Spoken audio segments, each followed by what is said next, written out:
Με ακούτε τώρα? Εγώ σε ακούω, Αργυρό. Καλημέρα. Καλημέρα.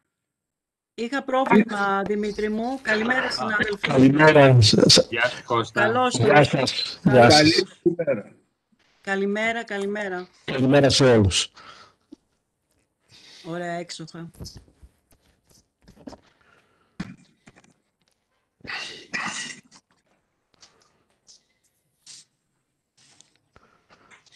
Χρειάστηκε να κάνω επανεκκίνηση.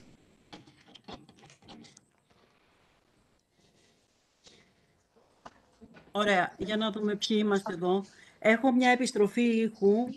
Κάποιος θα πρέπει να κλείσει, αν έχετε την καλοσύνη.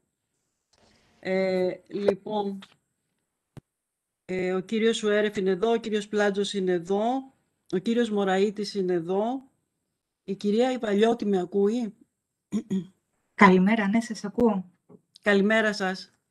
Εδώ είμαι. Ωραία, γεια σας. Λοιπόν, επομένως είμαστε σε θέση, στην ευχάριστη θέση να ξεκινήσουμε ακριβώς σε 2 λεπτά.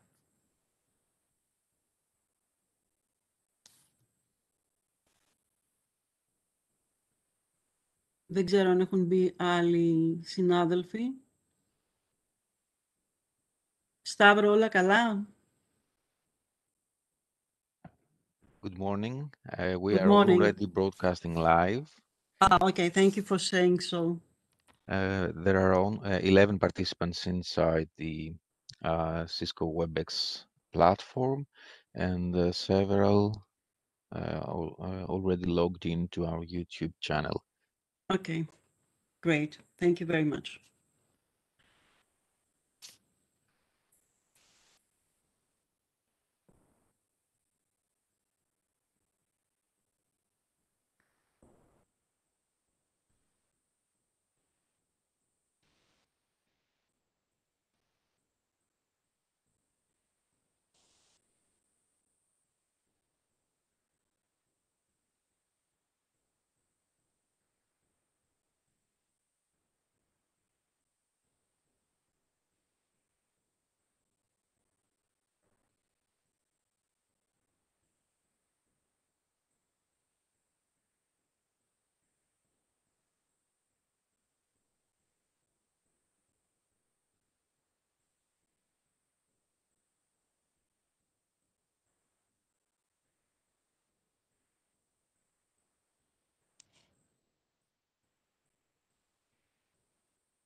Okay, let's start with the first session of this conference, which is entitled 19th.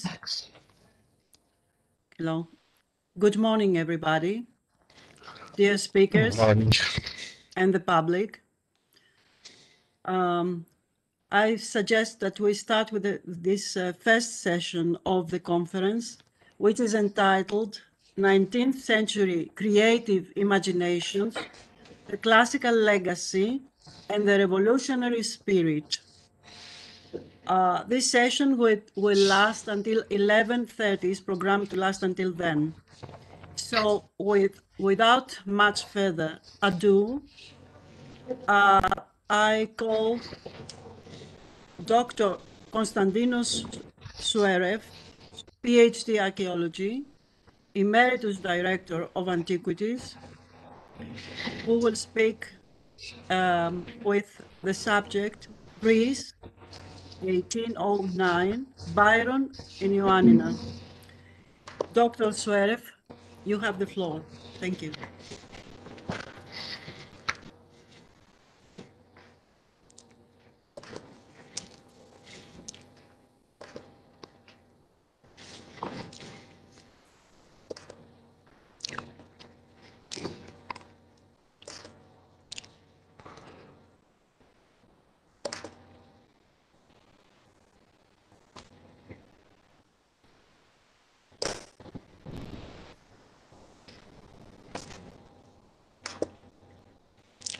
Thank you very much.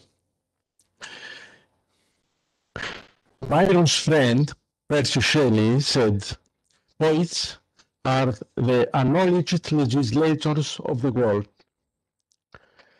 I share that view.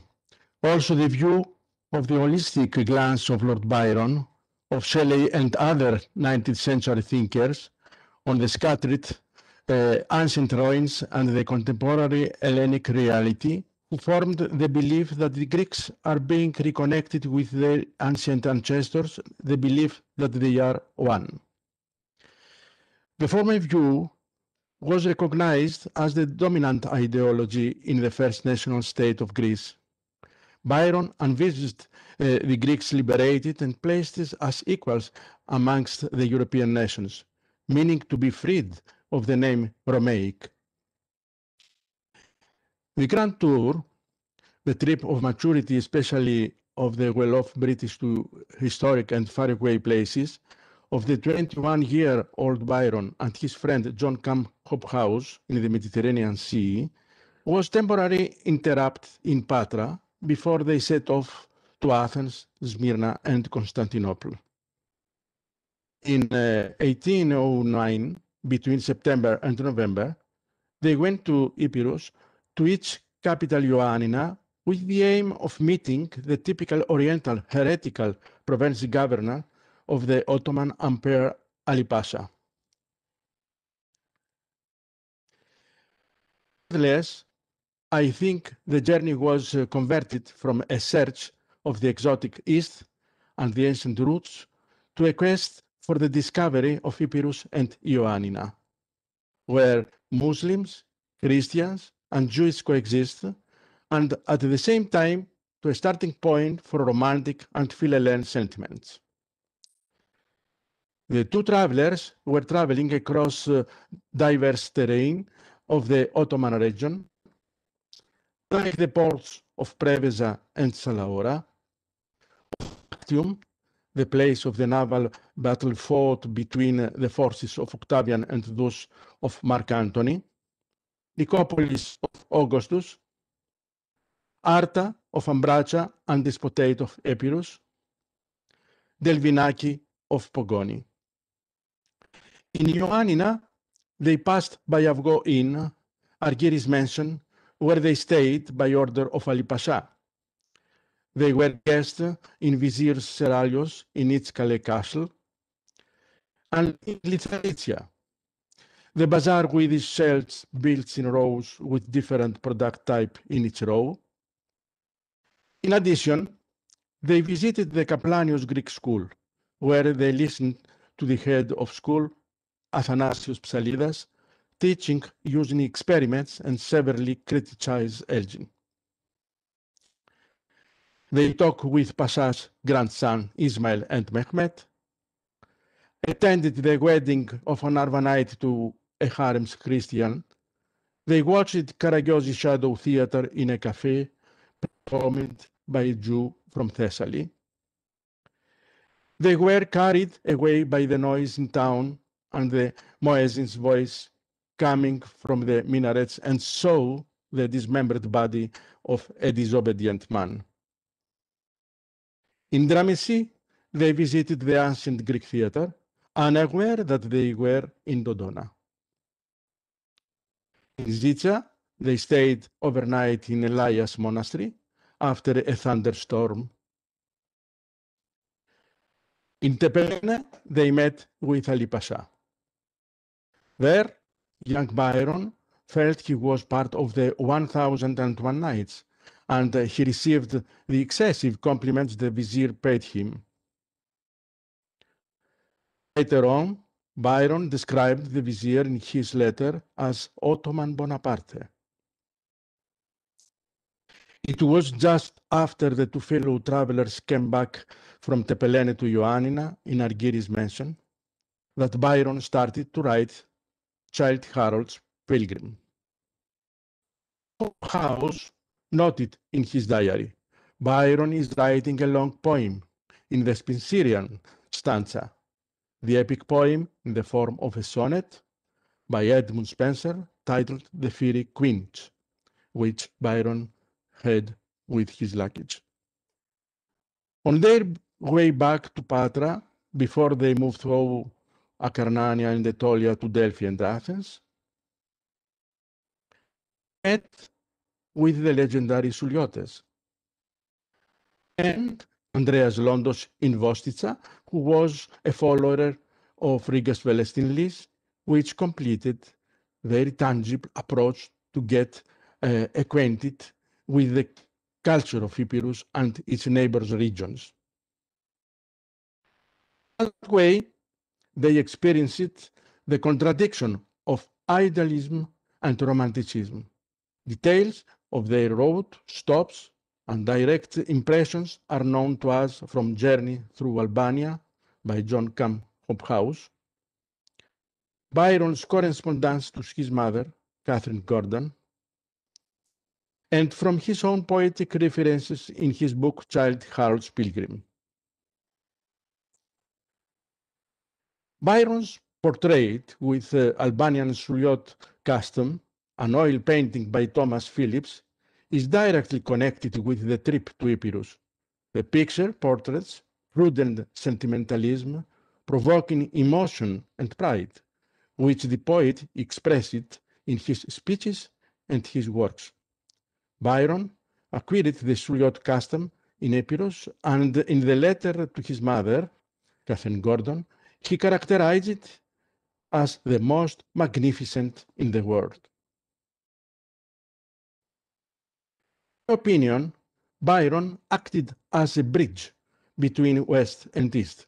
His poems after the Grand Tour, like The Curse of Minerva, Childe Harold's Pilgrim, a work that made him famous, and Oriental Tales,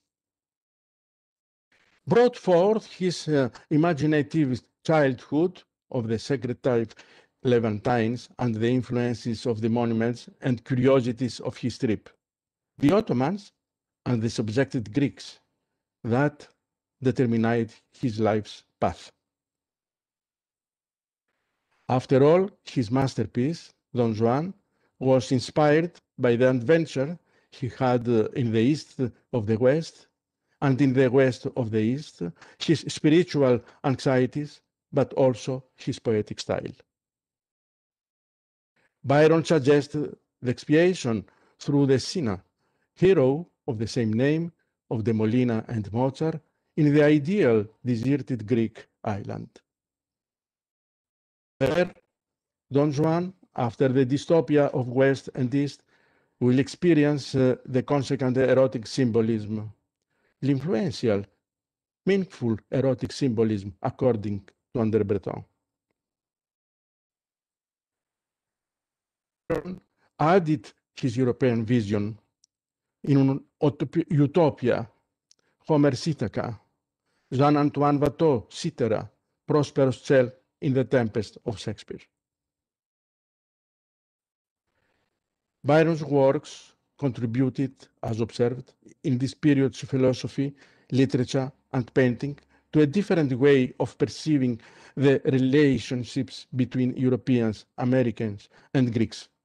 His poems, with a penetrating glance in politics and the social reality of idealized places like Greece and Athens, set a high value on feeling and emotion, moving from classicism to romanticism.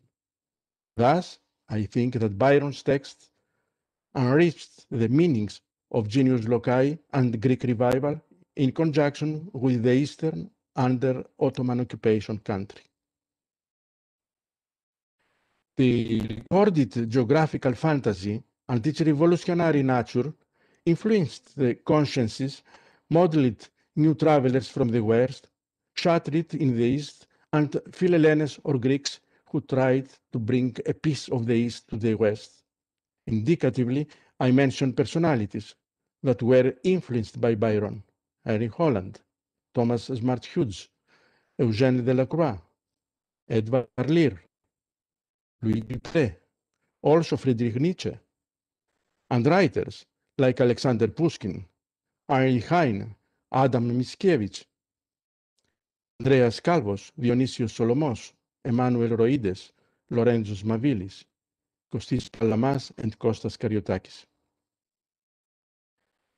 A leading light of the Romantics Byron went back to the purgatory on his immoral life, where death praised him to disguise right in front of Greeks' eyes, to Messolongi, to bolster the moral of the rebellious lads of the revolution, who, as the Souliotis did, stimulated his creative imagination. I don't think Byron could rid his mind of the hardships of the Greek East, where in spite of the ancient monuments, nationalities, and religion coexisted, like in Epirus. Byron said to his friend Edward John Trelawney, "I am a poet. The air of Greece has made me one."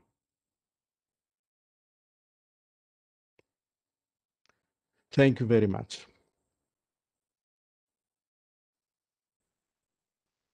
Thank you very much for this fascinating cultural geography, well-researched account, and very lively account. And thank you also for exploring this, touching upon this theme of sinner and salvation, continuing from yesterday. Thank you very much. And for being in time. So let us move next, having saved a couple of minutes, to Professor Konstantinos Moraitis, Professor Emeritus at the School of Geography of the National Technical University of Athens. Professor Moraitis will talk with his paper is entitled Dreams of Universal Freedom and the Hellenic Revolution. Professor Moraitis. Thank you so much, Professor Loukaki. Professor Emeritus of the School of Architecture, not of Geography. I'm sorry. No problem. I'll try to share my screen. Okay. Sorry about that, of course. We come from the same school. Yeah, it's exactly the same school. Well.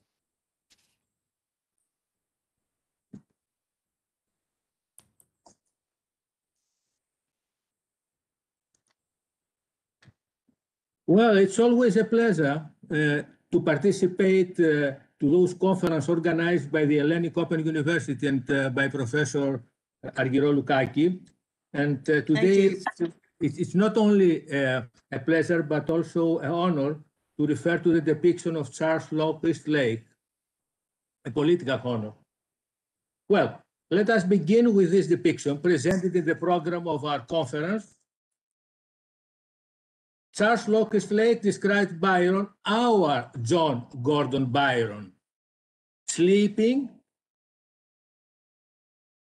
in the Hellenic archetypal landscape of natural beauty, adorned with ruins of classical antiquity.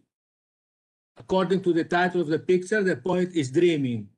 What was he dreaming of? We shall neglect the realm of the generalized poetic imagination and concentrate on Byron's political revolutionary aspirations. In 1824, the Romantic poet reached Genoa, Italy, in his private vessel Bolivar, bearing the name of the South American People's Liberator, El Libertador, Simón Bolivar. In Genoa, Byron organized a small military group of Souliotes warriors who lived as fugitives in Italy. This military group was organized under the command of Pietro Gamba, an Italian revolutionary, a Carbonaro. It is to Pietro Gamba that we owe the narration of the last voyage of Byron's in Greece, a book commemorating the poet's arrival and his last months in the revolted Greece. Byron was eager to arrive in Messolongi, in Greece, and meet Marcos Botsaris, a Souliotis revolution leader who, in Byron's approach, was accepted as an idealized political personality. The visionary poet never met the Greek hero in person. Marcos Botsaris was killed before Byron's arrival in Missolonghi. However, his name, Marcos Botsari's name, is still inscribed in the European political memory. Not in Athens, but in Paris, there is a metro station commemorating the revolutionary glory of the Suliotis leader. Metro Line 7, Station Botsaris. In Byron's perspective, as well as in the view of many other Philhellenists, the Greek 1821 revolution could be considered as an ideal paradigm of the 19th century's hope for political liberation in general. This emblematic value, projected on the Hellenic insurrection, was purely correlated to the Hellenic ancient past, with the idealized conception of ancient Greece and especially Athens as the cradle of democracy and political equality of the citizens. It was in this context that Byron's political dreams could not but come closer to the Hellenic peninsula, concretizing the ancient political values of democratic orientation. It was the same dream which brought into contact the Hellenic liberation claims with an extensive number of European intellectuals as Friedrich Hölderlin, Percy Bysshe Shelley, or Mary Godwin Wollstonecraft Shelley, author of Frankenstein, also author of the prophetic novel The Last Man. We shall refer again to this novel later. It was the same dream that brought into contact the Hellenic liberation claims with active political personalities, such as the British Tory statesman George Canning, the Scottish Major General Thomas Gorton, the Frenchman politician and writer François de Chateaubriand, or even with Jean-Pierre Boyer. Who was Jean-Pierre Boyer? A leader of the Haitian Revolution and president of Haiti. Wishing to heavens, wrote Jean-Pierre Boyer to Adamatios Korai, to protect the descendants of Leonidas. Let us remember the remark of Eric Hobsbawm in his book, The Age of Revolutions, 1789-1848. According to him, only one of the 1820-1822 revolutions maintained itself, thanks partly to the success in launching a genuine people's insurrection, I repeat it, and partly to a favorable diplomatic situation. This was the Greek Rising of 1821. Greece, because the inspiration of an international liberalism and Philhellenism, which included organized support for the Greeks and the departure of numerous volunteer fighters. The Greek Revolution, according to Hobsbawm, played an analogous part in rallying the European political visions in the 1820s, as the support for the Spanish Republic War was to play in the later 1930s. Let us refer to Hölderlin's Hyperion, or the Eremit in Greenland, Hyperion, or the Eremit in Greece. This book was lamenting for the failure of the Orlov's revolt. Then, let us continue and refer in detail to Shelley's poem, Alas, written in favor of the 1821 uprising. This poem was completed in 1822, some months before the poet's sudden loss during his voyage from Genoa to the southern Italy. In this poem, Shelley imitates ancient Hellenic dramaturgy. The Percy of Aeschylus, the poet commented, afforded me the first model of my conception, although the decision of the glorious contest now waging in Greece, being yet suspended, forbids a catastrophe parallel to the turn of Xerxes and the desolation of the Persians. I have therefore contented myself with exhibiting a series of lyric pictures, and with having wrought upon the curtain of futurity, which falls upon the unfinished scene, such figures of indistinct and visionary delineation as suggest the final triumph of the Greek cause as a portion of the cause of civilization and social improvement. But Greece and her foundations are built below the tide of war, Shelley further explained in his exclamatory verses, based on the crystalline sea of thought and its eternity. We have to emphasize that Shelley was not just a romantic poet, but moreover a political poet, the author of the famous The Mask of Anarchy, a poem severely criticizing the Peterloo massacre, which took place at St. Peter's Field in Manchester on Monday, 16 August 1899, when cavalry charged into a crowd of around 60,000 people who had gathered to demand the reform of parliamentary representation, exhausted by the acute economic slump, the chronic unemployment, the harvest failure, and the corn laws, which kept the price of bread high. We already remarked in addition that this second poem, a brother poem of Hellas in Shelley's poetic production, is considered as an important political poem of the neo-Terric British grammatology, an emblematic epitome of the need for revolutionary reaction. Its verses were repeated again and again in the Chinese uprisal of the Tiananmen Square, as well as in the Tahrir Egyptian demonstrations. We have to insist on the title of our presentation, Dreams of Universal Freedom. Dreams of universal freedom infiltrated in the Greek demand of 1821 revolutionary movement. Universal freedom, whose need still persists 200 years after the Greek Revolution.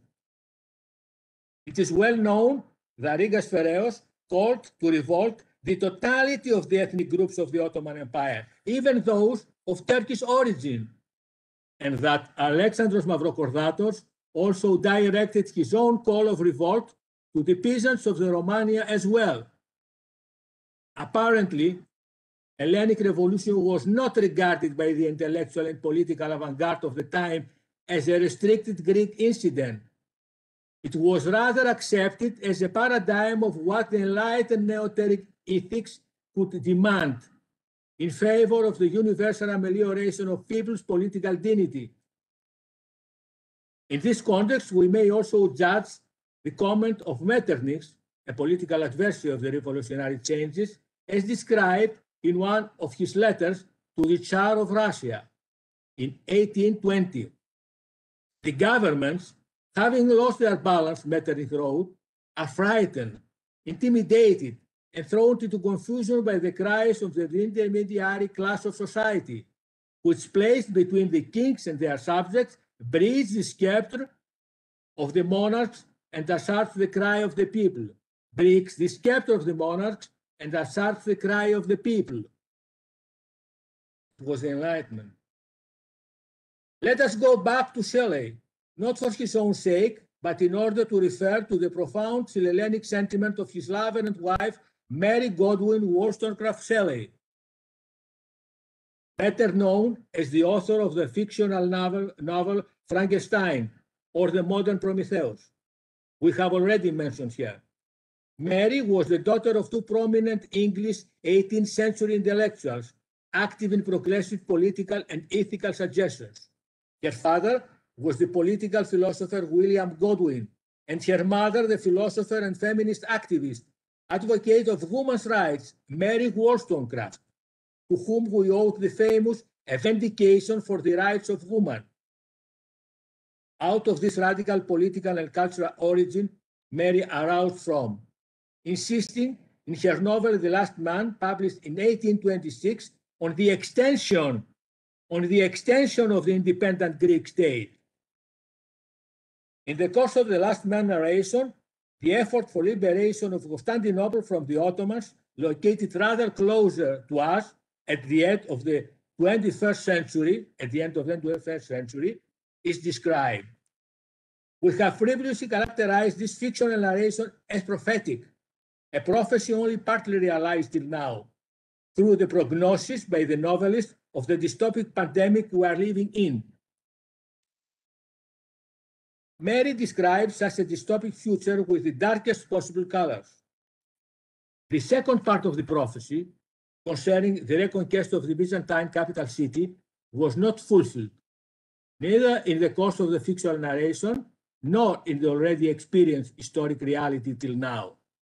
Lord Raymond, The central hero of Mary's novel, who leaves England to fight for the Greeks, dies in Constantinople as a figurative reference to Lord Byron's loss, and probably as a figurative reference to the final failure of Mary's hope for a total success of her romantic political aspirations.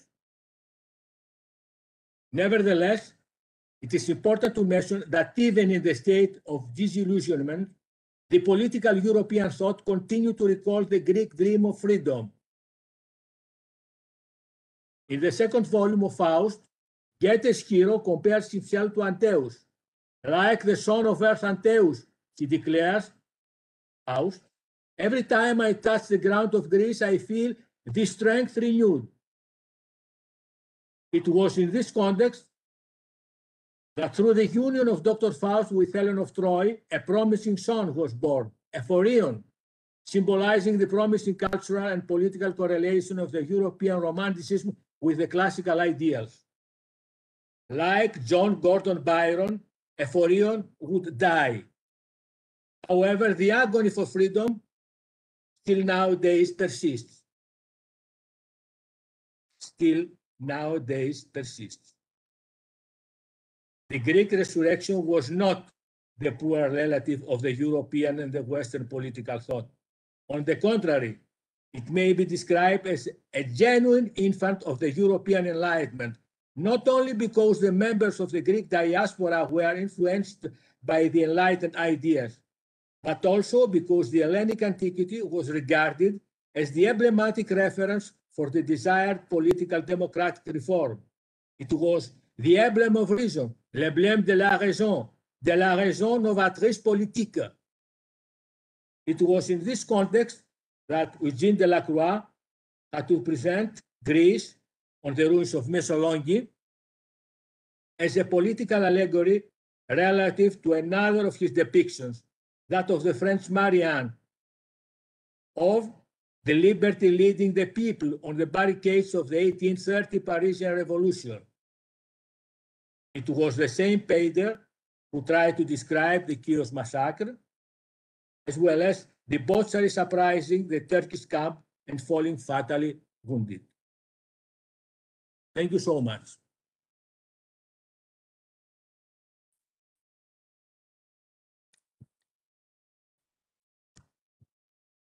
Having you in our conferences always.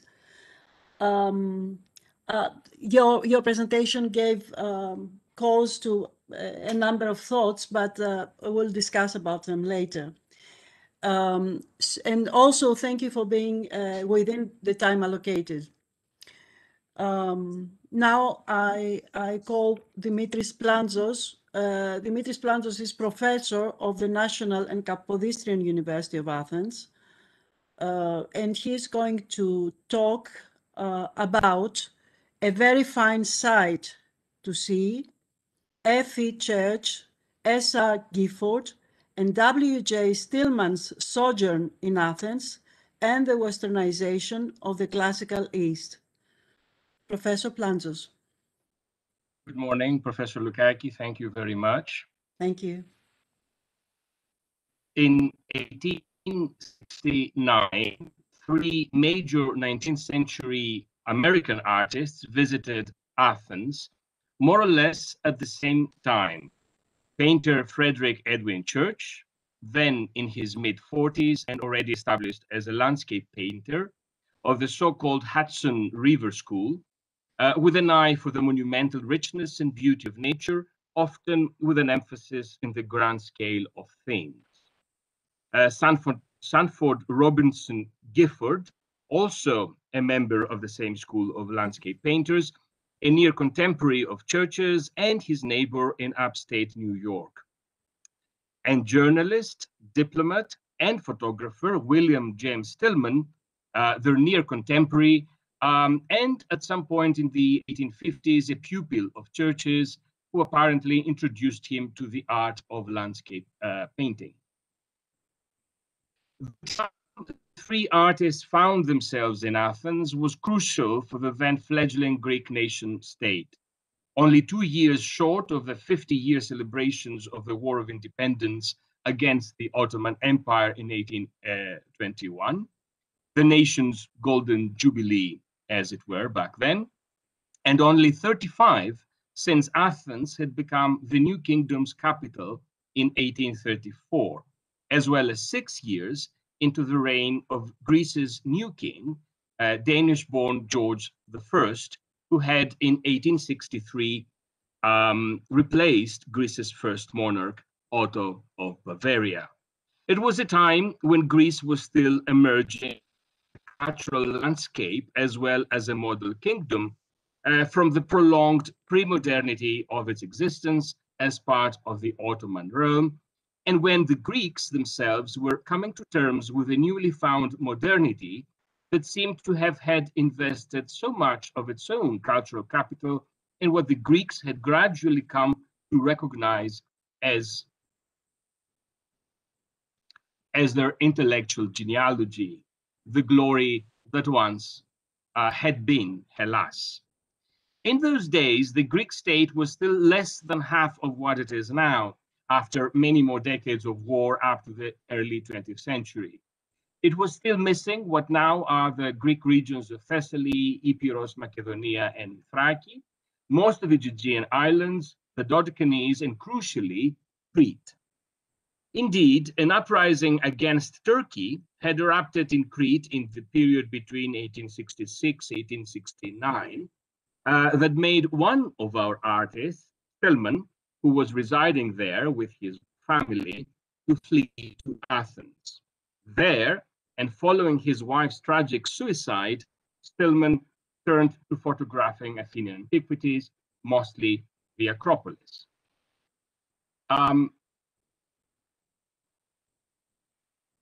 Work is the better known, I think, among the works of the three artists discussed here, published as an album of carbon prints titled The Acropolis of Athens, illustrated picturesquely and architecturally in photography in 1870. Stillman's photos impress us with their tonal richness, evoking an aspect of clarity and, in a sense, modernity.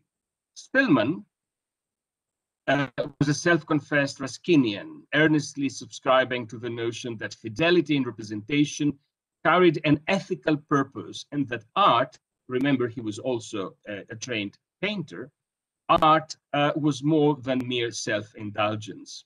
His Acropolis prints evoke the picturesque quality generated by the piles of marble surrounding what at the time was considered the most emblematic ruin of Western culture.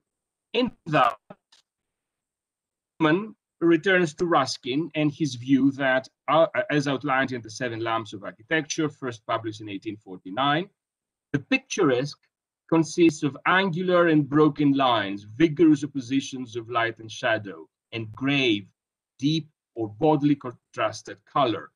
As a result, still according to Ruskin, the picturesque is therefore sought in ruin and supposed to consist in decay.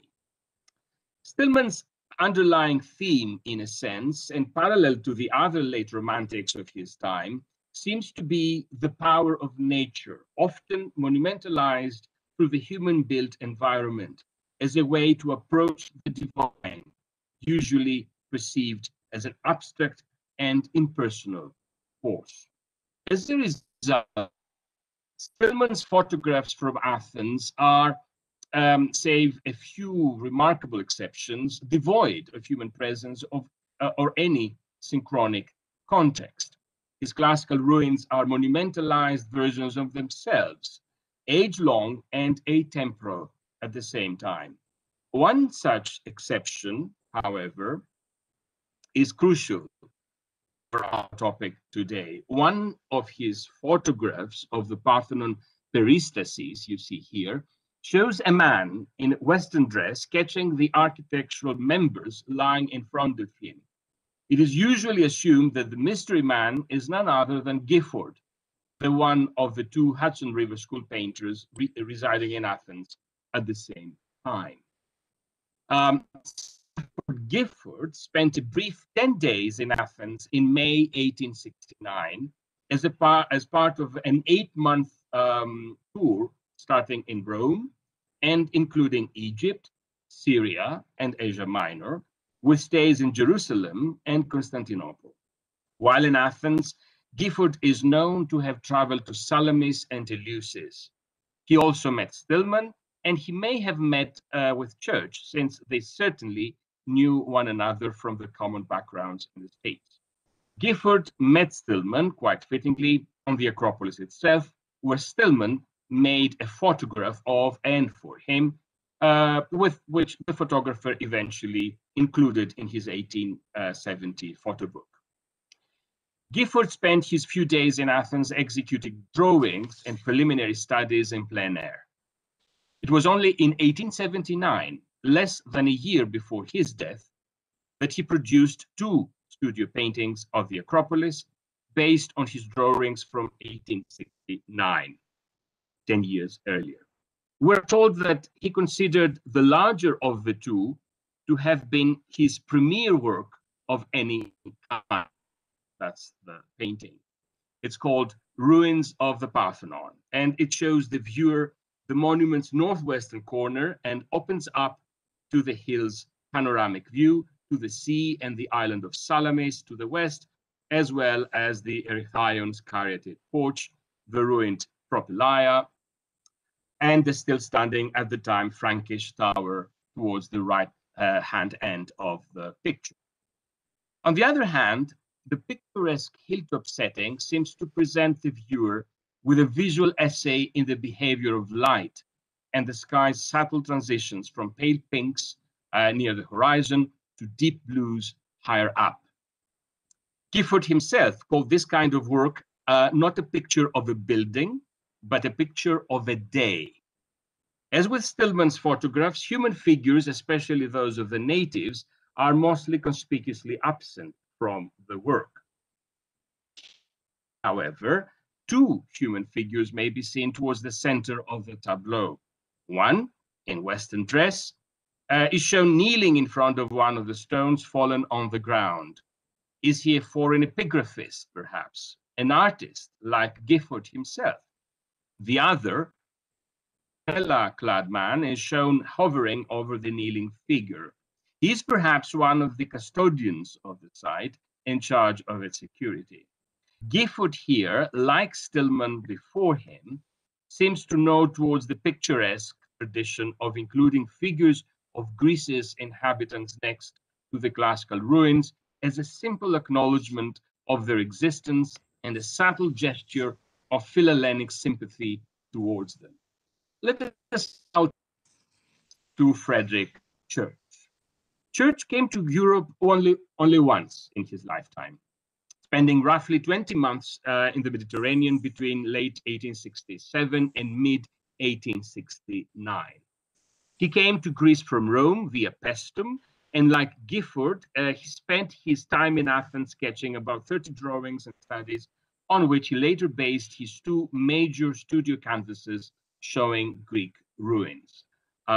His from 1871 and his Aegean Sea from 1877.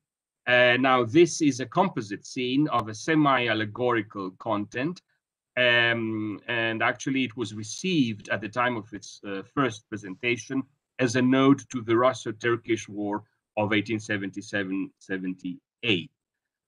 Surprisingly, this painting includes architectural details from the ruins of Petra, as well as Greek ruins.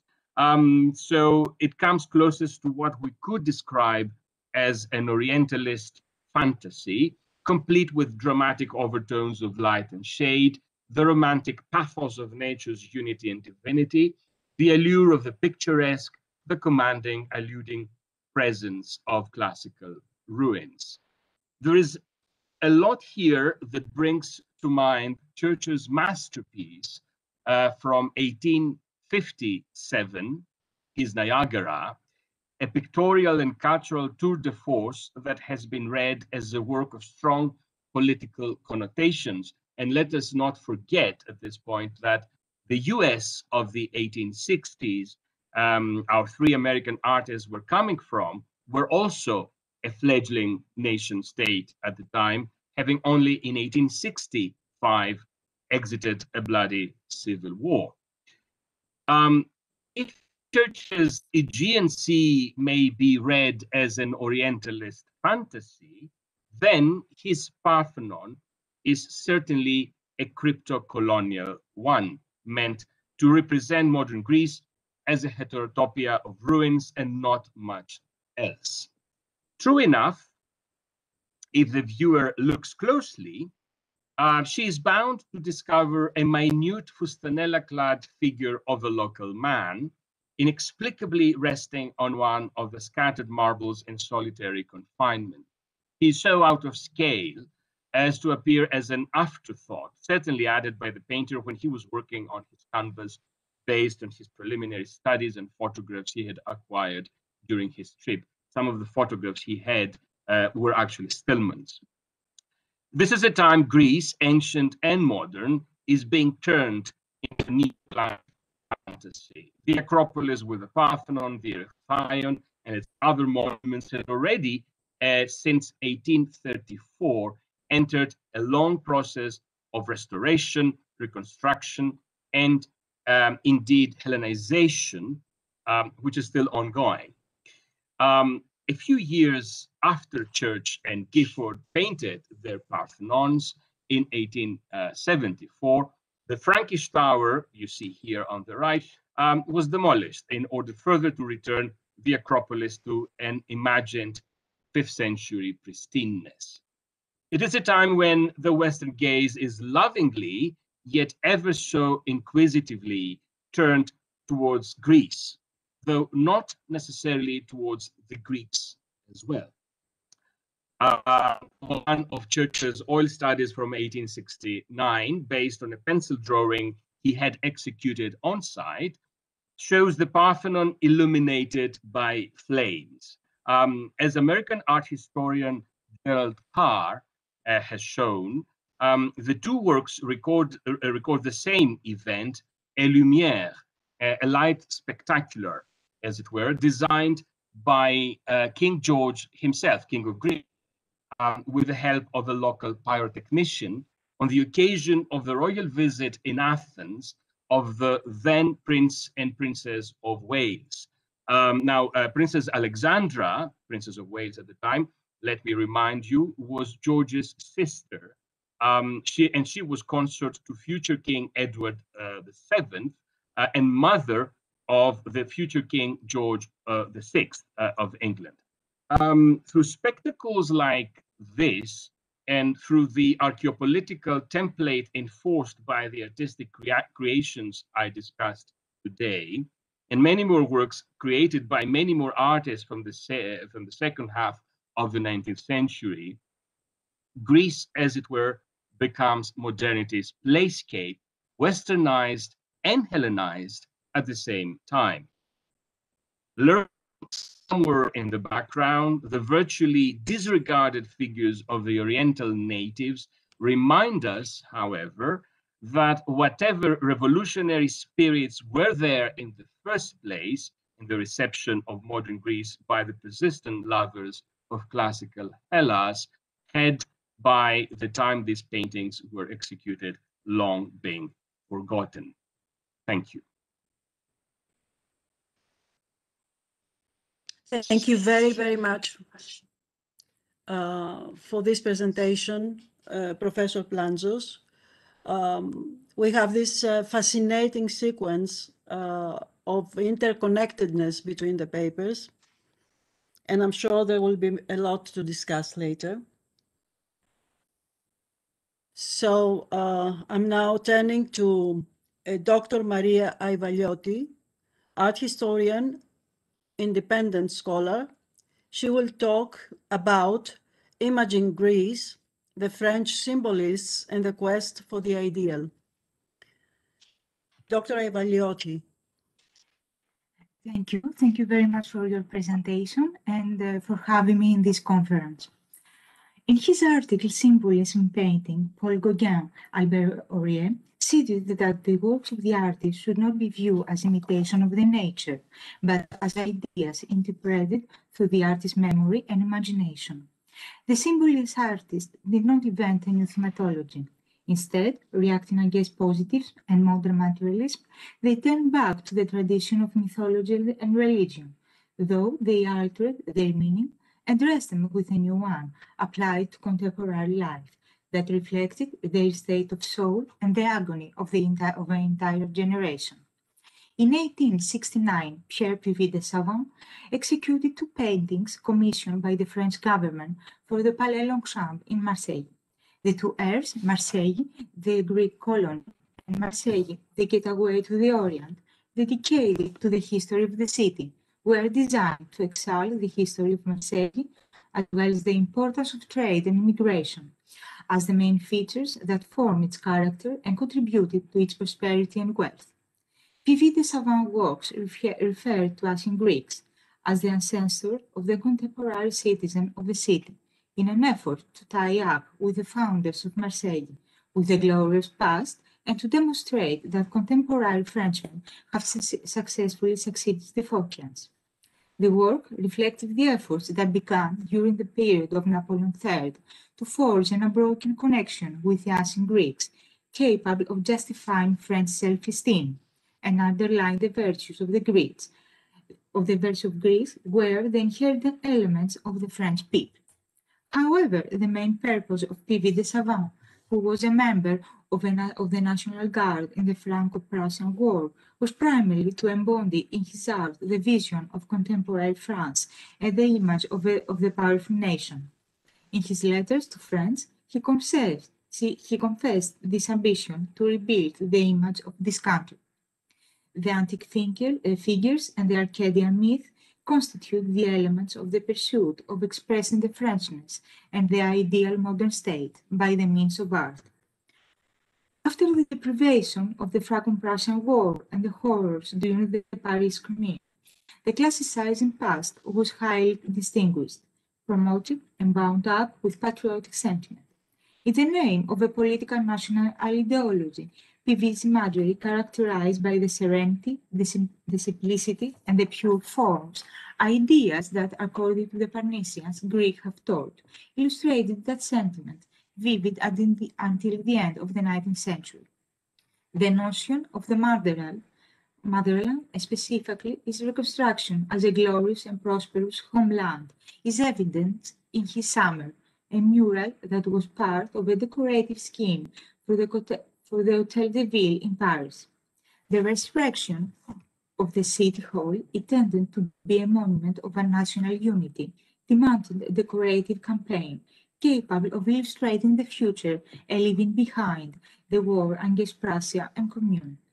The Arcadian landscape with the daydreaming, arresting female figures, draped à l'antique, lost in serene contemplation, that made reference to the Venus de Milo, was conceived as a scene filled with joy, happiness, rest, as the apotheosis of life, the nature nor the splendor of its beauty, its well-being, its fecundity.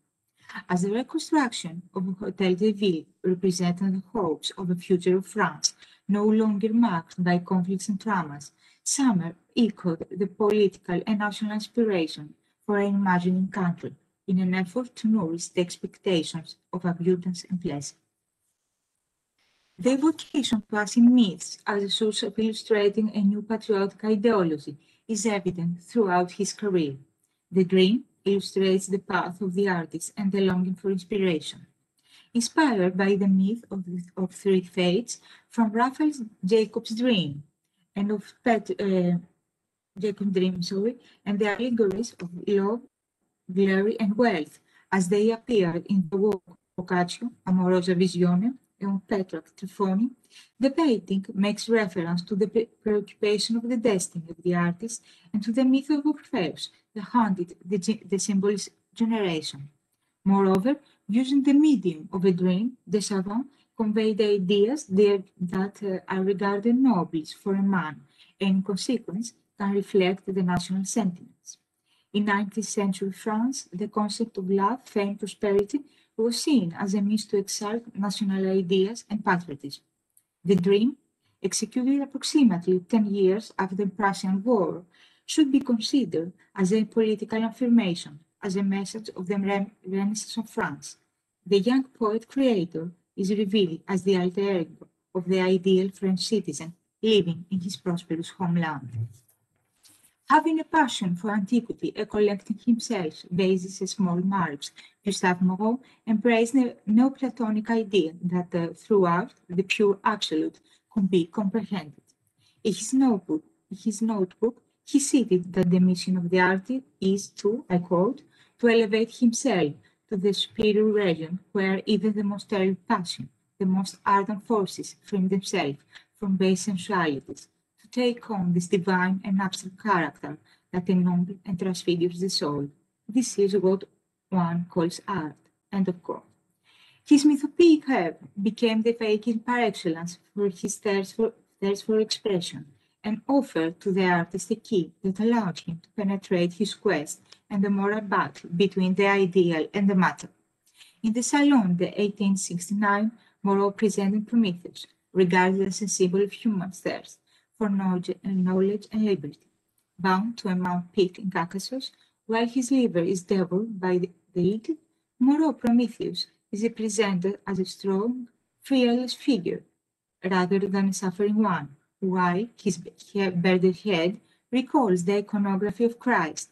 His pose, the one of the flagellation, and the flame over him recall the flames of the Pentecost. The mythic hero presents the artist's belief that, I quote, man is an ideal figure who must combat the sensuous and the brutality of matter. End of quote.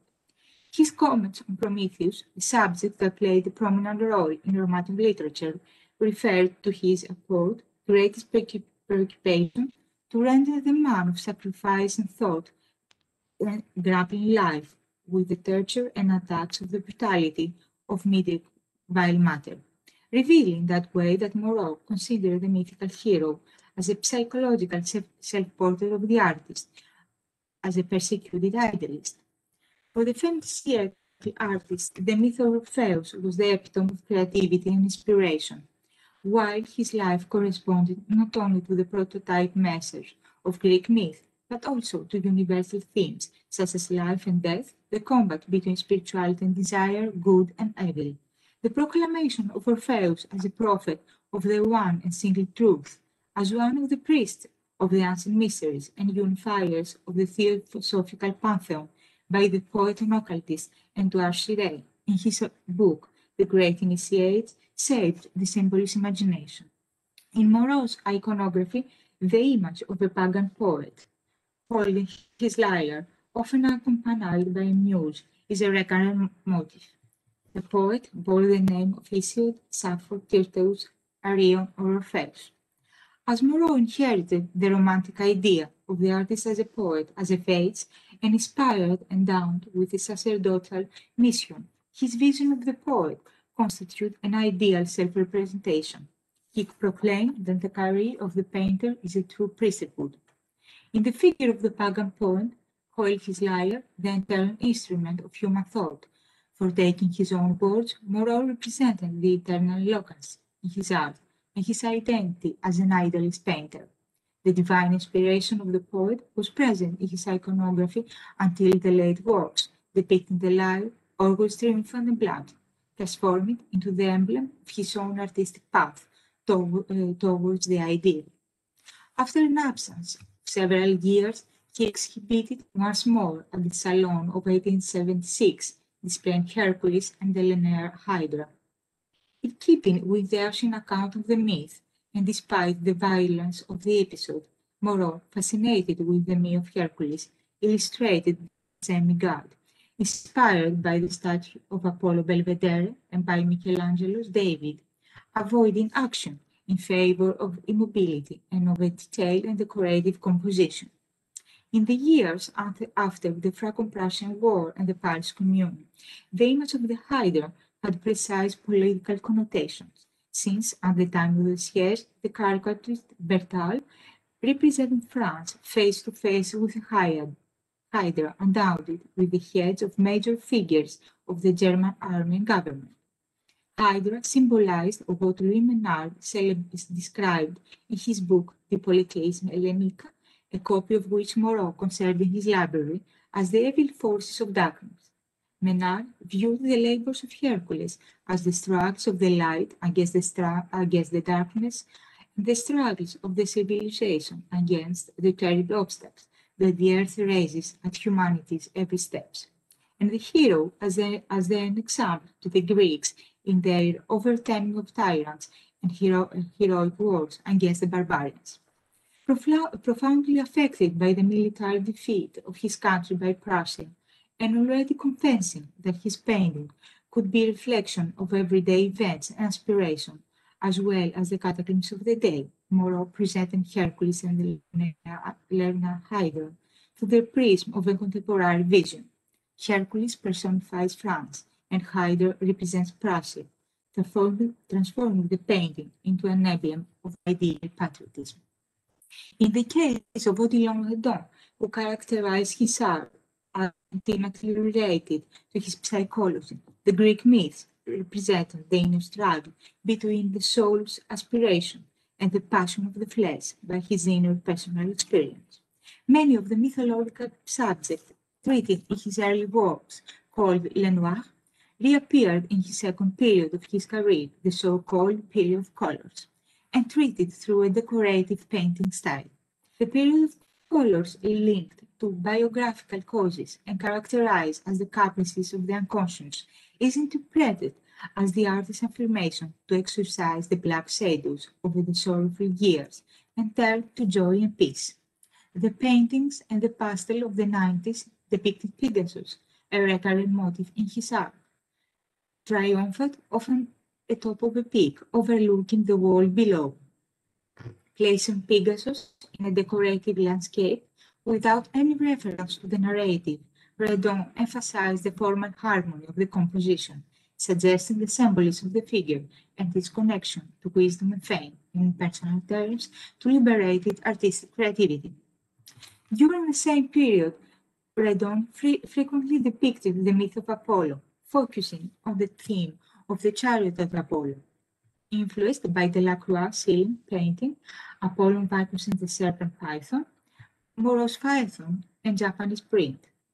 The chariot of Apollo works are like a dreamlike vision, while the focus is placed on the horses, the form and the color, and not on the traditional narrative.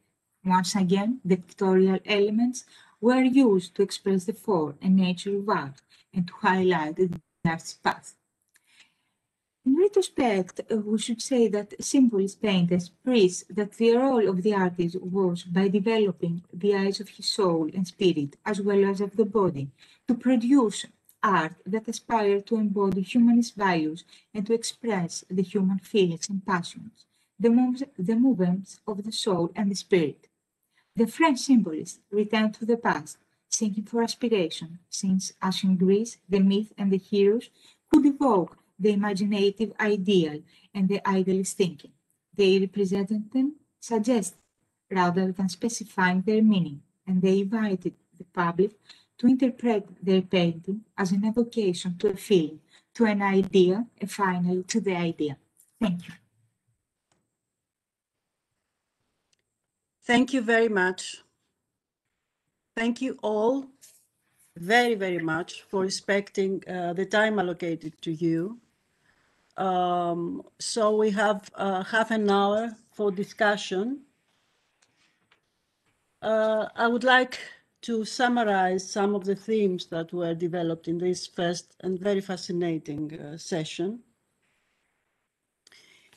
I think that we saw in this alluring sequence, first of all, the development, we moved from the development of ideas around a cultural geography in Epirus and generally in the Greek space, where the personality of Lord Byron played a major role in inspiring others, as well as himself. And really, I would say that what was argued by Dr. Zverev corresponds to Dennis Cosgrove's, the late cultural geographer Dennis Cosgrove, and his conception of landscape also as a literary event. I see that there was also a prevalent theme, the theme of dreaming. And we could say that we could have gone along different paths here. Here, dream is not seen its Freudian interpretation, but as a political manner, as a political event, announcing what was to come in terms of political freedom, the argument for political freedom, and the struggles that this involved in Europe, and were announced by the Greek struggle. So Greece emerges as a global ideal of freedom in Professor Moraitis's presentation. And the various impacts were explored again through recourse to literary sources. And then we moved to the presentation of Professor Plantzos, which fascinatingly interpreted processes of observation. For instance, we saw the importance of light, chiaroscuro, the introduction of new aesthetic categories of the picturesque, allegories, which had their visual counterpart. Ruins now emerge as something divine, and if I may use the term that was used very frequently yesterday, sublime. And Greeks are related to Orientalism. Thereafter, we see that the Greek myth, the attraction of the Greek myth through art and via art expresses the need of Europe for idealism, for an ideal self. And this happens for the reflection upon the Greek myth of an ideal European self in the context of industrial revolution and clashes around it, social classes this time, and also clashes in the heart of Europe between two nations, the Germans and the French. We know that exactly this clash, exactly this war was at the roots of the emergence of Impressionism. And it's important that the unconscious appears with this final paper, though it lurks in all papers, I think, the terrible Turkish pashas and what this meant to Byron and to the European imaginary, and then the delectable and desirous also human body, and also the shortcomings of European civilization. All that fed psychoanalysis, as we know. So I think we have a fascinating network of themes that were explored very well by these 4 papers. I thank again the presenters and call them, first of all, and also the public to a discussion.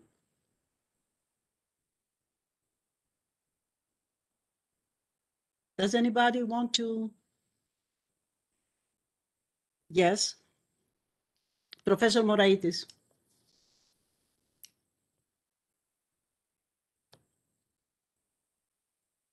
Well, to my point of view, the Freudian interpretation of the dream is principally political. For sure, Sigmund Freud referred to the individuals, but the way the unconscious is created is principally socially triggered. That means what comes back as dream is they're repressed by the society. And in this case, the use of the word dream in Freudian, in non-Freudian terms, in East Lake's depiction as a very close reference to what we are discussing now, to becoming in consciousness of the need of liberation of the political dignity during the period of the 19th century through the Enlightenment. And of course, I will come back to the discussion of the yesterday evening through the reference to neoclassicism, where in any case, it's extremely important to understand that the Greek Revolution of 1821 was not only an Hellenic problem, an Hellenic subject, but it was in close connection to the need of the population in Europe and probably in all the Western world for independence and political dignity. Well, this is very important to repeat it again and again. Yes. Thank you.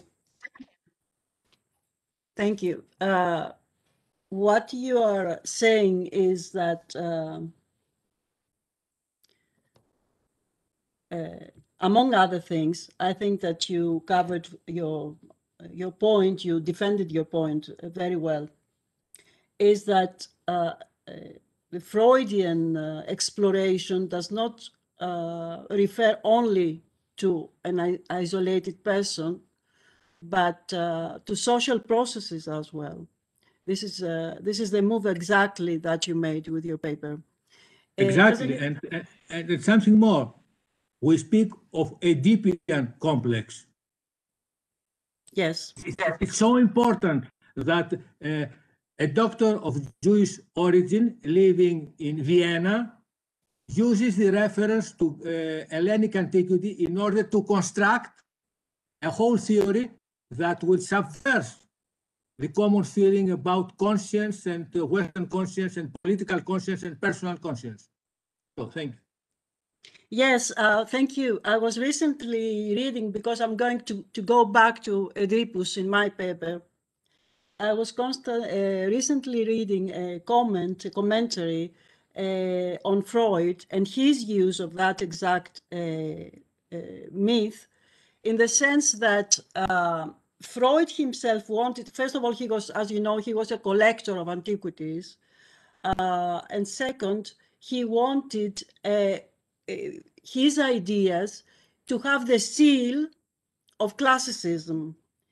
He didn't want to name his discovery in a different kind of, with a different kind of name. He chose programmatically to use a term that would connect him to Greek tragedy and open all kinds of associations through that. Does anybody else, does any other person want to say something, to add to the commentary, to offer their views?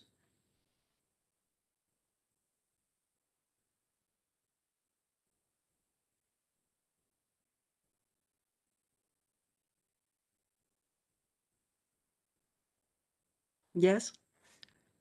If nobody else wants to speak, I would like to continue and say that we may probably forget the correlation of our political aspiration with ancient Hellenic antiquity, but we cannot forget the correlation of our erotic feeling and our erotic visualization of our bodies with ancient Hellenic reference. And it's strange that in the depictions we have already seen, we have two sculptures. The one was a reference to ancient antiquity. The other one was the Michelangelo statue of David. And in a strange way, David was depicted as a Greek hero. Why? Because even during the Renaissance, we cannot think of the heroic body without the reference to Hellenic antiquity. And so we describe a Jewish hero in the way that we would describe a Greek hero. The feeling of the body, the liberation of the body, the liberation of erotism, the way we make sex today is deeply correlated to a reference to the ancient Greek antiquity. And I believe that in this way also Freud, consciously or unconsciously, has to come in contact with the Oedipus complex and not with, let's say, St. Augustine's complex. Right. Yes, it's again an interesting sort of thought and remark. How you have this imaginary to conceive of a Jewish personality. Yes, a famous Jewish person like David. Yes, that's an interesting association, I find. Does anybody else want to have the floor to pose questions, to make comments? Can I make a question, please? Yes, of course. Thank you. Thank you all for a wonderful session. It really made sense grouping these papers together. I'm going to slightly change the subject and ask a question for Professor Plangios. At some point, you mentioned that during the end of the 19th century, there was a growing interest in Greece, but not necessarily for Greeks per se, which is an interesting point. I think we are raising something similar later on, but I wonder whether you can unpack a bit more on this interesting idea. Thank you. Thank you, Professor Alifrangis. Yes, well, obviously, there's a weird relationship, interaction between the West and the Greek East since the 18th century. Tastes come and go, as you know, and as Dr. Aivalioti surely knows better than I.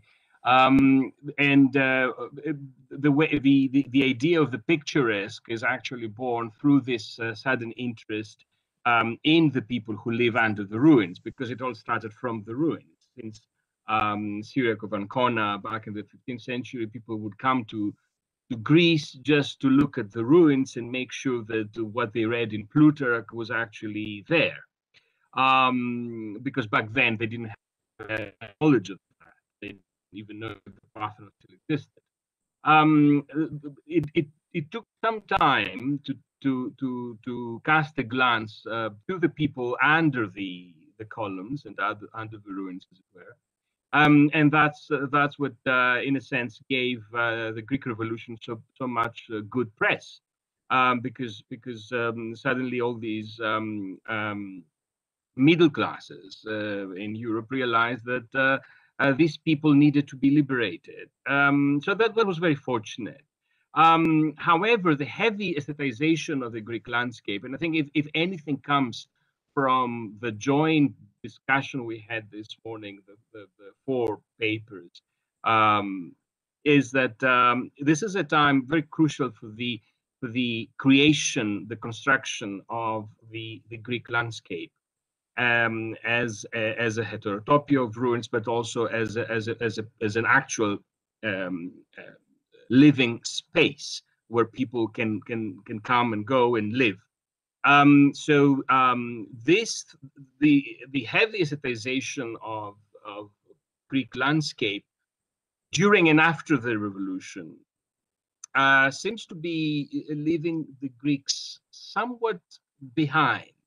And this is a complaint, a constant complaint, by the Greeks themselves. When we start talking about this, eventually, the end of the 19th century, the beginning of the 20th century, you get this constant complaint that well, they come and go and they don't look at us. Not to mention the complaints about tourism, and of course you know this because you have worked so much with Greek film in the 1950s and the 1960s. Which is a bit of that problem. If we just remember The Archaeologist, the novel by Karkavitsas, written exactly in 1904, which means after the unfortunate war of 1897, and the collapse of this neoclassical ideal. I mean, in politics, not in aesthetics. The major complaint in the archaeologists is that, well, they come and go and they never look at us. They're not interested in us. They're interested in our antiquities. So I think this is what I meant by these canvases that are so devoid of people, and they are even worse when they include people, like the painting I have behind me. And I know it's rather irritating for you because it glitches all the time. But there's this fustanella clad man, and he's standing there, but he's out of scale completely, because it's an afterthought. I didn't have the time to talk about these people in my paper. These men are veterans. They're war veterans employed by the government as part of the welfare of those days. So they were given small jobs at archaeological sites in Greece, and perhaps they were even getting tips. They lived through the tips they were getting. So these are not just any Dimosios Ipalilos, any civil servant, any custodian. They are probably war veterans there. So I hope this answers your question. I would like to add something. It's interesting that we have this landing from idealism, from idea to reality. And in some instances, this took really reading landscapes and reading the imaginary of real people. I have in mind a book written by Lancaster, I don't remember his first name. Visitors, even in the 20th century, were coming to check whether noses were the famous straight Greek noses in Greece. And of course, fustanellas were dirty, and people were going about there struggling with the toil of everyday life. But yes, Dimitris is right that we have this, if you like, riddance of people, because idealism has its own needs and its own aspirations. Yes. Okay.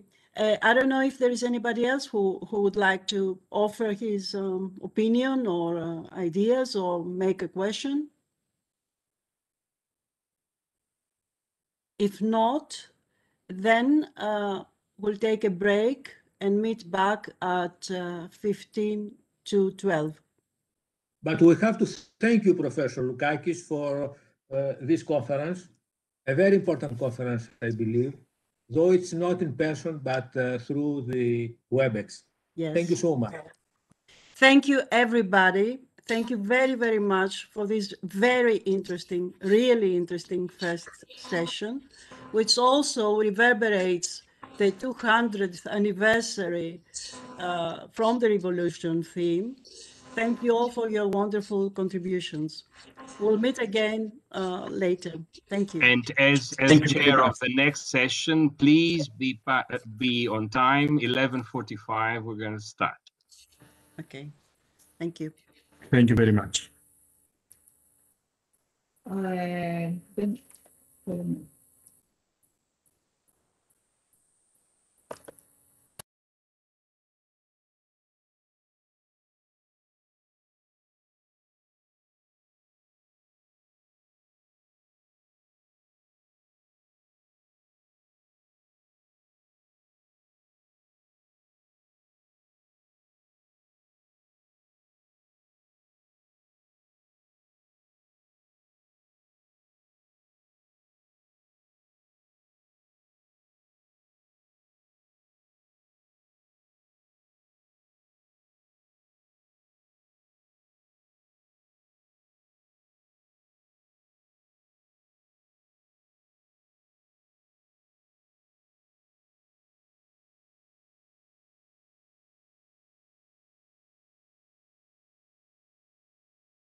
Καλημέρα κύριε Πλάντζο. Καλημέρα. Τώρα ανοίγω και την κάμερα. Είμαι λίγο ξένη με το WebEx. Γεια σας. Ποτέ. Τι Και κάνετε? τώρα, Νομίζω ότι τώρα βέβαια μας ακούνε και στο YouTube, έτσι. Το ξέρετε, δεν σας πειράζει. Δεν λέω κάτι κρυφό ούτως ή άλλως. Μήπως θα πειράζει να κάνω μία δοκιμή για να διαμοιράσω την οθόνη ή το PowerPoint? Ναι, δοκιμάστε. Και πρέπει να αναζητήσω εγώ τον πρώτο ομιλητή.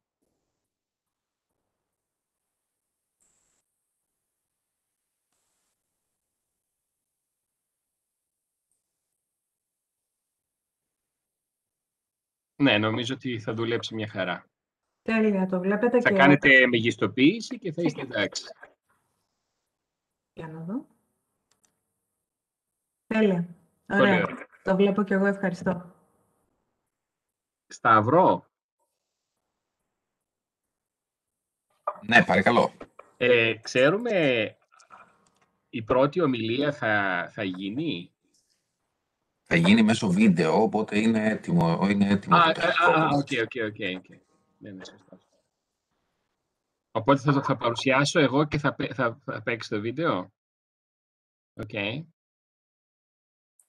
Πολύ ωραία. Γιατί λέω Oregon τώρα... Καλημέρα και από μένα. Καλημέρα. Καλημέρα. Γιατί λέω Oregon τώρα ο άνθρωπος είναι λίγο βάρβαρο.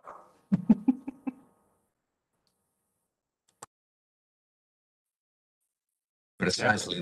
The first talk is a video talk because of the time difference. Okay, so I will start in 1 minute. Και πώς προφέρετε το όνομά του, Σταύρο?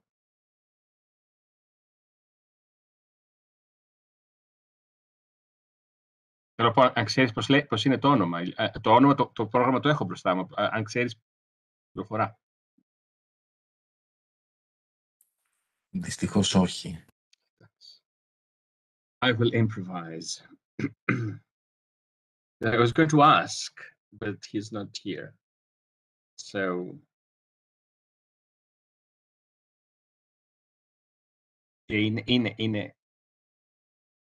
Είναι άντρας, έτσι. Okay.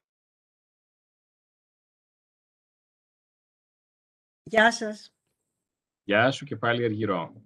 Κυρία Αδαμοπούλου, τι κάνετε? Καλημέρα. Δόξα τω Θεώ, χαίρομαι που σας βλέπω όλους ξανά. Θα ήθελα πάρα πολύ να ήμασταν από κοντά. Ήταν τόσο καλή ιδέα το Μουσείο Ακροπόλεως. Λυπάμαι. Τι να κάνουμε. Ναι. Χαίρομαι πολύ που σας βλέπω έτσι και σε ένα πιο... Εγώ το θεωρώ πιο προσωπικό επίπεδο, γιατί συνήθως συναντιόμαστε σε κρίσεις. Ναι, πράγματι. Το Να είστε καλά. παρατηρήσατε και εσείς το ίδιο.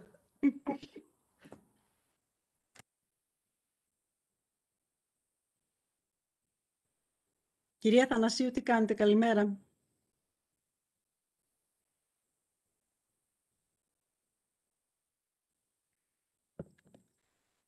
Καλημέρα, το μικρόφωνο μου ήταν κλειστό. Καλημέρα σας, Ναι. κυρία Λουκάκη. Να είστε καλά. Μια καλημέρα και από μένα. Για Καλώς όλους. Okay, ήρθατε πάλι. I think it's time to resume our session. So, welcome one and all to the second session of our conference, Space, Art and Architecture between East and West, the Revolutionary Spirit. Our session is called Charting Geographies of Westernness and of Otherness Across the Map. The first presentation is by Solmaz Kai from University of Oregon, is videotaped because obviously there's a time difference between us and Oregon right now, rather forbidding. The title of the first paper is The Style of the Other, Ethnography, James Ferguson's Account of World Architecture.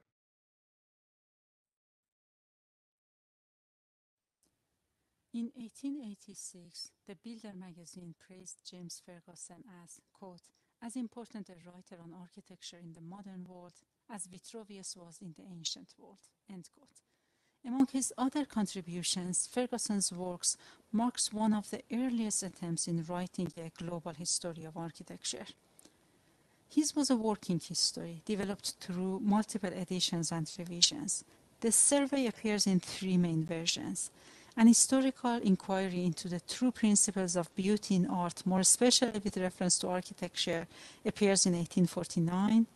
The illustrated handbooks of architecture in 1855, and a history of architecture in 1865. In my research on Ferguson's treatment of non-Western architecture, I studied the changes in his method as he moves from the true principles to a history. My larger project includes two interconnected aspects, the role of ethnography and the developing structure of his survey. For this presentation, I'll only focus on some aspects of his ethnography. So who was James Ferguson? Ferguson was a Scottish middle-class man with no formal training in art history or architecture. He first became interested in Indian architecture during his time in India as a businessman. In 1830s, he extensively tried recipe. What would I propose to substitute in their place? He asked rhetorically. And he answered, I don't know. The true principle and the consequent histories of architecture were centered on this very question. Similar to the design reform theorists like Owen Jones, Ferguson looked beyond Europe in search of the true process of art. In the East, he claims, men still use their reason in speaking of art and their common sense in carrying their views in effect. They do not, as in modern Europe, adopt strange hallucinations that can only lead to brilliant failure. This contrast remains consistent in his books. The true principle is not a typical architecture history.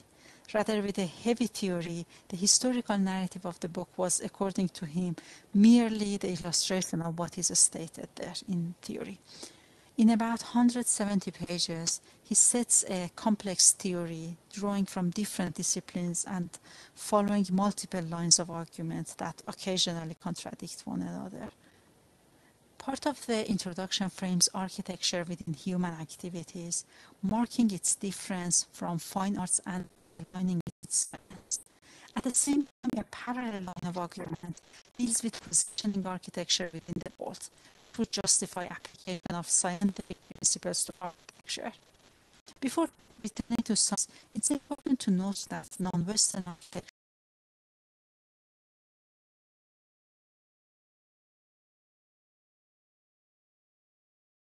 continues, they are perfection itself compared with what we do, when we take into account the relative physical and moral means of the Asiatic and Anglo-Saxon. In his early publications on Indian architecture, Ferguson had taken an explicit imperial tone, presenting his work as a complement to Britain's knowledge of its Indian subjects. In these three survey books, the imperial tone is far less explicit, yet the East remains the object of his knowledge. Yet as his ethnographic approach develops, he further solidifies the hierarchy of Europe and its others. The first and the only published volume of the True Principles was dismissed by architects, art historians, and the public. 6 years later, he rearranged his material into the handbook. The handbook has a significantly different format. In the place of the heavy theoretical discussion of the True Principle, a short introduction explained principles, which were mainly derived from European architecture. From this version on, the theoretical weight of his histories is increasingly carried by ethnographic methods and concepts. Ethnography first appears as a two-paragraph section in the introduction of the handbook, along with other principles such as proportion, uniformity, and color. He later provides a longer discussion as an appendix to the last volume, published in 1862, some 7 years after the first volume. In A History, the third version, Ferguson moves this 30-page discussion to the introduction. So what is ethnography for Ferguson? He never clearly defines the term. It appears that he had developed some of his ideas through his engagement with the Asiatic Society in 1830s and 1840s, but his initial use of ethnography is limited. The term is absent from the theoretical part of the True Principles. It appears a number of times in the history part of the book, but without defining it, Ferguson uses the term loosely to mean race or a study of race. For instance, he distinguishes ethnographic information from artistic value. We might read of a monument that carries ethnography in its style, or those which are interesting so far as ethnography or history are concerned. This vague perception of buildings as a source of ethnographical information later develops into a more complex system, where he uses ethnography in two distinct scales, in discussing the individual styles and for structuring the book. At first glance, Ferguson's history looks like a typical Winkelmannian art history, using the physical and cultural conditions to explain different styles of art. But Ferguson also uses the paradigm of archaeology to flip this relationship and argue for architecture as a source of understanding culture.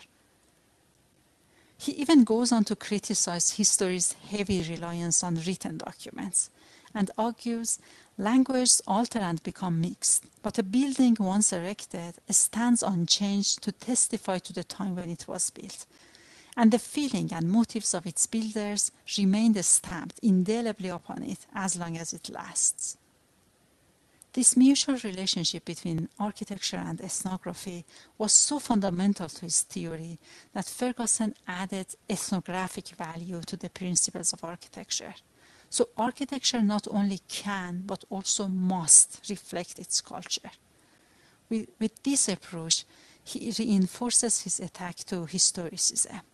Now, beside its intellectual value, the architecture that copies the styles of another time or place lost all ethnographic significance as well.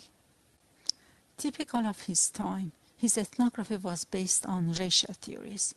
Borrowing from different sources, he divided mankind into 4 main families, whose architecture was then explained based on the leading characteristics of that race.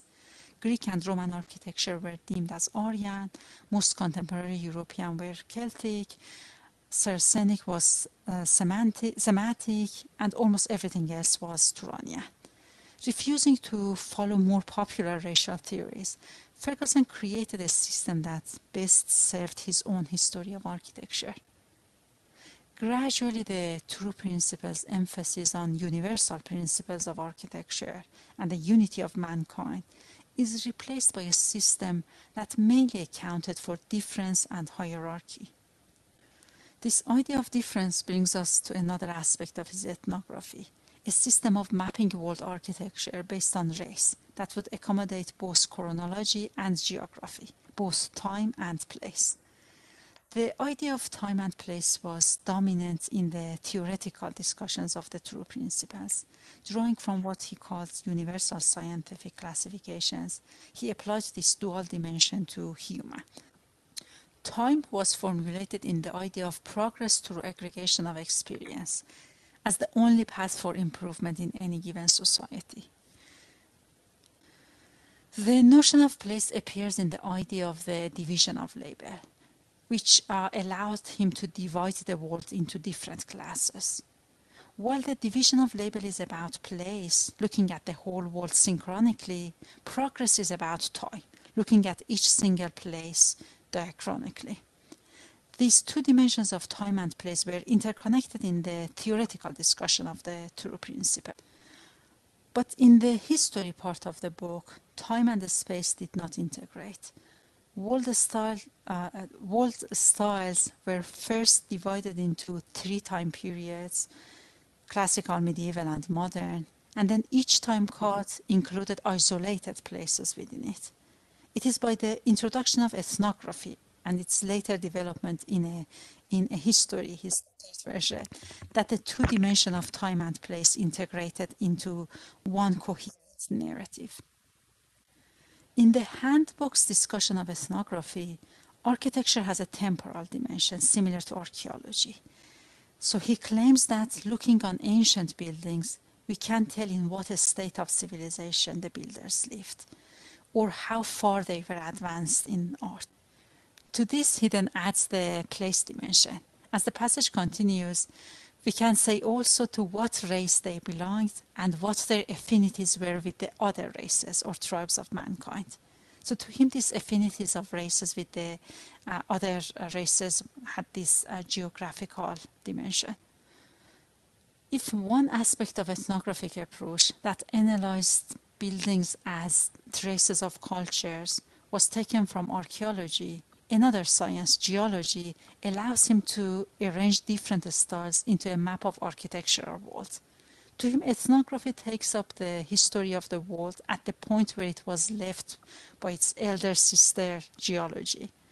Using geology now, changes and differences in architecture are explained in terms of various strata in which mankind have been developed.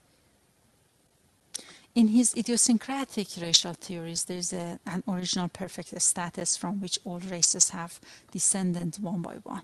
He overlays this on a geological model, where the lowest stratus across the globe, which logically had to be the oldest one, was the least developed Turanian race.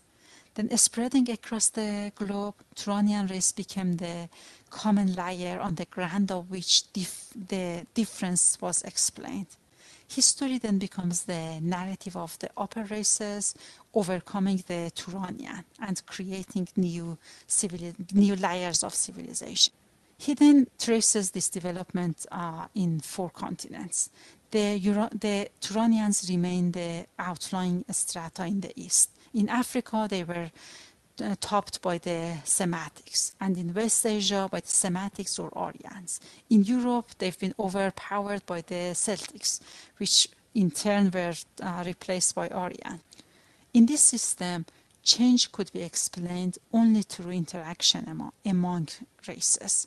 According to him, quote, progress among men seemed to be achieved not so much by advances made within the limits of the group as by the supersession of the less finely organized beings by those of a higher class, end quote.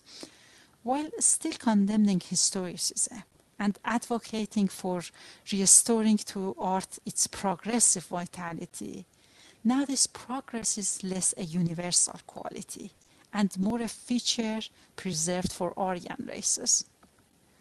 Although not quite faithful to the model represented in the chapters on ethnography, the structure of a history follows a similar integration of time, space, and race.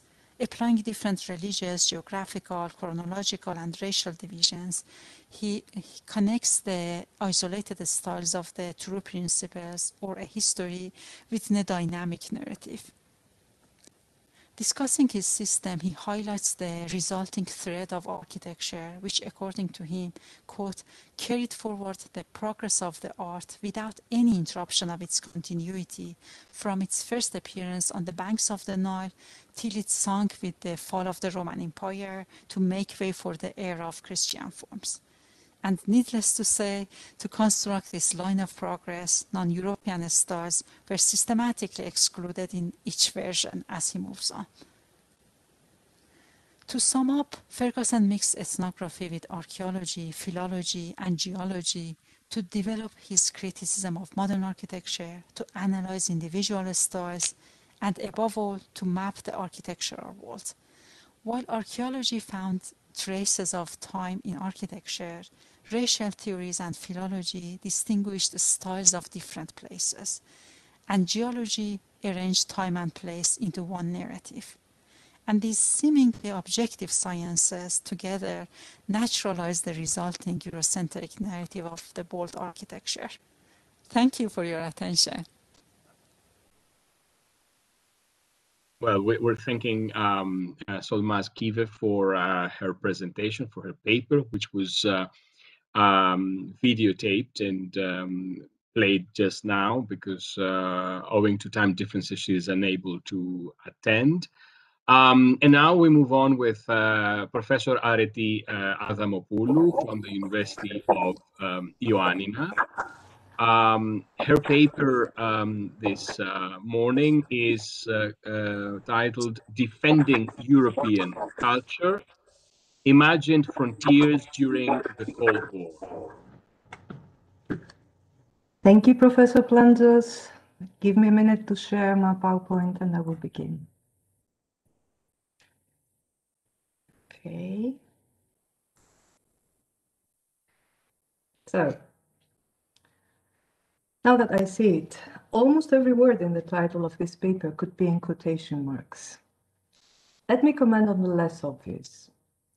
Cold War was and is a common Western expression, but it was not in use in Eastern countries, where different terms described the dominant political conflict of that period.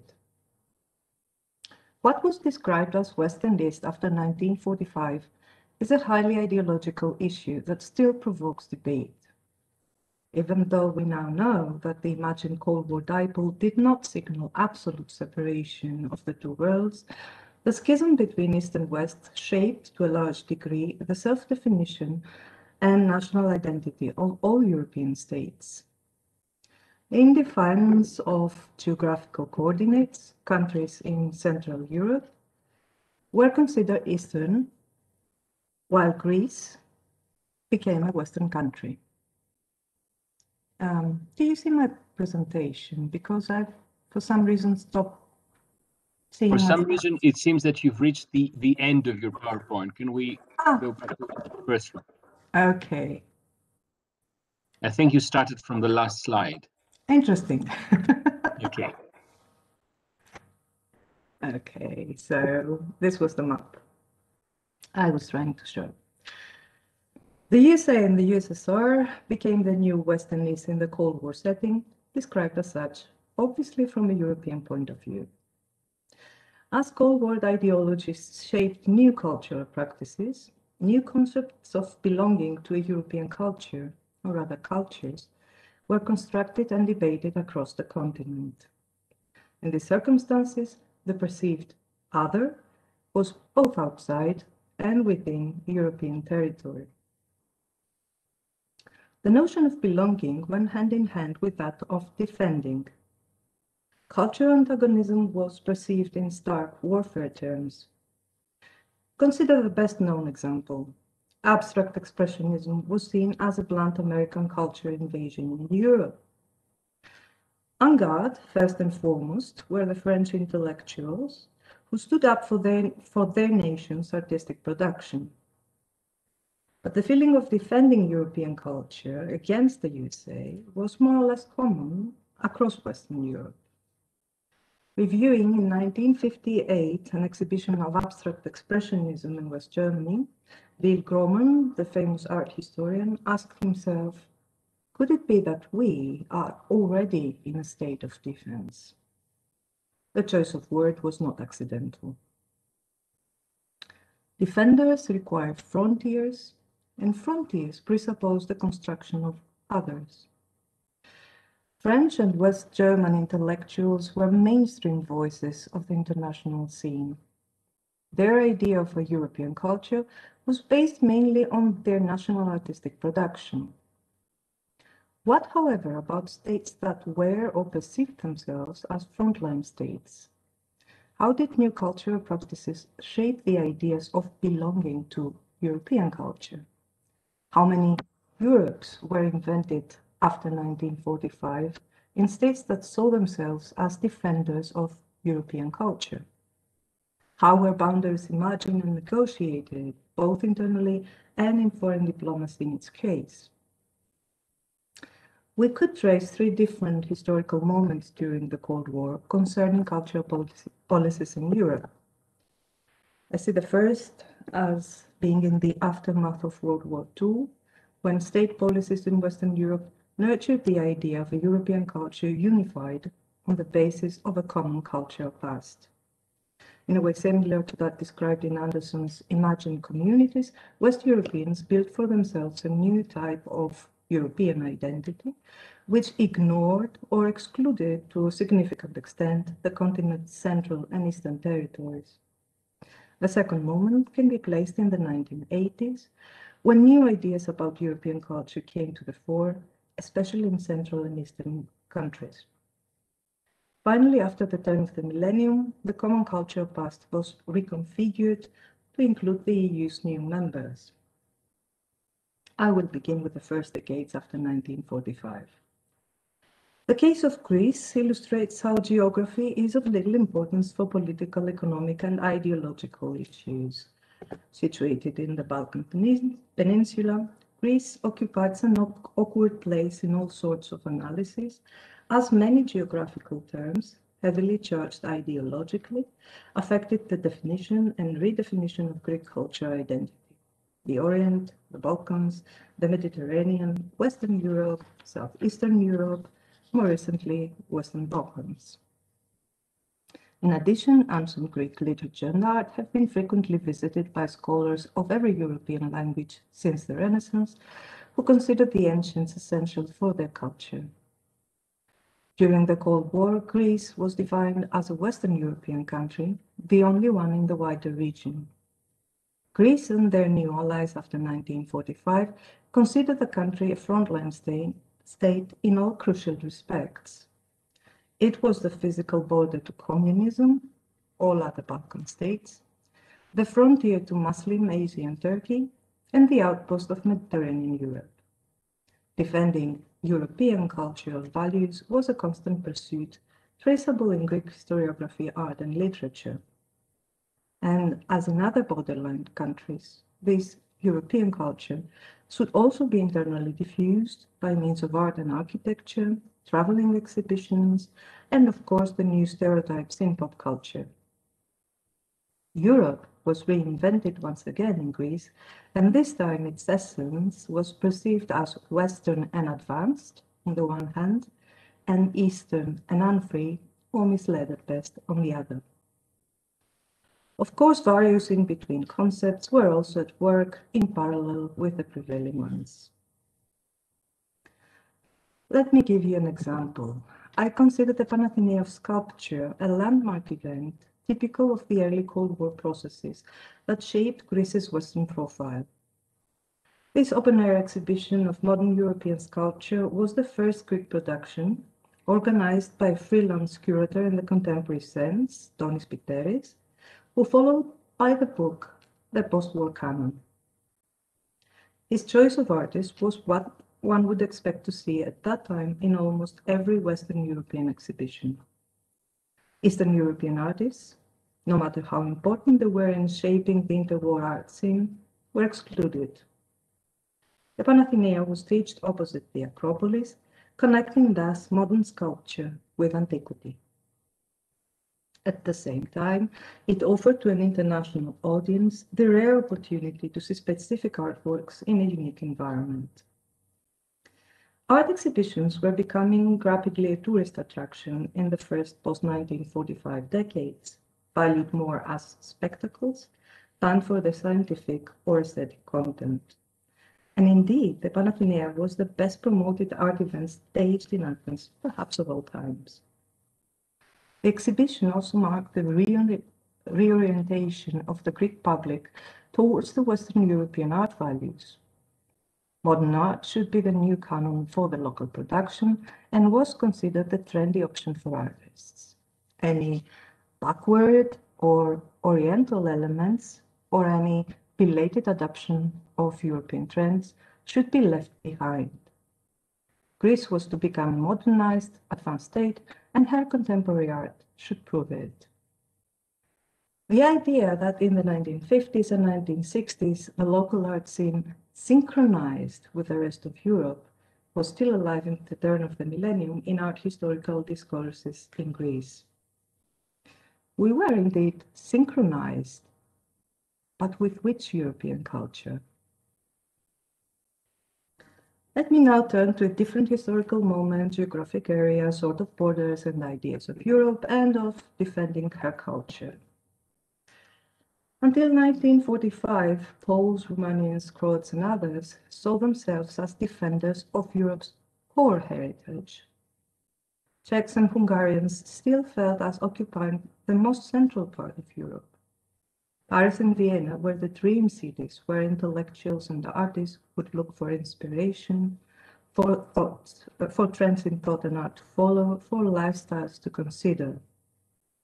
This cosmopolitan diversity of the interwar Central and Eastern Europe was shattered by World War II.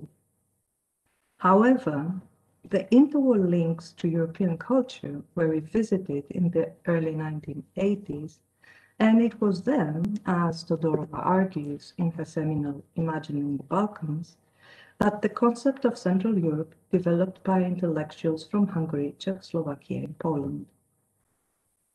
She used text by Janez Schultz, Milan Kundera, and Czesław Milosz, who underlined that Central Europe, although having become part of the socialist East, had over the longue durée been much more shaped by its entanglements with historical processes of the West than by its links to the East.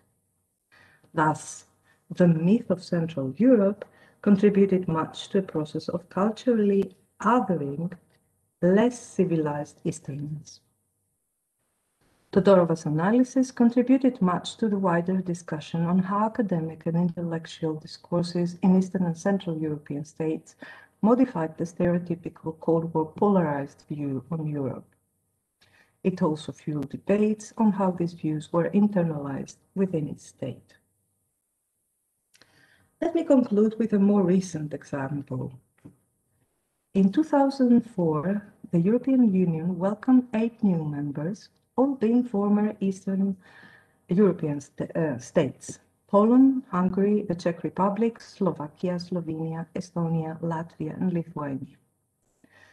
Geography and cultural borders were renegotiated once more, and the common European past was revisited with an emphasis to the pre-1914 modern art and culture.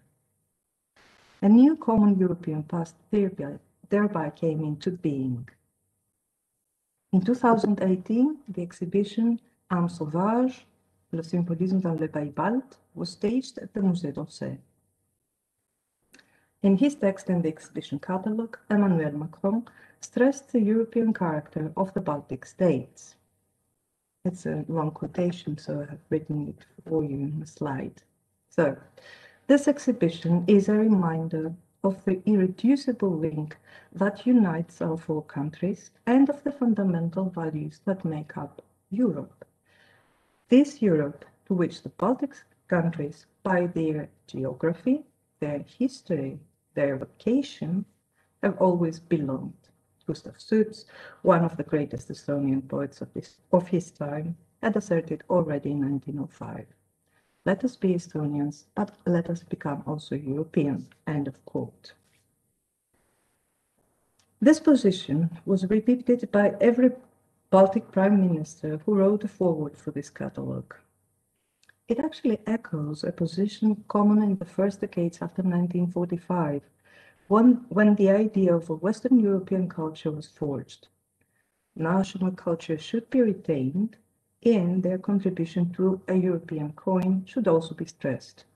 After all, Europeans may not have realized it, but in the eyes of others, they look united.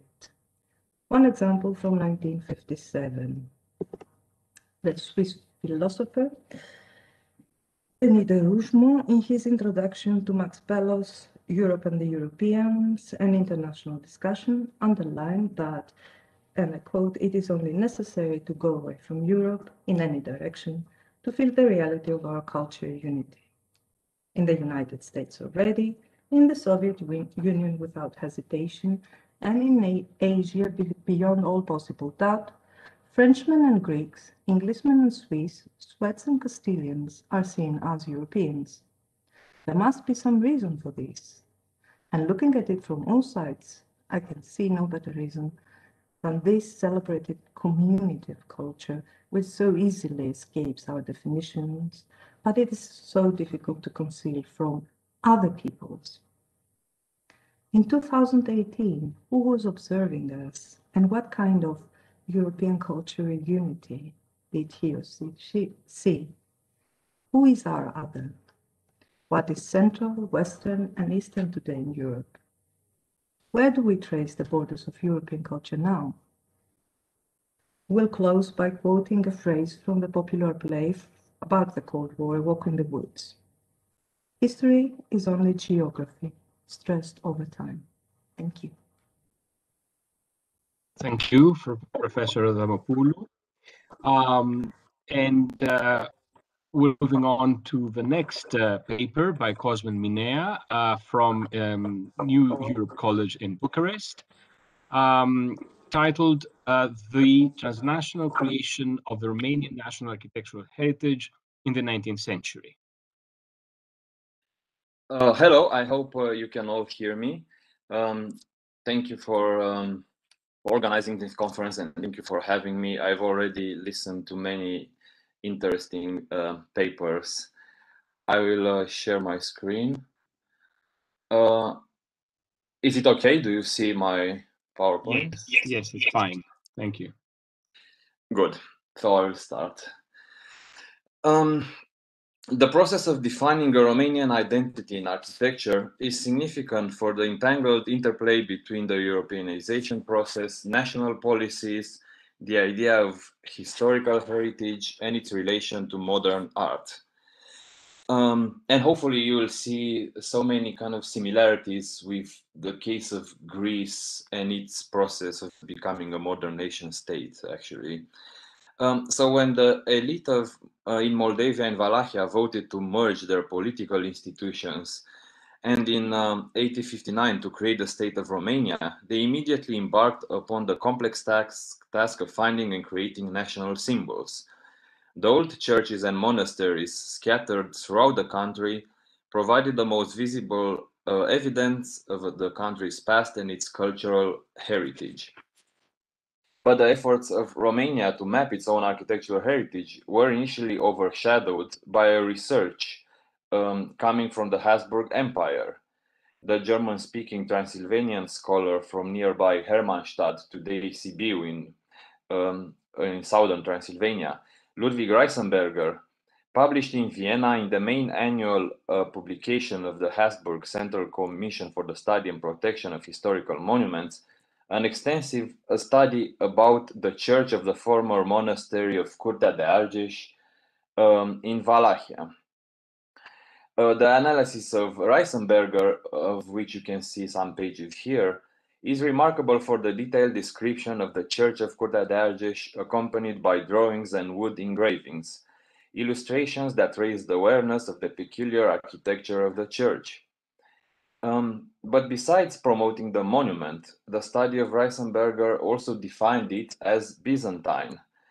And as far as I'm aware, it was the first time when someone precisely identifies a monument in Romania as in Byzantine style or Byzantine. This is another engraving from his study.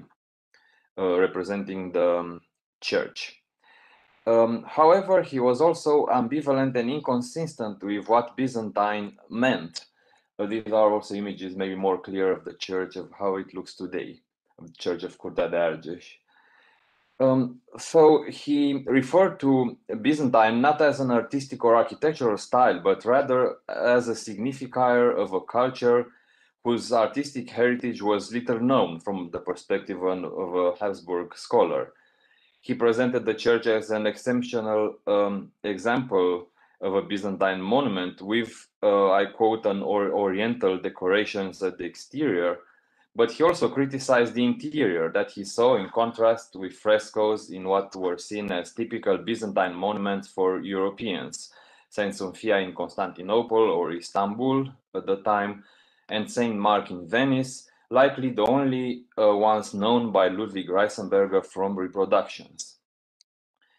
So he used phrases such as light too weak, excessive paintings, or one is feeling oppressed when describing the inside of the church. So as I will also argue in the following part, the category Byzantine applied to Romanian monuments was in fact a two-edged sword. On the one hand, it provided a way to have monuments in Romania easily recognized and appreciated within a European context. On the other hand, the attempt to make monuments pass as Byzantine or even defining them as such meant accepting an image that was often negative in Western Europe and now also highly idealized.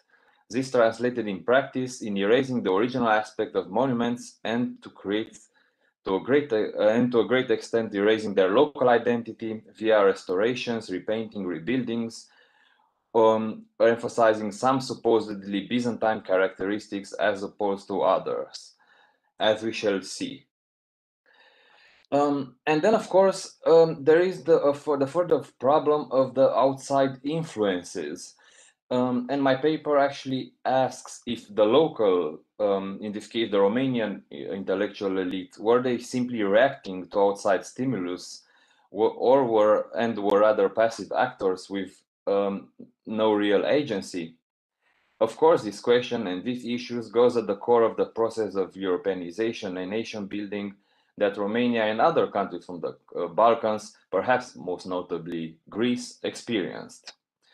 And the answer my paper gives is that actors or ideas coming from Western and Central Europe were not influencing in an unidirectional manner the southeastern part of Europe. They were just a part of a process that was driven by debates, contestations, collaborations of various actors born and trained in different parts of Europe. So rather than looking at the Europeanization or modernization process as something coming from the West to the East, I propose to see it as a growing web of interactions, relations, ideas, and actions that involved on an equal level in the intellectual elite from all over Europe, and that indeed radically transformed Romania, Greece, and the neighboring countries. I kind of jumped here to the conclusion a bit, but I hope I will convince you of this argument with the series of examples that will follow. So Reisenberger's work indeed became a very important study for the Romanian artistic and intellectual elite, but was also strongly instrumentalized for own political purposes, criticized and nuanced. For example, 2 years after its publication in 1862, it was partly translated in Romanian by the architect Dimitrie Berindei, who in the preface both praised and criticized Reisenberger for his bleak description of Byzantine art and for presenting the Church of Curtea de Argeș as an isolated monument and not related to an emerging from the wider Romanian architectural heritage.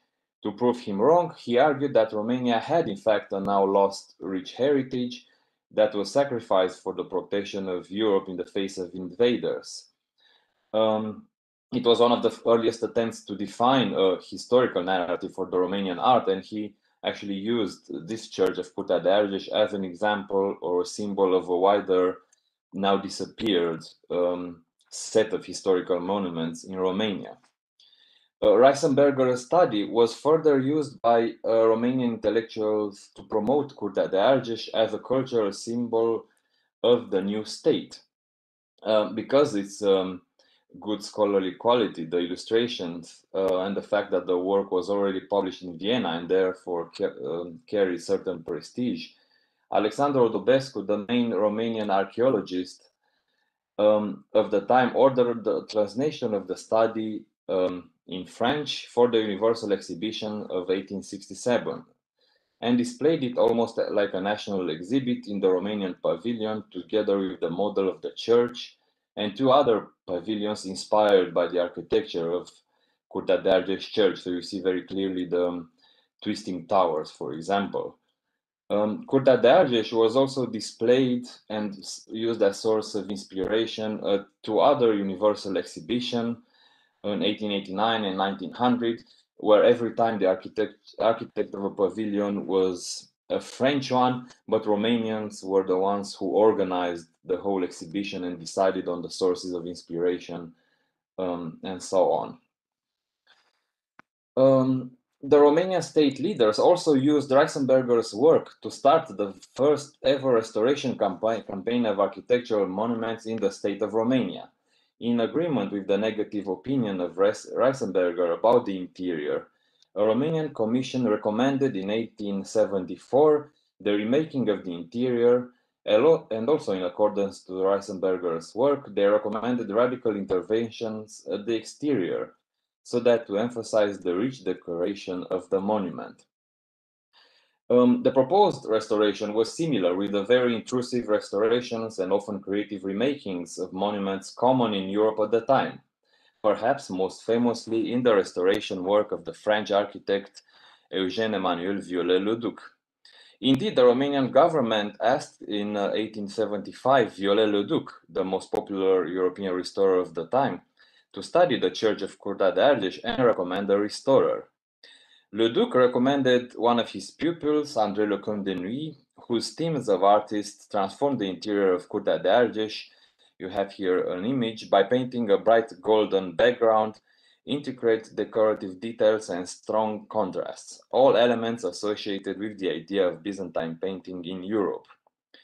The French architect also restored from 1881 the interior of another former monastery, Trei-Ierarhi, from the Moldovan capital of Iași, and from 1884 another two monuments that you have them here, by creating in fact new buildings according to what an ideal type of Byzantine monument was generally accepted to be: a Greek cross plan church, so a square central space and four arms of equal lengths, with a central cupola, round arches, and facades made of alternating layers of bricks and stone.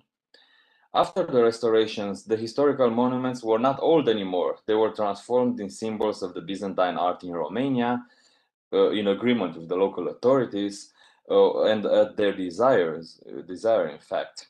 Monuments had handpicked and presented almost in the fashion of exhibition pavilions, removed of old structures and surrounded by new buildings.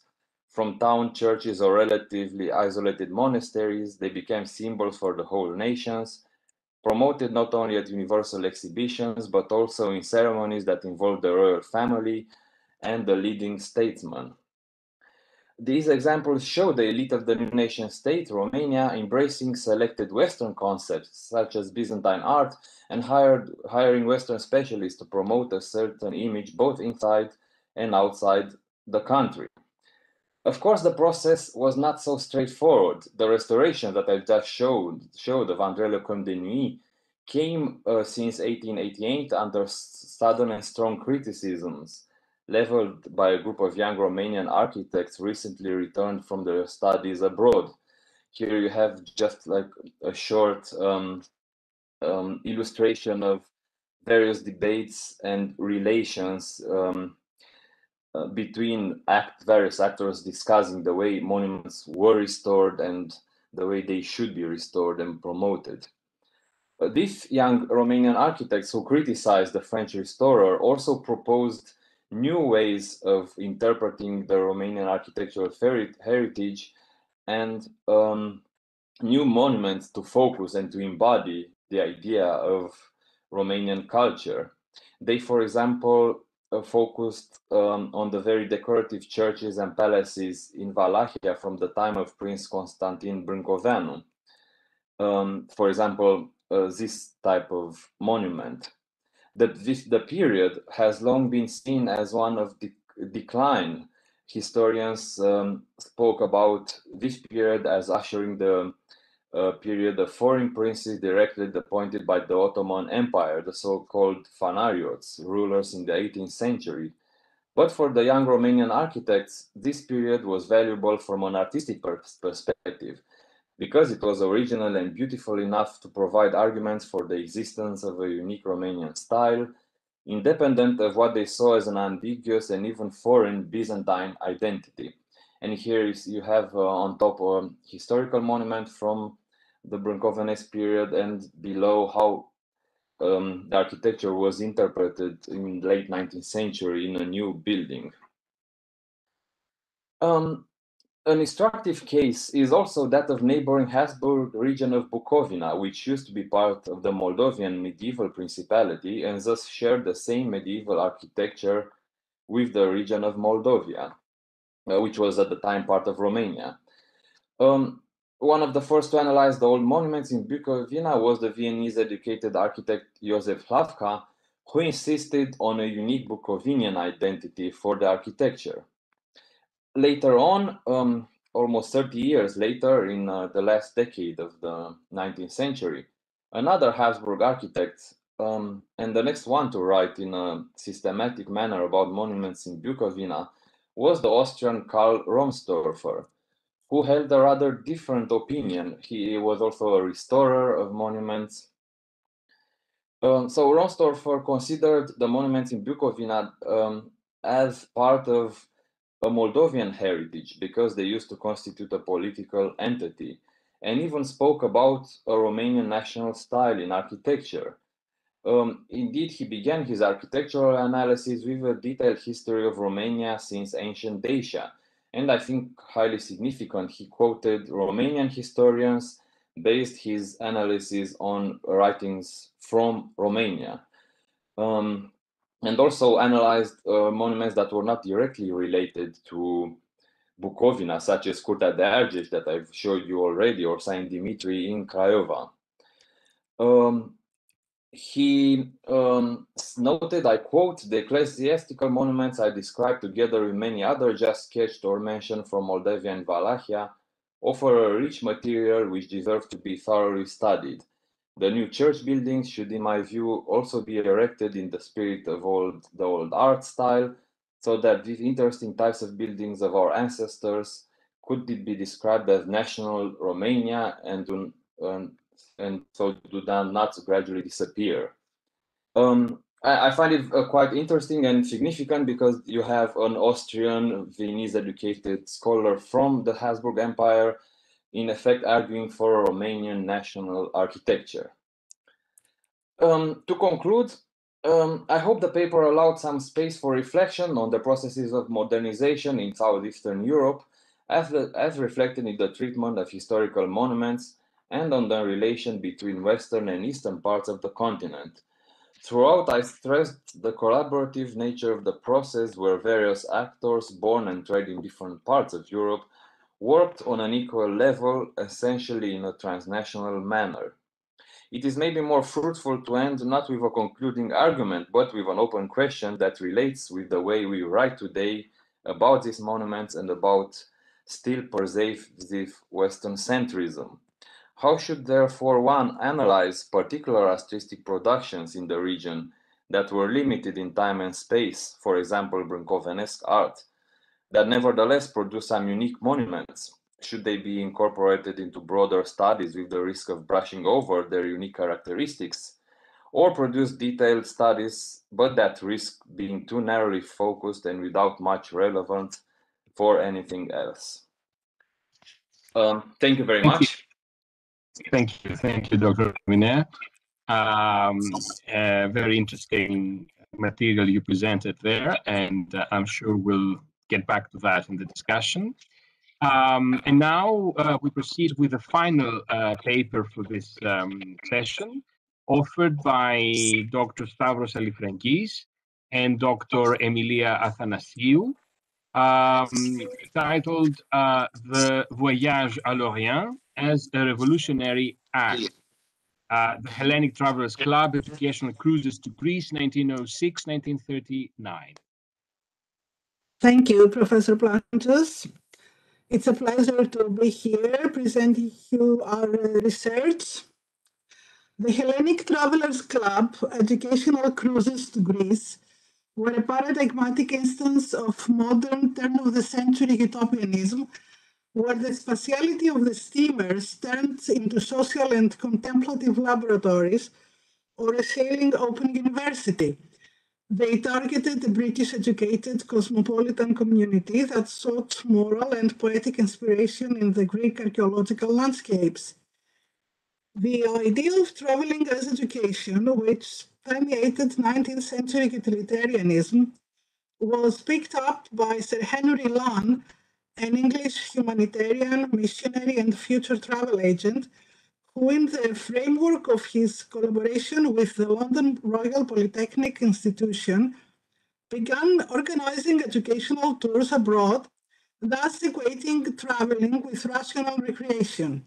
In this respect, Lunn followed the lead of Thomas Cook, who advocated traveling as a kind of free trade in people, a form of social enlightenment.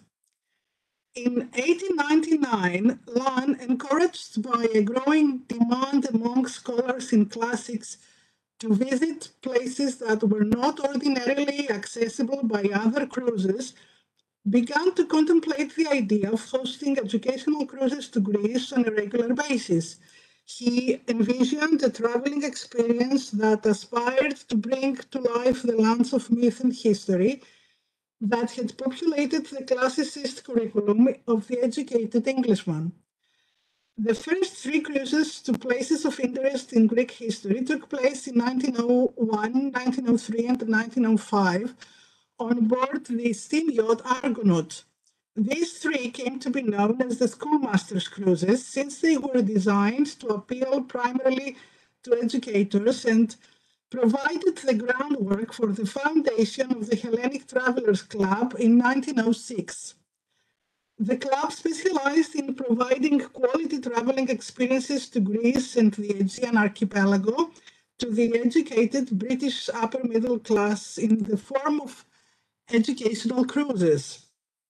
The shifting itinerary usually included Venice or Marseille as starting points and several intermediate stops along the shores of Italy, Malta, Croatia, Greece, and Turkey.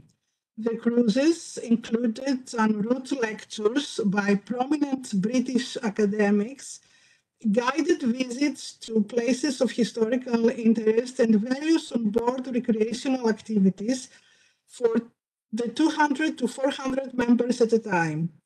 These were documented in the Proceedings of the Hellenic Travelers Club, a yearly publication that popularized the idea of traveling to Greece as holistic self-improvement.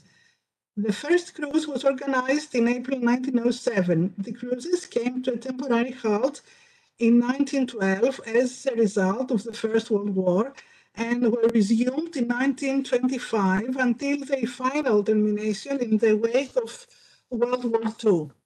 Greece had become accessible for a wider audience due to the geopolitical developments that followed the Greek War of Independence and the establishment of the modern Greek state. Traveling to the southeastern Europe early in the 20th century continued, expanded, and modernized the tradition and the itinerary of the Grand Tour without altering its main social and educational focus. It gave a certain class of educated British men and women the chance to have a direct encounter with the classical world they had studied. In this vein, the Hellenic Travelers Club was conceived along the lines of a private and elitist travel club whose regulations were clearly defined in the proceedings. Potential members had to be university graduates and had to be proposed by an existing member and seconded by another before they could be considered as candidates. Unsurprisingly, many senior members of the club were Oxbridge alumni. Club members would travel in style by reserved trains from London to Marseille or Venice and continued from there on luxurious steamers or steam yachts. For example, the steamship Leticia that was chartered in 1932 to undertake the club's cruises had been one of the steadiest and more tastefully decorated ships, often described as a floating hotel due to its splendor and high standard of hospitality. Formal dances and fancy dress balls, bridge games, and various sports activities complemented the cruise's social and recreational program. More importantly, the steamers were fitted with libraries, conference halls, and conversation halls to assist the onboard academic activity, which included several lectures, projections, and peripatetic discussions along the decks. The creative coexistence of people from different educational backgrounds on board the steamships headed for Greece and their active engagement in relevant academic lectures were expected to set the right frame of mind for the encounter with the country and its people, past and present. It involved the visit of disparate and until recently inaccessible locations as a contextualized network of interconnected places. These were enjoyed through the perceptive framework of an overarching cosmopolitan narrative that linked mythology, ancient history, and classical literature to lived experiences and modern landscapes. Ancient Greek civilization and the modern reality that had emerged after the dissolution of the Ottoman Empire provided the historical background for these lectures, whose special focus was the Greek landscape as a connecting term that stood for the harmonic union between nature and culture, natural and human-made. During the interwar, the Greek landscape encapsulated an impulse that resounded throughout Europe and urged for empirical knowledge, truth-seeking, fairness, honesty, and understanding as the cornerstones for a lasting peace and a novel and just society.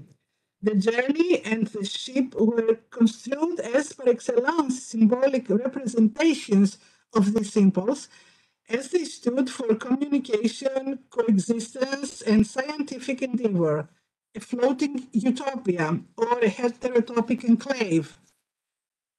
The luxurious spaces of the ship and the space of traveling, meaning the journey itself, stimulated moral regeneration, spiritual metamorphosis, and purification from the polluted and corrupted atmosphere of the crowded, industrialized cities of continental Europe.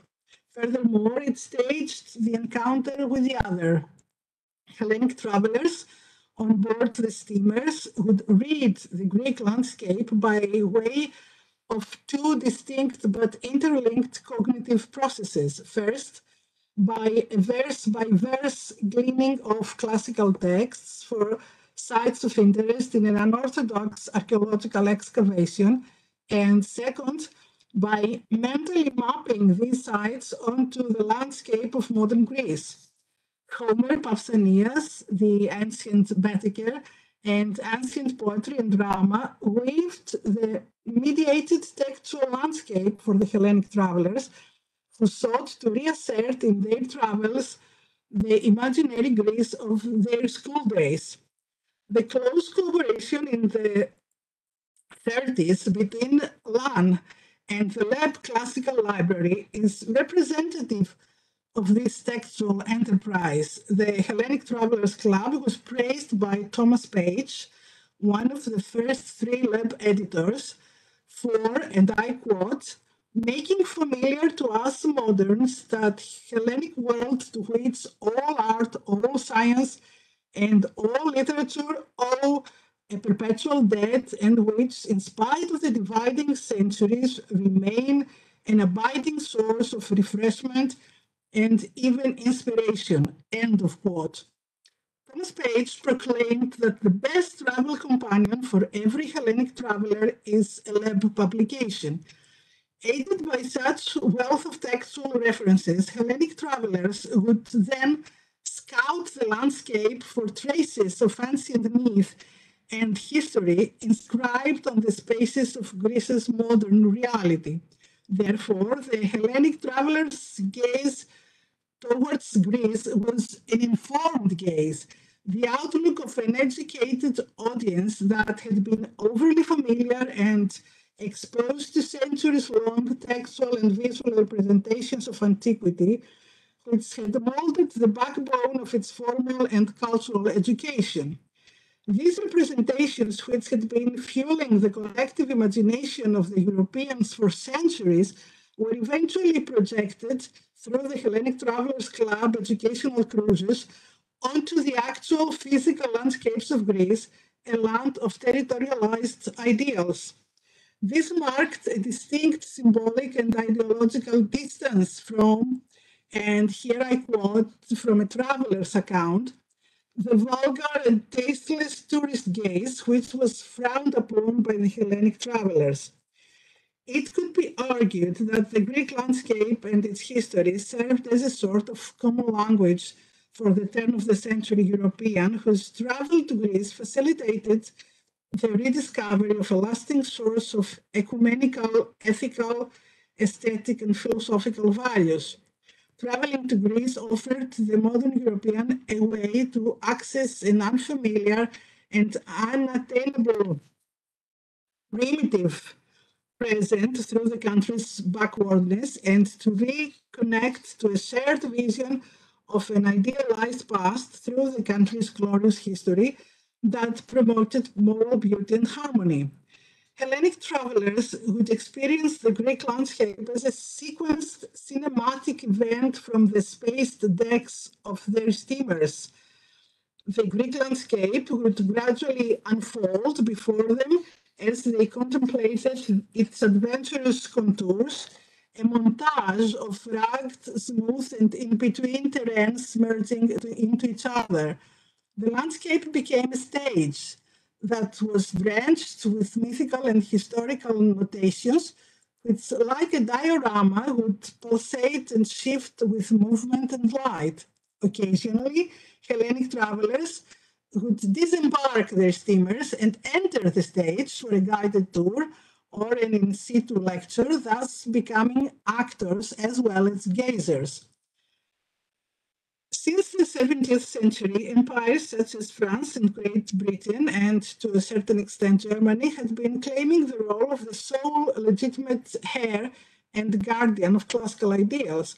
However, with the establishment in the 19th century of the modern Greek state and the spread of traveling, the Greek classical past became available not only as an imaginary construct as a set of moral, aesthetic, philosophical, and political ideals, but also as a material reality that you could visit, observe, and meditate upon, even in its modern status of decline. This idealized past was finally territorialized. It had become a foreign country one ought to visit and discover for oneself. However, many British travelers and travel writers were let down not only by the state of the country and its non-existent infrastructure, but the people as well, whose amiable disposition was somewhat marred by an unfair comparison with the ancient people of that name. This constitutes the first paradox of the phenomenon. The explicit cosmopolitanism of the Hellenic Travelers Club educational cruises, which proclaimed a fair and open-minded encounter with the other, failed to transcend the stereotypical approach of the East and to some extent deepened their divide. Nevertheless, Greece was still seen and experienced by many Western travelers as a pure land of a lost authentic ego and a safe refuge from modernity's rapid industrialization, swelling capitals, and correspondingly shifting moral and aesthetic values. In a time of change, Greece offered some hope of certainty. The atrocities of the First World War rendered even more critical the return to antiquity as a form of ethical sanctuary. The European intelligentsia sought in the philological study of the ancient texts and the cultural geographies that gave birth to them, the ecumenical ideals that would steer humanity away from yet another war and set the intellectual foundations for a novel society. This modern vision of the future was fertilized by an investigative gaze towards the past that was constructed by means of modern optical devices such as stereoscopes, binoculars, cameras on board modern ships. In a paradoxical way, the times called for a hard look at the past before one could move forward. In this sense, the Hellenic Travelers Club educational cruises to Greece, the floating realized utopias of early and interwar modernity, fulfill the call for cosmopolitan values that in the heated interwar period was constituting a revolutionary act. Thank you very much for your attention. Thank you, Dr. Athanasiou and Dr. Architagis for your paper, for your presentation. And now we have, I think, enough time, ample time for discussion. I think that this was a great session, if I may say so myself, although I did not design it, so yes, I can say so myself. It is a great session because it follows on from what was discussed this morning. I think this is a perfect addition to what we were discussed, and I think it gave some answers to the questions that were posed this morning. It's interesting that all our speakers, all our 5 speakers right now in this session, discussed various forms of architecture and built space as a portal. The last speakers mentioned a stage or something. As a portal to the understanding of culture by ourselves and others, and usually in all the 8 papers we discussed this morning, by others. I noted several correspondences between the 4 papers. You all stressed the temporal allure of architecture and architectural space and built space in terms of history, in terms of present culture, in terms of identity forging. And I also noted with pleasure, I must say, that several of you hinted at sort of abandoning that old East and West divide, which may well have existed in those days, but perhaps it seems to me you were suggesting in order to understand that divide then, we need to go beyond it now. Professor Avramopoulou spoke of communities of culture. Dr. Minea mentioned a web of interactions that are neither here nor there. And since Professor Avramopoulou reminded us of Anderson's imagined communities based on print capitalism, perhaps we could put next to them a set of imagined communities created out of a sort of an aesthetic capitalism, a capitalism of images, a capitalism of architectural styles, trends and styles, from what is Byzantine in Romania to what is classical in Greece and back again. So these communities of culture do cultivate this utopianism, this create these heterotopic enclaves, as the last speakers called them, well, they were talking about cruise ships, floating utopias, but I wonder to what extent these floating utopias did not exist even the days of Lord Byron, as we had this morning when Lord Byron visited Ioannina, to what extent he was not himself part of a floating utopia, imagining Greece. Of course, all hinted, perhaps the word politics and political was never mentioned in any of your papers, or perhaps it was, I don't remember, but you all hinted at the political power of this dialogue, the political content of this dialogue. And you all reminded us that cultural admiration and cultural appropriation are forms of cultural antagonism. And perhaps this, in reverse, it reminds us that cultural antagonism and political antagonism and political perseverance is in dire need of cultural appropriation, sometimes disguised as admiration. So I think I've said too much already, and perhaps it's time to come back to you. I don't know if we have questions, but perhaps you can start by asking questions yourselves and or coming back to my comments.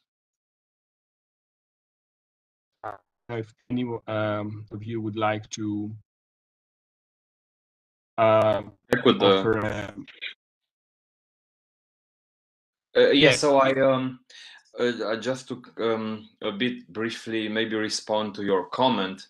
I think what I've tried to do also, this research comes out of my PhD thesis, which I finished last year, and where I think what I tried to, in a way, by looking at this modernization process that happened in Romania through architecture, I tried often to look at it not necessarily as something that was happening geographically or from west to east, but rather in terms of maybe social classes.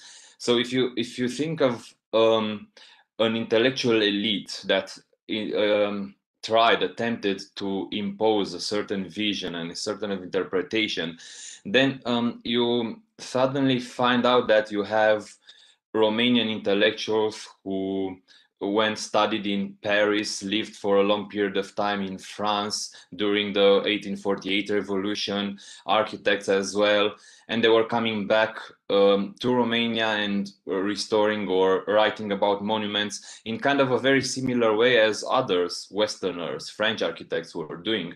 So in this way, you find out that these differences were not between Western and Eastern scholars, were not so big. And this also kind of, in this way, you can also look at the phenomenon of the imagined communities or the creation of various concepts or even geographical borders. And you can also spot several similarities between Western and Eastern. So it's very common to speak about the creation of new nation states in the Balkans.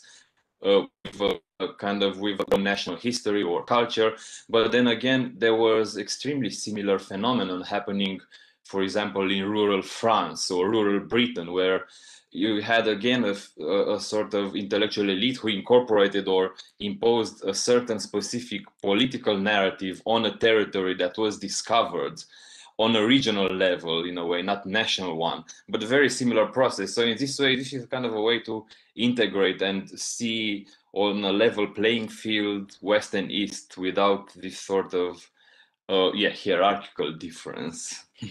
Thank you. This is extremely interesting, and I agree with you entirely, because this is a very nuanced approach to an old question, and it's I would like to read your thesis eventually. Is it published in English at some point, or not? I mean, not in Romanian, because I don't read Romanian. It is in English, but it's not published. I will Yeah, it's not yet published. I will write some articles. There are some articles coming up, and I will plan to publish it. It's still, you know.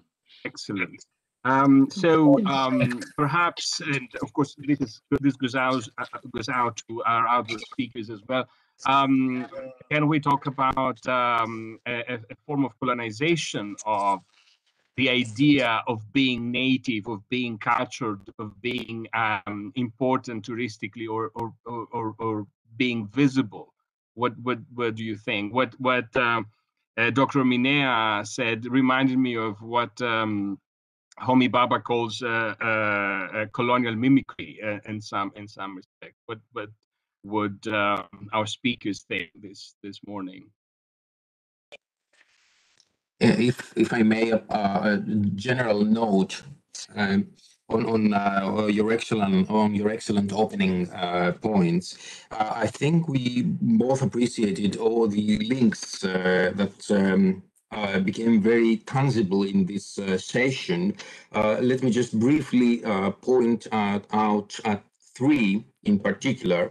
Professor Kaive in the beginning talked about ethnography interlinked to geology in the work of Ferguson in the History of Architecture by Ferguson, which I think in a free interpretation of these things could lead to our interest in cultural geography and how cultural geography becomes part of reading and accessing a space and its history. I think it became very obvious from that. But also, I think we appreciated what Professor Adamopoulou said about the shifting boundaries between East and West and how they change. This geography is also a conceptual geography because it shifts throughout the century and towards the end of the century. And we like to think of these cruises as not a conquer of the East, but as these people come from the West, they push the boundary of the East further away because they become familiar with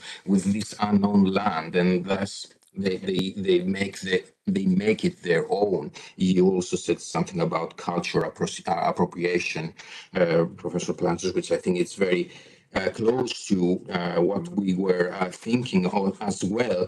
And coming to the third speaker, Dr. Minea, I think it's obvious that there are several cultural transfers on so many different levels, political as well. Maybe it wasn't very stressed in our presentation, but interwar modernity and the politics of interwar modernity are part of this, play an important role in generating this, enabling these cultural transfers. They were not tourists. They didn't. Tourists. It's not the tourist gate. We're in your we are in your paper. There's a question here from Mirka Pagliura. She says it's about the third, but it's about yours, I think. During your research, did you discern any hegemonic discourses in the organization of the trips, of the cruises? So it's in Greek, so I hope I'm translating it accurately. Do you think they were part of a hegemonic discourse? These you mentioned teaching at some point, and it's a fascinating discussion. It depends how you term hegemony back at those times and today. Of course, these were cruises addressing educators and their needs. Education is a form of canonization of the experience. It's not a free experience. You're free to interpret it as you like it. No, it's part of an instrumentalized approach to. Yes, and I want to add, since British aristocracy was part of the travelers, and for instance, Lord Elgin was. We saw his photograph. You can say it's kind of hegemonic. Yes, the ancestors of Elgin, Bannister Fletcher, the son of Sir Bannister Fletcher, Darcy Thompson, all these people who have been formulating the cruises. Were part of these cruises, and many of the members. Though I must, we must always bear in mind that these phenomena are not just aristocracy, not as a way of life for the aristocracy, because even in the Grand Tour, it was the upper middle classes that took part. Sometimes we think of people in Western coats and we think that they're all lords and that sort of thing, and earls, but they're not. Even the Society of the Dilettanti gave scholarships to members of the upper middle class, to students like Stuart and Revett came to Greece. They were not. They were architects. They got a scholarship to come here. And since you mentioned school teachers and all that, so we're well into the middle classes in terms of Britain, of course. Precisely. Let us rephrase. It's an aristocracy of knowledge, of educated people who with a specific interest and a specific set framework within which they experience Greece. So I presume it's safe to assume that there must have been some kind of hegemonic intention there, since most of them were Oxbridge alumni in the first place. Thanks. Thank you for that. You all mentioned the idea of modernization. It's a version. It's a breed of modernism that becomes modernization. With eventually, tourism requires a lot of modernization. We all realize that you need roads, you need infrastructure for all this. But I was especially interested in the modernization of the gaze through what Professor Adamopoulou discussed with the Panathenaia exhibition, which I ignored. I'm afraid I had no idea this existed.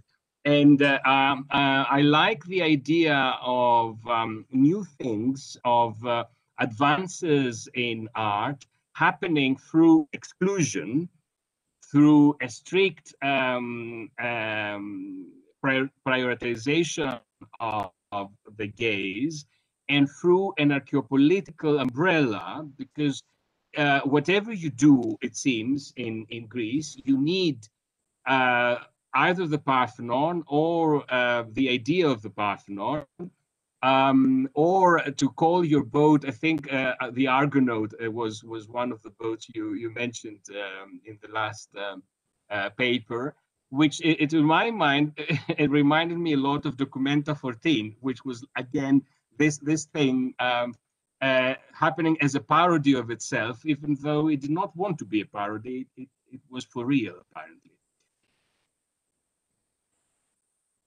I'm afraid you can escape the Acropolis and the Parthenon, can you? No. Yes, it's true. This exhibition was a landmark event from many aspects, actually. If we see it from the current moment, it's a very interesting exhibition, both, as you said, for its inclusions as well as its exclusions. And in the Tonis Piteris archive, there evidence actually how the organizer didn't want any East artist in his exhibition, and how he picked the Acropolis, not the Acropolis, the Lofos of Ton Muson, Ton Lofo Ton Muson, the Hill of the Muses, just opposite the Acropolis. And he was staging photographs and where each sculpture should be placed so that one would get a view of the Acropolis at the background. And there's a huge also discussion concerning if contemporary Greek sculptors should be included in this exhibition of European modern sculpture. And it's really interesting that the organizer didn't want any Greek sculptors, because he said they didn't participate in creating the canon of modern sculpture. Eventually, they were included, but that's a long debate. Thank you for this. That was an excellent addition to the discussion. I don't know if there are any comments from anyone. Professor Loukaki, I see you're raising your hand. Thank you. Thank you, Professor Plantos. Since the question of hegemony lurks in the accounts, and since we know from Gramsci that there is the concept of the organic intellectual, since in Romania it seems the intellectual elite was very strong, and since also processes of othering continue rather unabated, I wonder, Dr. Minea, how do local people feel about these shifts in monumentality and monumentalization? How are they sort of being asked? How is local feel, the local feel growing in regard to the monuments that you showed, and they look like they're pawns in the hands of specialists, really. And if memory serves, I have visited Bucharest, and I remember that there was a number of Byzantine churches demolished by the Ceausescu regime. The same is true of Athens, but in Athens it took place by the Bavarian environments of King Otto. So I wonder what kind of reactions, if any, there have been around this. Thank you. Thank you. Yes, it's a very good, a bit of a complex question. I think, I guess you can look at the process as a gradual democratization, if you want, of the official art and heritage. So definitely when Romania became an independent nation in 1860, quasi-independent, still under some authority from the Ottoman Empire, there was an elite, a limited elite, who dictated and in a way established the way the official art, the way monuments were going to be restored or used. Part of the elite was also the church, and especially the royal house, the King Carol at the time. I think what happened gradually was that more and more Romanians became trained in universities abroad, also in the country. The first university in Romania was established in 1860, and gradually they, in a way, started to contest what was happening. There were various professional disputes going on, and also ideological, in the sense that there were various kind of ways in which Romanian identity was seen. Some people valued, for example, as I showed to you, these grand examples of Byzantine art and architecture. Others were looking at more specific original local examples, such as Brâncovenesc art. Eventually, after the turn of the 19th century, rural and folk art became a lot valued as something representative for the national culture. All this, in a way, happened partly as a reaction to this essentially Western, I would say, concepts such as Byzantine art that were initially adopted in Romania.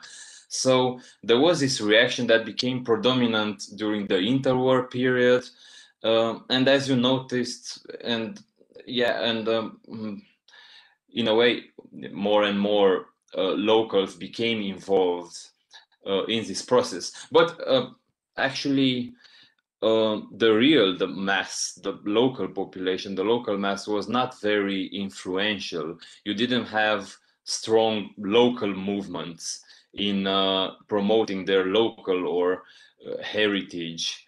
It was a very centralized process in Romania that kind of was spread from Bucharest, from the capital, from a certain elite elsewhere. Yes. Thank you. Thank you. I think it's time to go to our break. We resume in exactly 15 minutes for the next session, which will be chaired by Dr. Ali Fregis, if I'm correct. Yes? True, yes. Okay. So see you all in 15 minutes. See you. Many thanks. Thank you. Thank you. For an Thank you. excellent set of papers. Thank you. Thank you. Very much. Thank you.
Καλησπέρα σας. Είναι η κυρία Ντούπα και ο κύριος Δελής μαζί μας. Μάλιστα. Σας ακούω. Θέλετε να κάνουμε μια δοκιμή με το PowerPoint? Ναι. Μισό λεπτάκι να τηλεφωνήσω και στον κύριο Ντελή. Είστε ο κύριος Φραγκούλης που μιλήσαμε? Όχι, ονομάζομαι Σταύρος Ελφραγκής, είμαι ο chair του επόμενου Α, session. ναι. Ναι. Μισό λεπτάκι. Κύριε Ελφραγκή, μισό λεπτάκι να τηλεφωνήσω και στον κύριο Ντελή. Ναι, αμέσως.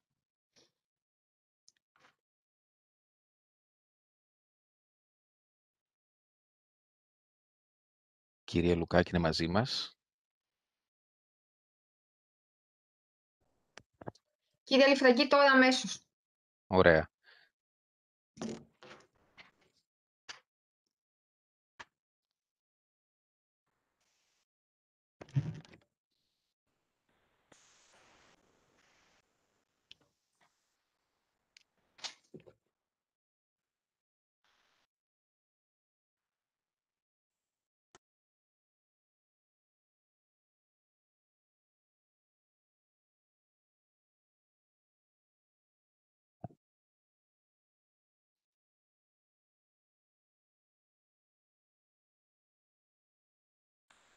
Ωραία. Να και ο κύριος Ντελής. Γεια Ωραία, σας και χαρά σας. Καλησπέρα. Δεν πειράζει που συνεχίζεται η ζωντανή μετάδοση. Εμείς θα κάνουμε μια μικρή δοκιμή. Θέλετε να...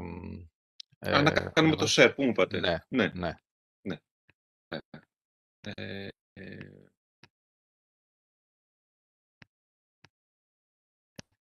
Λοιπόν, πού είναι, αυτό είναι το share. Εδώ πάμε λίγο στο βίντεο που σας έλεγα προηγουμένως. Αχιλλέα, είναι ο κύριος Αλφραγκής, όχι ο κύριος Φραγκούλης που έχεις μιλήσει. Α, είναι ο κύριος Αλφραγκής που προεδρεύει στο επόμενο session. Οκ, συγγνώμη. Έχετε βίντεο, λοιπόν.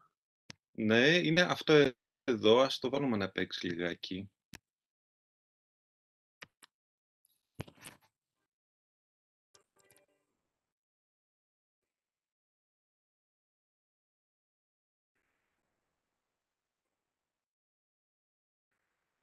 Ακούγεται? Εγώ δεν ακούω κάτι, όχι. Η ροή είναι λίγο σπασμωδική, αλλά δεν ενοχλεί πάρα πολύ. Οκ, δεν πειράζει. Είναι βουβή η ταινία, επομένως δεν υπάρχει πρόβλημα. Ωραία. Θα μιλάτε καθώς θα το βλέπουμε? Στο συγκεκριμένο σημείο όχι. Μετά θα υπάρχουν αποσπάσματα, θα έχει ήχο, απλώς θα μιλάμε. Ωραία. Νομίζω ότι λειτουργεί. Θα ανοίξετε και τις κάμερές σας προφανώς μετά για να σας βλέπουμε. Ναι. Κύριε Αλφραγκή, μία τελευταία ερώτηση, με συγχωρείτε. Όσο βέβαια. το δείχνει ο κύριος Ντελής αυτό από το σπίτι του, εγώ θα πρέπει να λέω κάποια πράγματα από το σπίτι μου. Δεν έχουμε πρόβλημα, αντιλαμβάνομαι. Είχα ρωτήσει και τον κύριο Φραγκούλη, το τεχνικό. Όχι, απλά θα έχετε ανοιχτά τα τηλέφωνα και τις κάμερές σας και θα ακούμε και τους δύο σας ταυτόχρονα. Ωραία, όχι τα τηλέφωνα, τις κάμερες και το... Τηλέφωνο είπε, συγγνώμη. Τα μικρόφωνα ήθελα να πω. Μικρόφωνο, ναι, εντάξει. Σωστά. Ωραία, είμαστε έτοιμοι λοιπόν με εσάς. Η κυρία Λουκάκη είναι μαζί μας. Ωραία, εμείς ευχαριστούμε πολύ.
Κυρία Λουκάκη, θέλετε να κάνουμε μια πρόβα πριν ξεκινήσουμε κανονικά, ότι λειτουργεί η παρουσίασή σας? Παρακαλώ. Ναι, ευχαριστώ πάρα πολύ. Θα το ήθελα. Ευχαριστώ. Συγγνώμη, γιατί πάω να ανοίξω το PowerPoint και ένα λεπτό να κάνω ένα share. Πού είναι τώρα από όλα αυτά?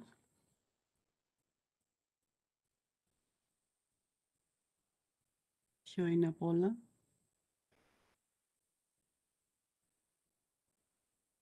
Το share είναι στο κάτω μέρος της Όχι, το οθόνης. βρήκα το share. Το βρήκα το share. Ένα λεπτό, γιατί δεν αναγνωρίζω το εικονίδιο. Καταλάβατε τι θέλω να πω. Λοιπόν, ένα λεπτό. Ωραία. Για να δω αν φανεί τώρα που... Να το, ωραία.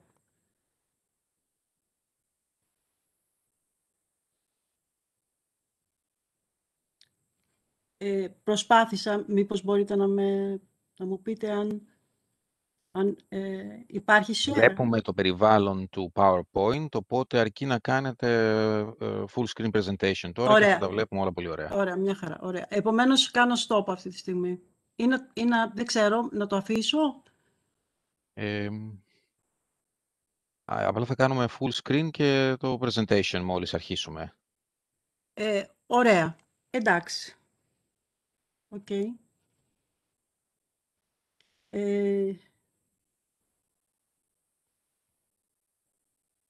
Είμαι ελαφρώς, επειδή αυτή τη στιγμή βλέπω μόνο, για να κάνω full screen,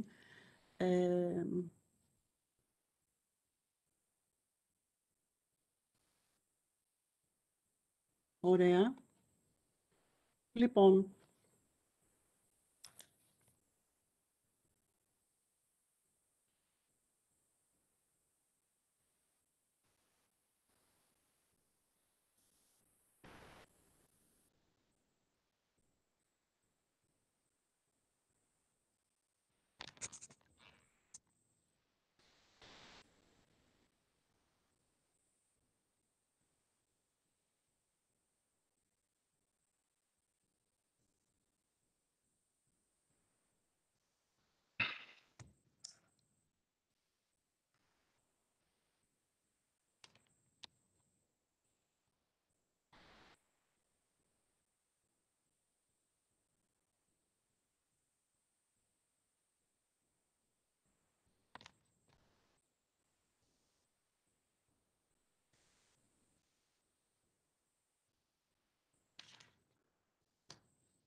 Are we all set and ready to begin? I think we are.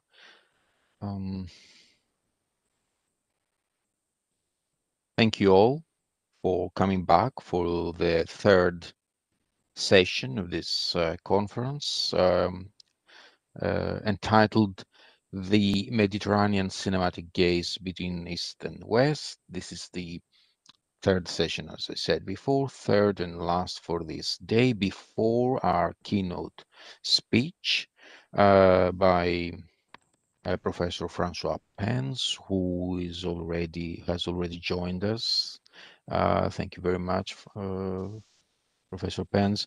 This session, as you can already tell, it's using cinema as a point of reference for our historical and theoretical examinations.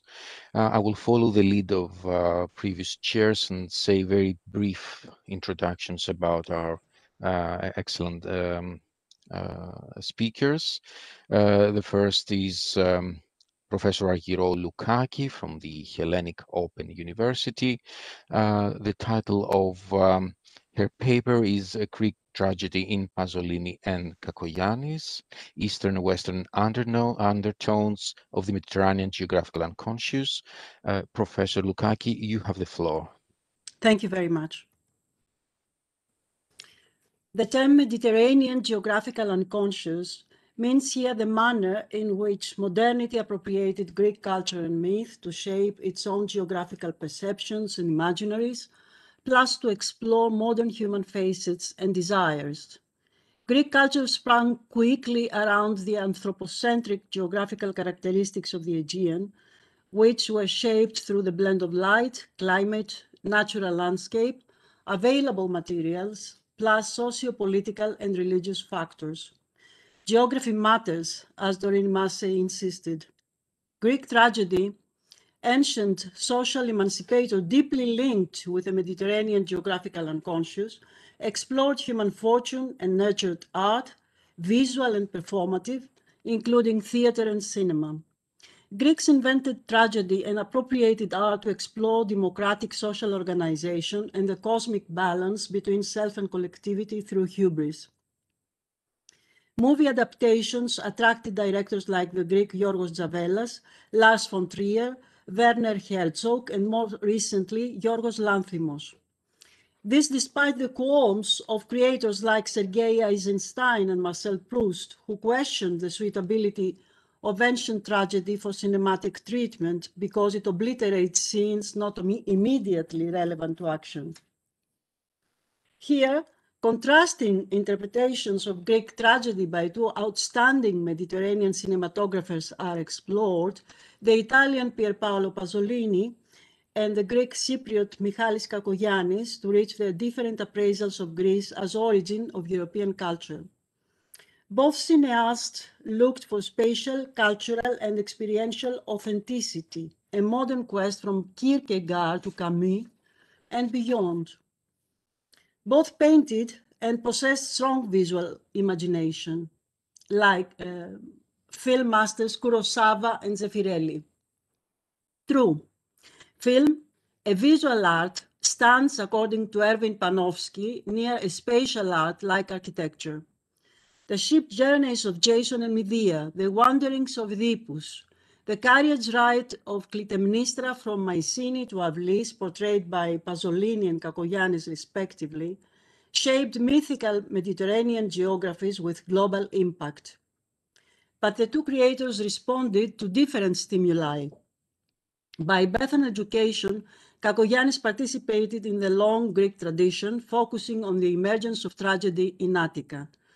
Pasolini located the origin of personal and European guilt in Greek rationalism, in quotation marks, proposing a cultural alternative, though inconsistently. He portrayed primitive spiritual practices as superior in the face of Western colonialism. But he overlooked the Greek irrational, namely the mysterious and unconscious facets of the human experience, ever present in Homer, in tragedy itself, as Dodds has shown, plus in poetic mania extolled by Plato. I will continue with him, with Pasolini first. Pasolini was a poet, also, thinker, playwright, and classically trained philologist who translated Greek tragedies, a novelist and critic.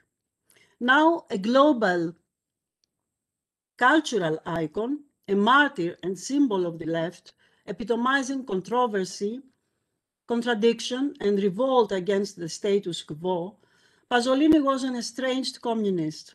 He attacked Western hegemony and consumerism, to him nasty forms of fascism. This raised issues of primarily Italian redress. Pasolini did fight against Italian conformism in films like Salò. His two tragedies, Oedipus Rex and Medea, confirmed Pasolini's love for the materiality of architecture and landscape and their mnemonic or dream counterpart. Seen from a supernatural, as he said, viewpoint, he explored liminal in-between rural ruinous spaces. Film, a language of poetry, according to him, can charter spatial dystopias. Pasolini filmed Oedipus in Morocco and Medea in Cappadocia, occasionally capturing Mediterranean archetypes like the patio. He also filmed parts of Oedipus and Medea in Italian sites, modern and Renaissance. Preferring few colors, he recreated the cities of Thiva and Corinth as a yellow or orange, dusty world, bearing little resemblance to classical landscapes of Greece.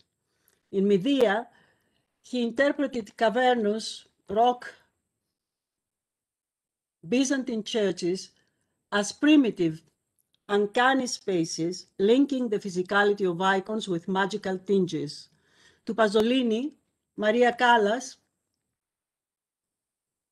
captivating as Medea, sparkled savage pathos. However, this fabulous Greek woman secures, through her magnificent face and dark eyes, repatriation to classicism, not to primitivism. Such contradictions are a constellation in Pasolini's profile. For instance, inconsistent to his Greeks equal rationalism hypothesis, he portrayed classical Greeks as primitives. A major contradiction is the fascination of a humanist with the devouring power of film, literally. An omen of his own end, it is portrayed in both tragedies. In Medea's model world, male flesh is mauled and scattered on the screen twice. Freedom from Western bondage means retreat to cannibalistic delights, which reintroduce the Colosseum in filmic culture. Further, no inner torment of Oedipus is suggested. This contradicts the very concept of tragedy as depiction of extreme moral dilemmas. Take Unnecessary Killings. They offer palpable pleasure to Pasolini's Oedipus, yet are far from the original text. Pasolini pursued a mythicized autobiography, through ancient myth in conjunction with psychoanalysis. Dada and Surrealism had already seen psychoanalysis as return to innocence and to noble savagery, fighting decadent Western values. Where Euripides barely mentions Medea's origins, Pasolini stressed primitivism in surrealist manner. However, his fetishistic yearning for archaic sacredness eventually turns into stereotyping, not emancipation of the unconscious object. A kind of conquest, really. Kakoyannis described Pasolini's tragedies thus. He did not make films of Greek tragedy. He made very striking films about the myths on which tragedy is based. Aristotle describes tragedy as representation of an action that is heroic, complete, and magnificent, offering cognitive value and accomplishing collective catharsis through pity and fear. However, Pasolini's interpretations, though remarkable, may fit the former, the cognitive part, but not the latter description, catharsis. And I turn to Kakoyannis, whose work, the cream of Greek cinematography early on, included directing, script writing, costume design, production, translation, montage, picking of actors, even funding. Kakoyannis looked for authenticity, for the apex of Greekness, and did explore many kinds through his thematically interrelated trilogy, Electra, The Trojan Women, and Iphigenia. First, he highlighted the constant incarnations of Greek myth as consciousness awakener. Second, he vindicated geography. Third, he stood out among film directors who engaged with Greek tragedy because he followed the ancient text closely, even filming in the order the corresponding tragedies were written. This move was rather unprecedented, as historical and literary authenticity was not a major concern for Hollywood. Through Euripides, Kakoyannis pursued war impacts and extolled the dignity of losers. He denounced devastating contemporary wars, including the 1974 Turkish invasion in Cyprus. He also explored the role of women in fundamental instances of Greek culture, portraying their voices against oppression and the power of some of them, like Helen and Clytemnestra. Further, he traced the links between East and West, especially in Trojan women, and conversed with cinematic masters. Kakoyannis chose Euripides over Aeschylus and Sophocles because Euripides infiltrates the soul of his heroes, may deviate from formalism, and moves action into the countryside.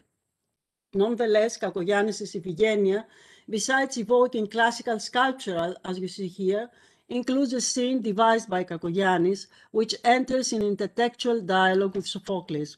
Servant girls, upon hearing Clytemnestra lulling Iphigenia with a hymn to Aphrodite, whisper that she extols the passions of love, reminiscing of the famous Sophoclean chorus stanza. Kakoyannis took limited yet crucial liberties with cinematic adaptation, adding some personages and scenes, reinforcing the chorus and stressing the landscape. Thus, he highlighted atavistic bonds between humans and nature, hubris and its punishment, accountability of the powerful like Agamemnon, and social collectivity. Chorus women were dressed in black, fabrics were loom-made. Familiarity intensifies through costumes of the kind worn for centuries by Greek villagers. In a burial scene, chants denote Orthodox hymns sung around Corpus Christi on Good Friday. Kakoyannis introduced profound visual and spatial universes, plus networks of emotion. While to Pasolini, the actual Greek landscape as a loaded symbolic universe was an unnecessary visual reference, to Kakoyannis, ancient gaze, space, and tactility were inherent in the formation of tragedy. The Greek gaze, including that of the chorus, was launched in international cinema.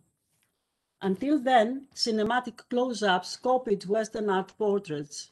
But Kakoyannis reintroduced the human form and explored the face as a cultural and psychic landscape. He particularly exalted Doric Irene Papas, creating a talismanic feel through her extraordinary physique and dignified insolence. He also explored the iconic faces of other actors.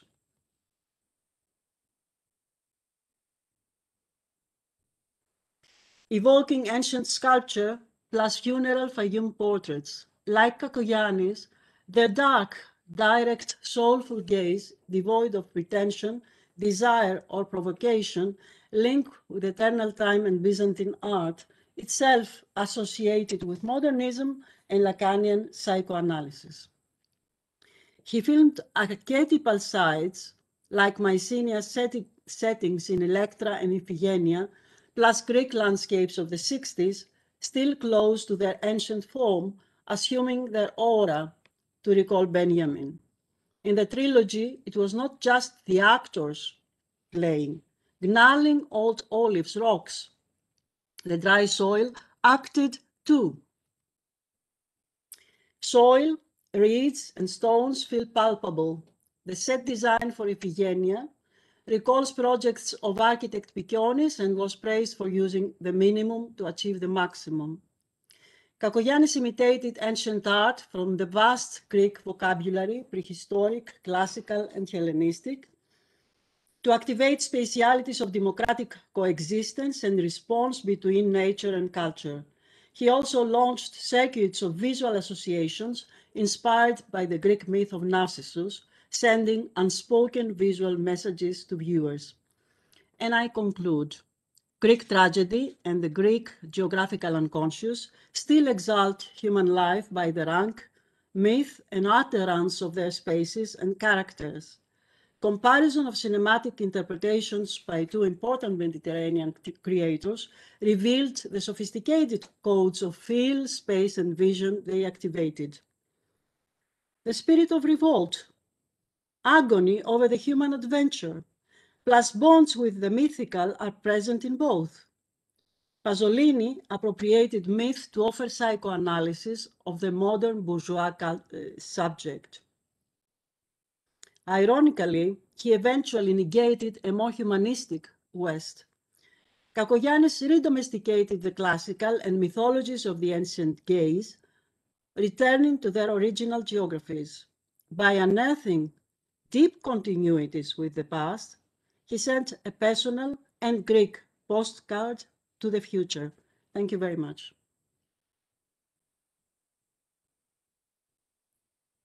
Thank you very much, Professor Loukaki, for this extremely thorough examination of two, I'm sure you all agree, paradigmatic cases of the appropriation of the myth, as you very elegantly noted. We'll come back to this presentation after the second talk, which is by Mrs. Evi Dupa and Dr. Achilleas Delis, who are both educators at the Genadio First Model Lyceum of Athens, and are here today to talk to us on a similar subject matter. The title of their presentation is How the Modernist Invention of Cinema Transformed the Eastern Gaze of Greeks. So you have the floor for your presentation. Thank you very much. So, can you hear me clearly? Yes, very well. So, honorable organizers of the conference, honorable chair of the session. In this announcement, we will try to explain to you the way in which the cinematic gaze was shaped, taking as an example the film Astero of 1929. Based on this film, the announcement will demonstrate how cinema, as the last child of modernism, was confronted with the gaze of the Greeks who resisted modernism. Many of the announcement elements come from Vrasidas Karalis' books, History of the Greek Cinema and Realism in Greek Cinema. We hope that you have not read them, so it's worth listening to some things. Greece, as the most Western of the Eastern countries and the most Eastern of the Western ones, shares a common characteristic with other countries in the region. The gaze follows the Byzantine tradition, in which the reverse perspective is detected. In the religious tradition of the Eastern Roman Empire, the viewer does not look at the image, but the other way around. The image invites the viewer to enter into the geography of the gaze. There is no perspective at all, only the dominance of the gaze. What is most important is the metaphysical substance of the image, which detaches itself from the surrounding space. This lack of perspective also existed in pre-Christian Greece. A scholar of ancient Greece, Egol Frideri, argues that everything, such as architectural structures, dramas, paintings, but also political life or religion, is in the foreground. This long tradition starts from ancient Greece, passes to Byzantium, survives in the shadow theatre in Karagiozis, and revives in cinema through frontal shooting, mainly through the stability of the camera. We can see all these in pre-war films struggling to figure out how to construct the gaze according to the new cinema possibilities.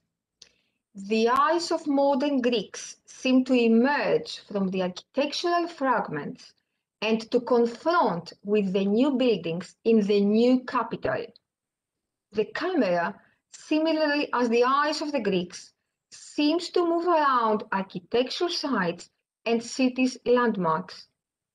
In a way, the Greeks welcome the new medium with a gaze by definition impossible and weak to seek an aesthetic unification of space, time, and form. That's why helpless pioneer filmmakers of the 20th century stood more in awe towards the new medium, with no sign of a visual tradition that could fertilize them. Awe and reverse perspective. In fact, they are the two sides of the same coin. We will start with the first before moving on to the second, taking as an example the film Aster of 1929 by Dimitris Gaziadis. For Karalis, the film is a matrix of images for Greek cinema. Indeed, we can see from the beginning of the film and in the specific excerpt that lasts 90 seconds.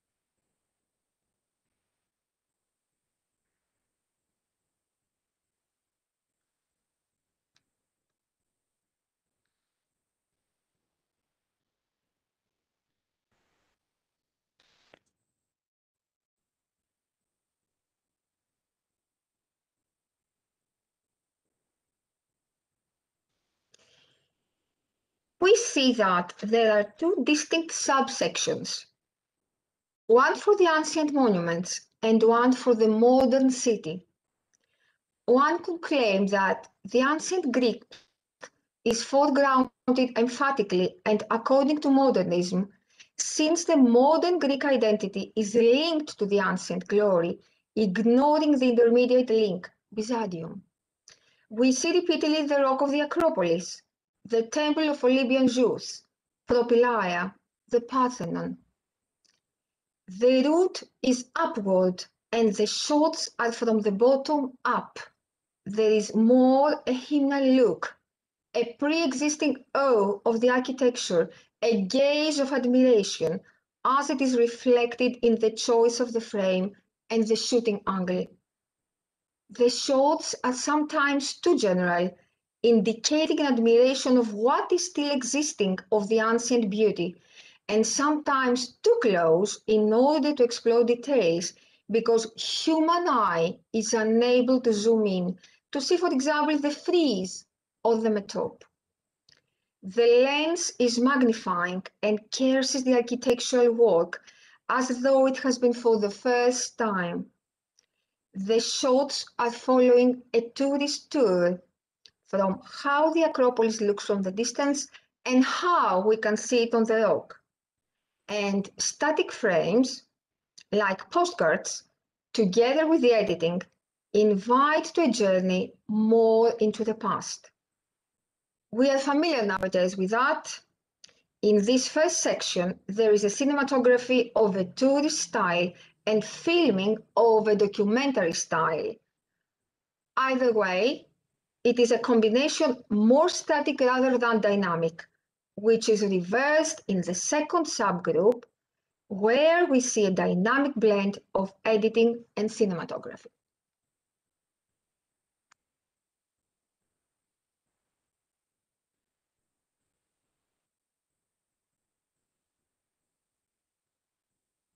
Sorry for that.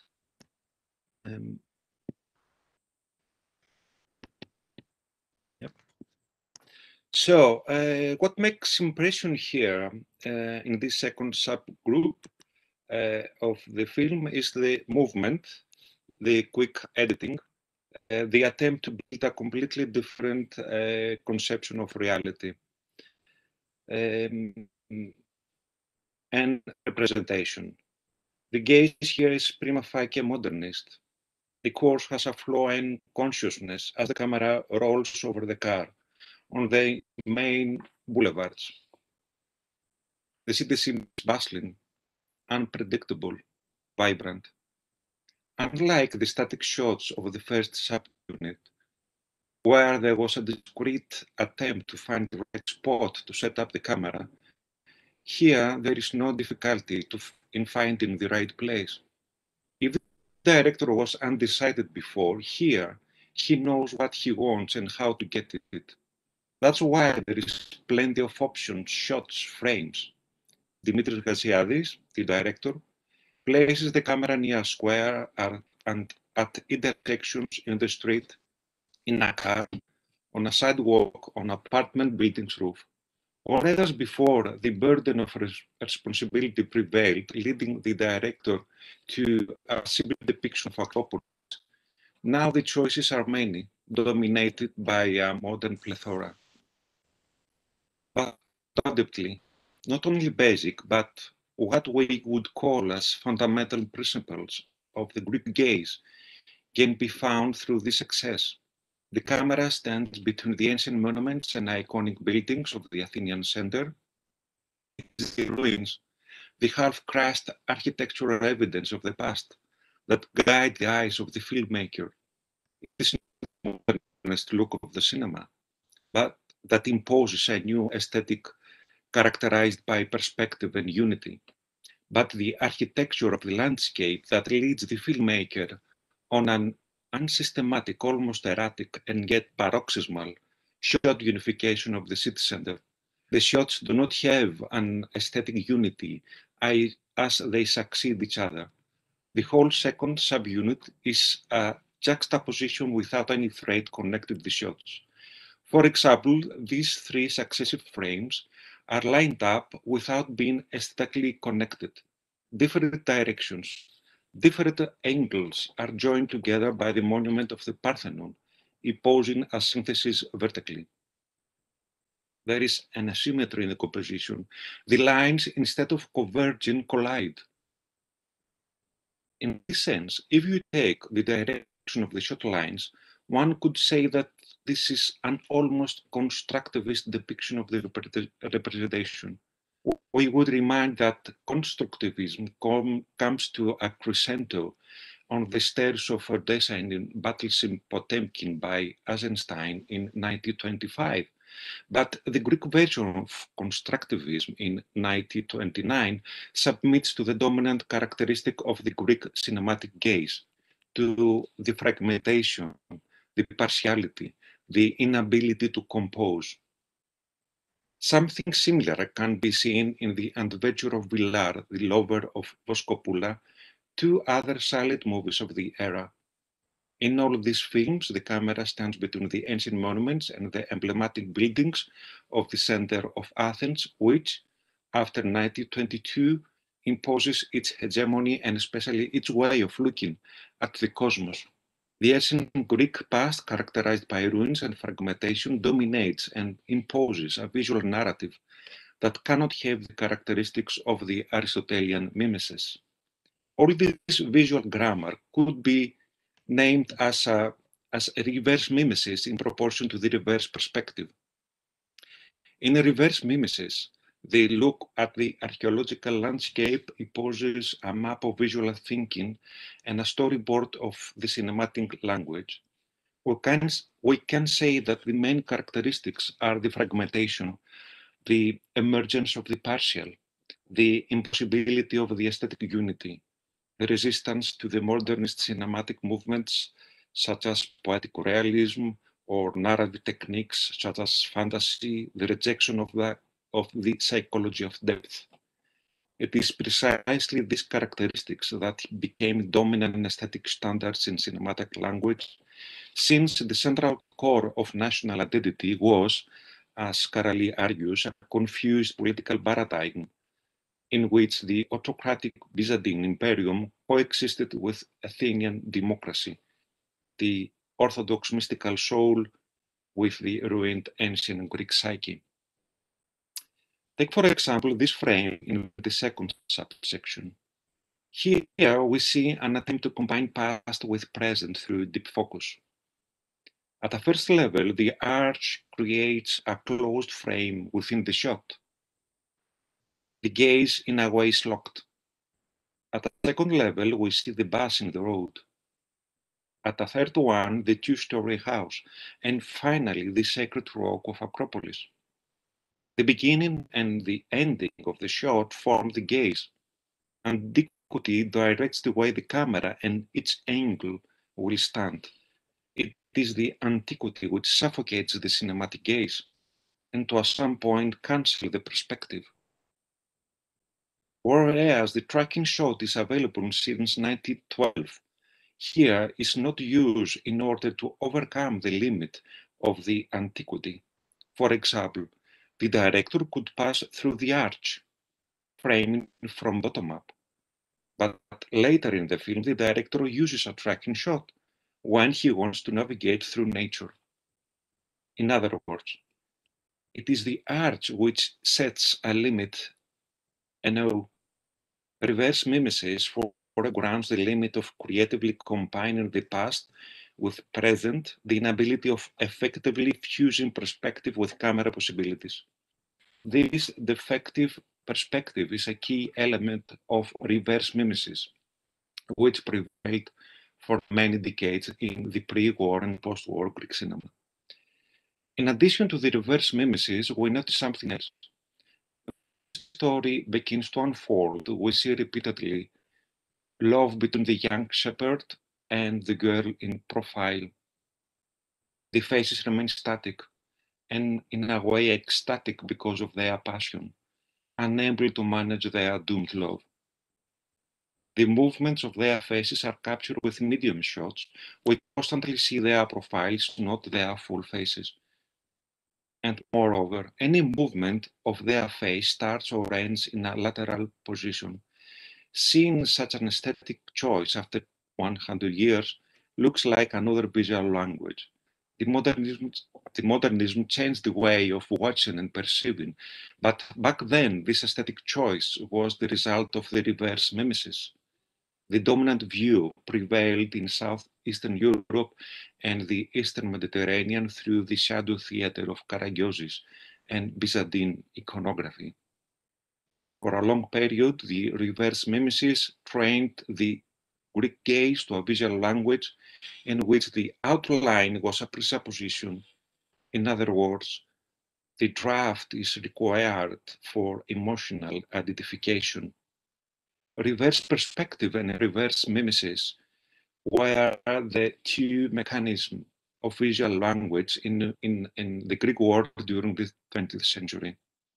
The first corresponded to a long tradition that came from Byzantium, while the second is the ultimate adding of the Byzantium to the cinema, the last child of modernism. But the latter changed forever with the generation of Angelopoulos. From 70s onwards, the gaze is different in comparison to how it was 100 years earlier. We thank you for giving us your attention. Excellent. Thank you very much, Mrs. Dupa. Dr. Delis, wonderful presentation that I think dwells very systematically upon the construction of the gaze. An extremely interesting example, 1929, I believe, from early Greek cinema, extremely synchronized with other explorations taking place elsewhere in Europe at the same time. I'm extremely conscious of time. We have at least 10 minutes for our discussion. So I would like to, instead of a summary, just point out one very obvious, I think, link between the two papers that naturally use cinema, but on different with different subject matter in mind. Although both papers worked very well within the tradition of cinema and explained to us how cinema works in terms of story and plot, but also in terms of vocabulary, grammar, and syntax, I think the main bridge between them is the conscious exploration of the construction of gaze, constructing the gaze and constructing the space of the gaze was a thing common in these two presentations. In Professor Loukaki, we have what she termed the Greek gaze, if I'm not mistaken, an exploration of the face, as a cultural and psychic landscape. The face becomes the main focus of the camera. Everything else is pushed back in the background. Very little information is there to convey the meaning. The meaning is the focus of the camera, the actual face. While in the paper presented by Evi Dupa and Achilleas Delis, the contradiction between modernity and the Byzantine outlook, which could open up to an interesting discussion about what modernity brings in from primitive and medieval arts. I think that's a larger, issue in your paper. However, this contradiction in these in the visual traditions between modernity and the Byzantine perspective, I think creates this intermediate space of the defective perspective, the gaze of montage, in which I think those of us who are familiar with the work of Le Corbusier and towards an architecture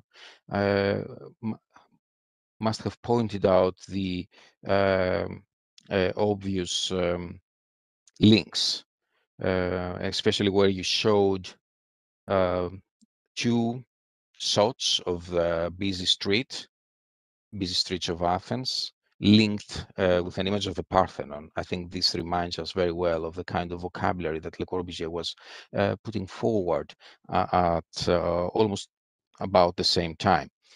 Are there any questions or comments about these excellent presentations? I do Yes, have Professor. one question. Oh, sorry. Let us start with Professor Loukaki and then move on to Achilleas Delis. Thank you very much for your commentary, and thank very much. I thank very much my co-speakers because really we have an opportunity to see things in a sort of from a wider angle.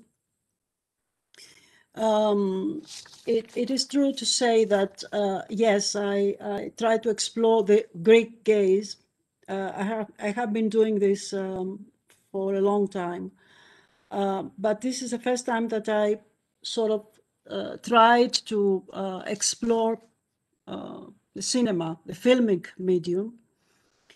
And the other themes that I try to explore, and I by the way, I must mention that the term Greek gaze comes also from Dimitris Plantos's work. So I think I have to mention that. The other things that I try to explore are the importance of authenticity, the meaning of authenticity, as a modern phenomenon, not just a concern of Kakoyannis, which inevitably links us to the intentions of tragedy, according to Aristotle.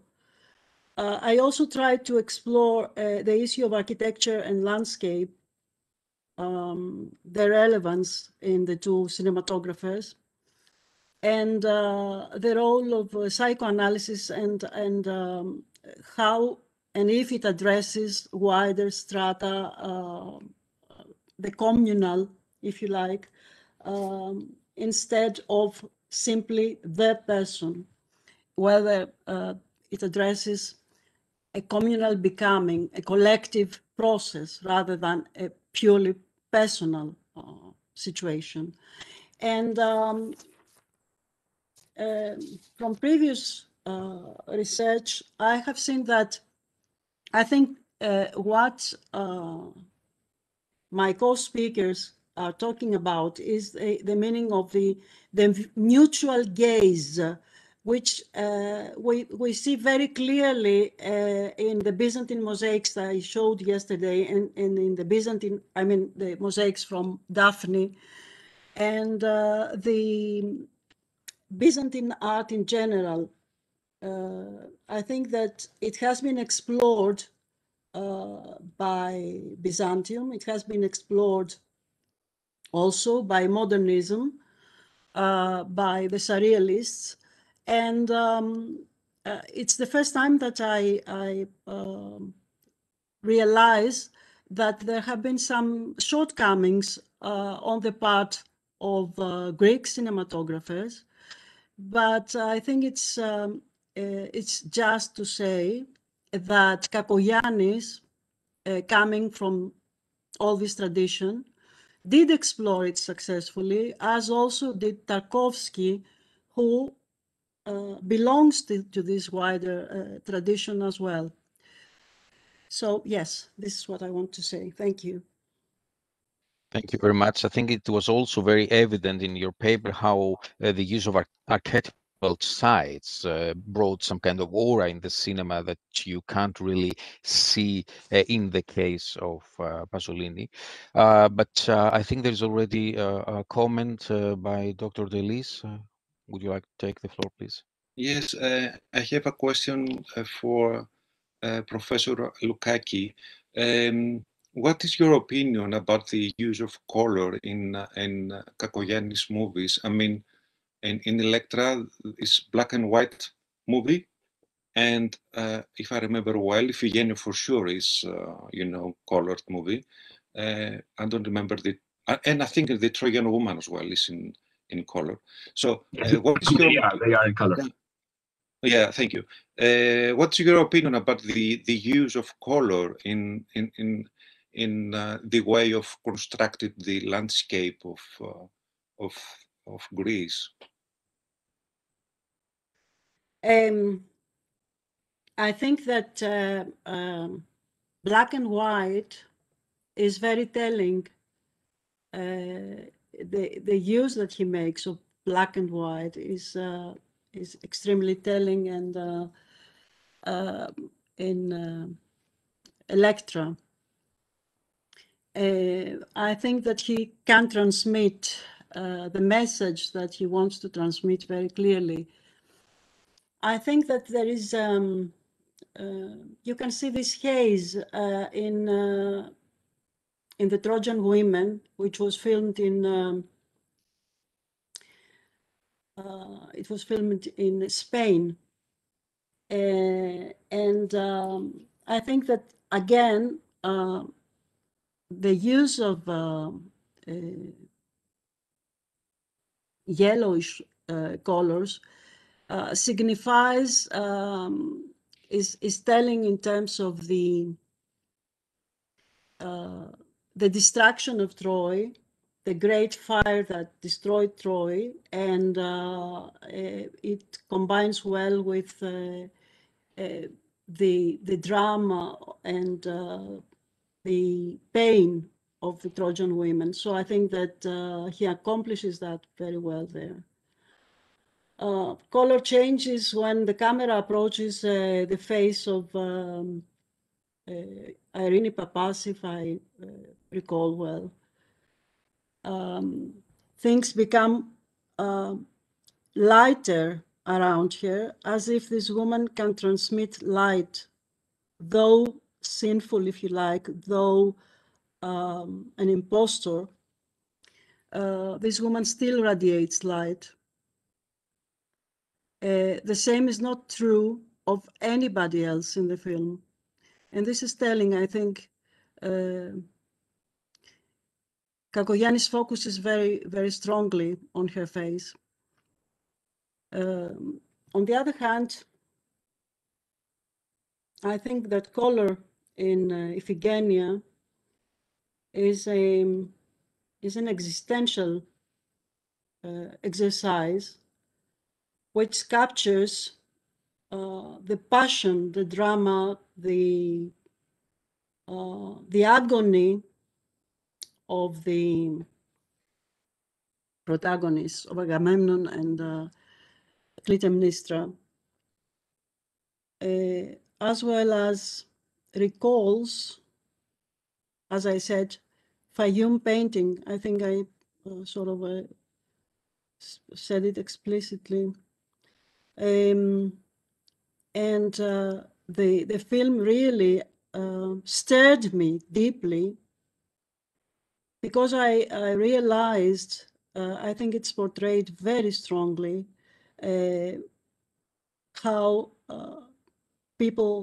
how warriors in Avlis struggled, how they were suffering because of thirst, because of human and bodily needs. It was extremely strongly filmed. So again, I think that the moment of the sacrifice of Iphigenia fleeing to the forest, this fairy-like presence running in the forest, all that was captured in an exemplary way, in my opinion. Yeah, thank you very much for this.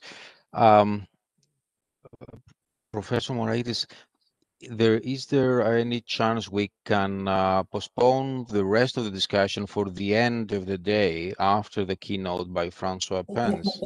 Only 1 minute or less than a minute. So 30 seconds then. Yes, thank you. Well, I could not dare to speak about the Lacanian theory, but Professor Loukaki gave me a hint. Well, in Lacanian theory, there is the reference to the Borromean knot. That means to the knot of 3 rings concerning reality, imaginary, that means desire, and symbolic order. And well, what I would like to insist on is that for a very long period of Western history, the symbolic order, that means the way we try to represent our way of living, has to do with the reference to ancient Hellenic antiquity, again and again, and in many forms. It's the symptom of our history. Well, I have finished, and I don't think that I have passed the 1 minute. No, that was excellent. Thank you very much for being so punctual. We have an excellent keynote coming up, which is very much about these issues that we discussed in this session. That's why we have this, if you wish, this direction. So I think that we will pick up on these issues towards the end of the day for our discussion. So I would like to thank our speakers for their excellent papers, for their extremely thorough readings of the phenomenon, and invite everybody to come back at 2:30 for the keynote speaker, Francois Pence, Professor Emeritus from the Department of Architecture, for a session that will be chaired by Argyro Loukaki. Thank you very much indeed for your presentations.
Hello, would you, hello. Hello. Can you hear me? Yes, we can hear you very well. Would you like to share your presentation with us? Yeah.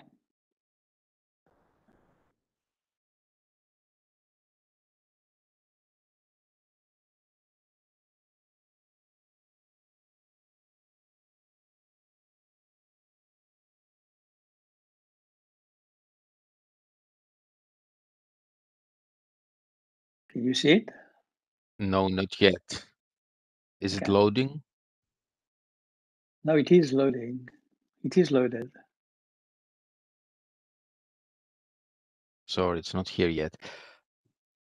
Okay.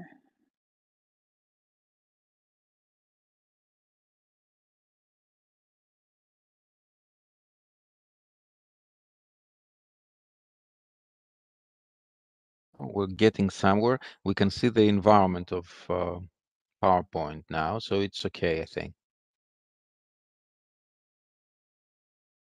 Excellent. That's okay. Maybe we can keep the slide there. What do you think? Slide like that? Yeah. Yes. Should we keep it? Yeah. Great. And how about the sound? Because I have a microphone. I think it's connected, but I just wanted to make sure it was. Well, in terms of quality, I think it's fantastic. There was a small break a second ago. Yeah. But hopefully it's not going to be a persistent thing. No, I think I followed your advice to have a microphone. Great. And I have my AirPods as well, so I'm fully wired. Excellent. So the live feed is continued. We don't break for the breaks. No. So we are live streaming right now. So when everybody's back, Yeah. I'm ready. So the I'm amazed by how punctual you are. It's wonderful. We appreciate that everybody is being so punctual today. Maybe if we are interested in engaging in a more wide-ranging discussion towards the end, if everybody feels okay with that, we can continue with these issues. Yeah. I saw your presentation. It was very interesting. Professor Pence, hello. Oh, hello. Good afternoon. Good Nice to afternoon. meet you. Nice to meet you. Nice to meet you. After 8 years' efforts. Yeah, not in the flesh, unfortunately, but yeah. I'm very sad not to be in Athens. But I'm sad too. Yeah. But it's great to have you with us. It's great. Well, thank you very much. Thank you very for much. inviting. Thank you very much for being here. Thank you. Well, it's a great pleasure, and it's very, very interesting discussion this morning. Yeah, excellent. So I think particularly the last two presentations are very will also give subject for discussion. I think. Oh, good. I'm happy. Be good. Yeah, great. And we were hoping for this smooth transition from the session to the keynote. Yeah. It was it was designed, if I may say so. Yeah. Well, I can see that. Yeah. Well, also at the end of my presentation, I'll try to link to Stavros' presentation as well. So. Good. Are you French origin, Professor Pence? Yeah, I'm 100% French. Oh, with 100% Cambridge accent, eh? Well, I'm sure that after a while, occasionally you can detect that I have a French accent. Yeah, my daughter, who is born and bred here in Cambridge, and she says, "Of course, you have an amazing French accent when you speak English." So, but I think it's very important to preserve one's accents. I think it's a sort of like the ghost language. I think it's yeah, yeah. So it's so you're all in Athens, more or less, sort of in various parts. Or... In various parts, because the Greece, Romanian yeah. guy spoke from Romania, Romania. Yeah. Who else was here today? What other papers? Sorry. Yeah. Yeah. Yeah, all the others are locals today. But it's an amazingly long day you're having without any food. I'm amazed.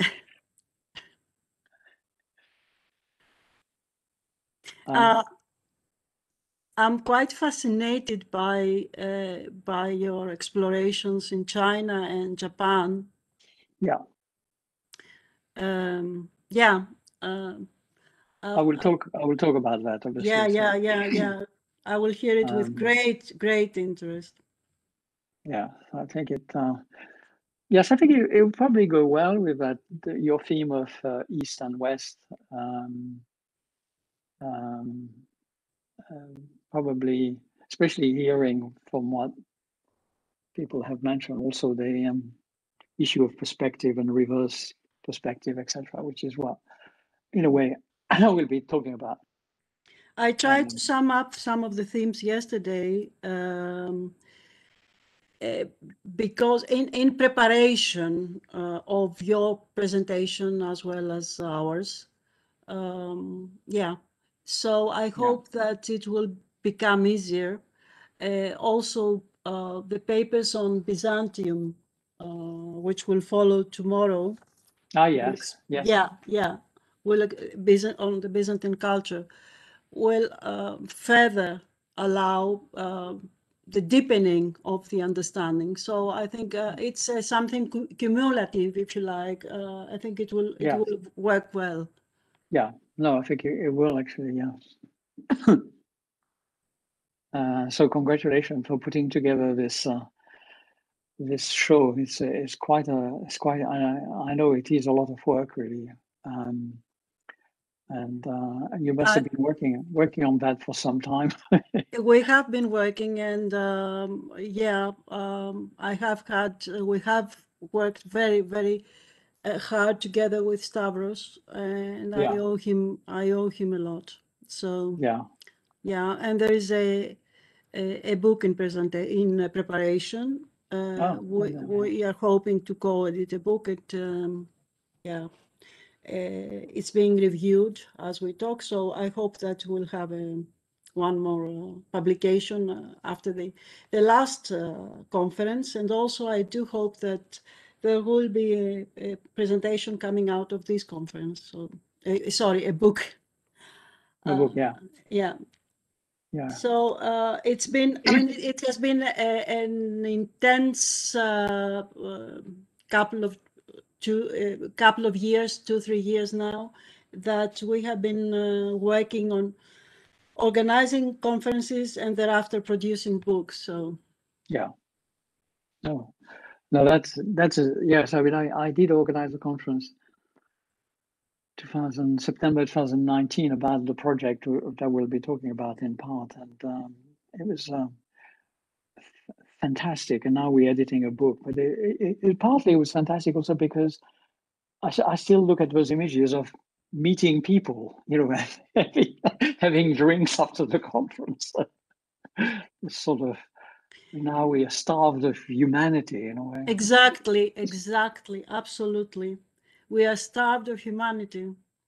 Exactly. I don't know how this vicious circle is going to end.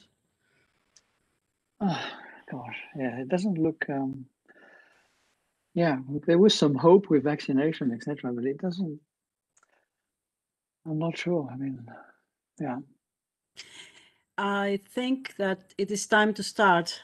Yeah. If you agree, yes. Yeah, I'm happy. I'm here. Yes. Okay. So I'm very happy to be presenting Professor Francois Pens, who is the key speaker, the keynote speaker of this conference. Professor Pens is Professor Emeritus of the Department of Architecture, Faculty of Architecture and History of Art of the University of Cambridge. He's going to be talking to us today about the cultured eye in the age of divided spatial representation. And I would like to add that this talk follows from a research project entitled A Cinematic Musée Imaginaire of Spatial Cultural Differences that aimed at understanding spatial processes in different cultures by comparing the West with China and Japan in particular through the medium of cinema. Professor Pens. Thank you very much. I'm obviously delighted to be here, and I'm sorry not to be in Athens, and we were just talking about. But I am going to broadly start to discuss the project you just mentioned, Cinematic Musée Imaginaire of Spatial Cultural Difference, CineMuse Space for short.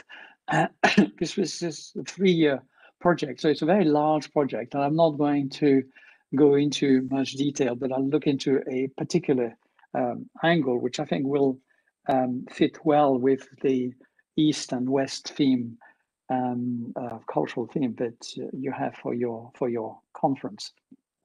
So essentially, this project was trying to enlarge Malraux's idea of the Musée Imaginaire to display, compare, contrast, and communicate a novel understanding of cultural difference, of course, specifically through an analysis of cinematic space. I think that one of the key aspects worth highlighting so that you can follow what I'm going to say is that the key hypothesis is that over the last 125 years, filmmakers have archived, expressed, characterized, interpreted, and portrayed hundreds of thousands of buildings. So what we're saying is that folded away and preserved in film is a comprehensive encyclopedia of architectural spaces and building elements and how they're used. Film and cinema has exposed precious everyday gestures and fragments of our daily life. It is possibly the most comprehensive lived-in building data in existence, an extraordinary archive of lived and practiced space, a formidable reservoir post-occupancy study, a unique form of spatial ethnography and architectural anthropology.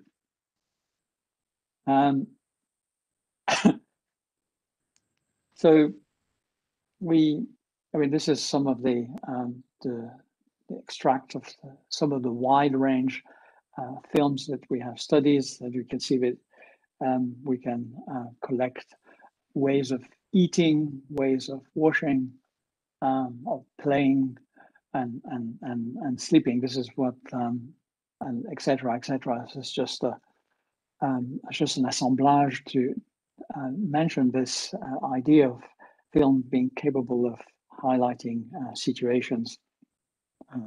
This idea of cinematic spatial ethnography.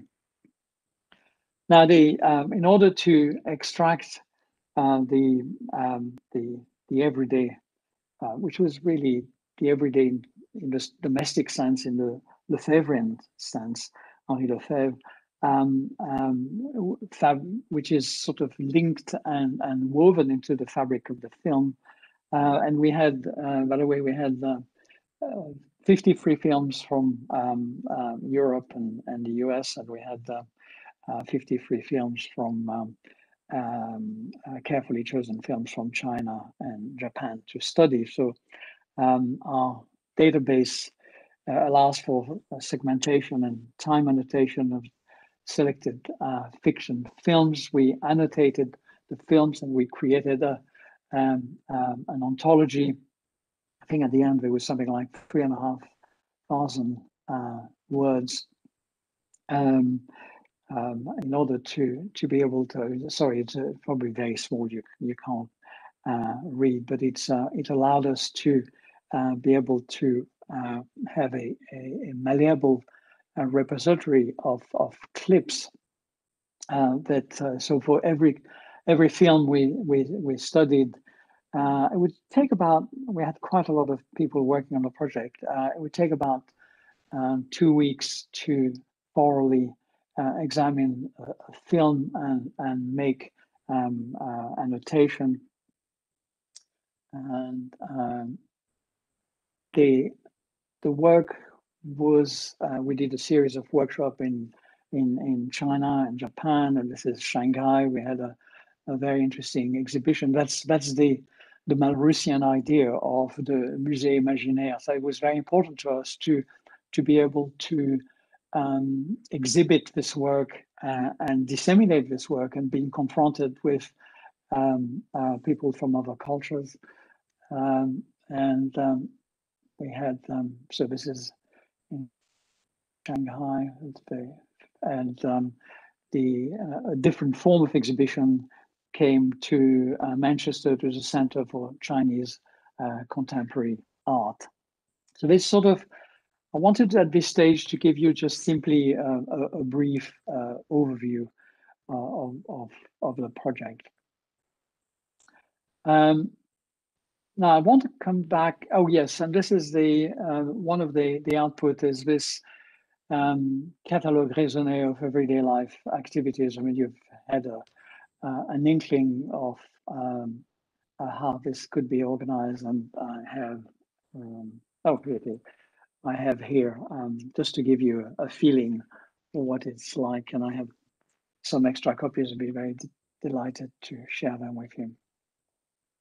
So I want to come back to the key question that I'm going to address today, which is part of my, is contained in my abstract, which is that how can we differentiate cultural qualities in iconic film images between Eastern and Western tradition that use the same cinematic apparatus?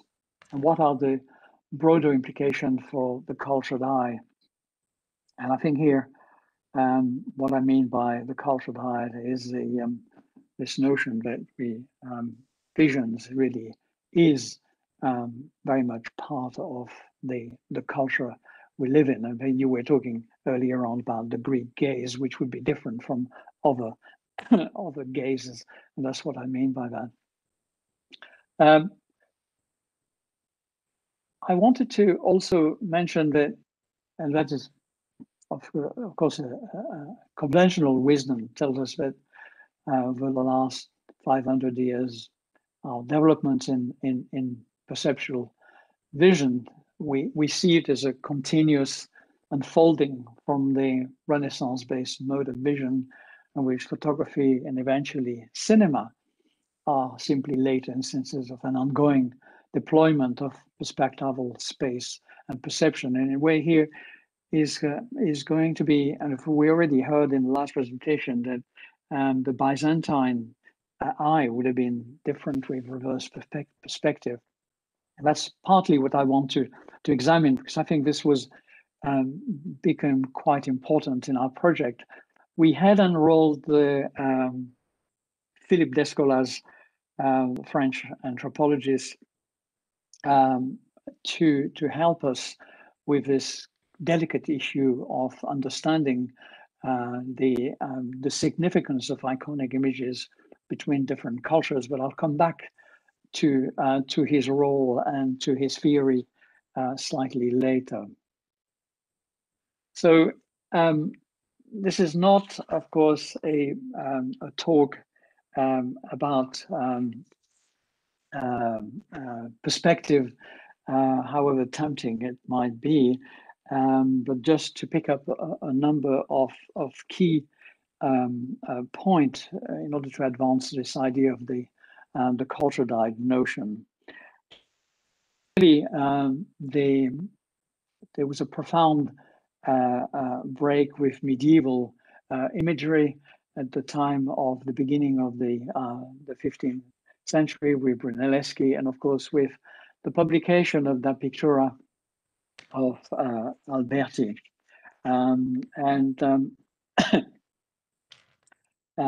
We can see that this was an extraordinary achievement, which probably took, I think of it much more as an evolution rather than a revolution.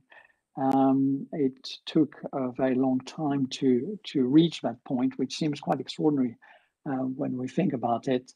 And we can only agree with what Panofsky said, that when he states that all we can do is to try to imagine what this achievement meant then suddenly perspective not only did it elevate art to a science, but the result was a translation of psychophysiological space into mathematical space.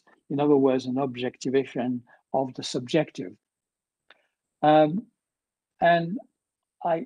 last year, if you remember, there was a Leonardo, this is the Annunciation of 1472, Leonardo da Vinci. There was the 500th anniversary of his death, and I was the head of wanting to go to the Louvre exhibition in Paris, which was quite an extraordinary thing, and one of the last trip I did before the lockdown. And of course, you can see that his enthusiasm for perspective is very visible. For example, in this painting with the central perspectival point. But of course, perspective doesn't just describe a world which already exists. Perspective actually constructs a world for the viewer. A system like perspective is a system that constructs knowledge rather than just describing objects that already exist. We're not talking simply about painting, but we're also talking about architecture. And of course, Alberti, Brunelleschi, they were architects. Alberti's frame orthogonal vision changed in a way the way we looked at space and the way we looked at architecture, which I think is very important to what I want to say. At the first century, Lucretius had already observed that the apparent convergence of parallels when looking at a straight colonnade. So in a way, architecture led to the vanishing point, which led back to architecture. In La Pictura, Alberti advertised a perspective method as an easy, practical method, and it became a dominant method and an extraordinary influential method. And from then on, I think that it's probably fair to say that we started to see the world as a set of perspective.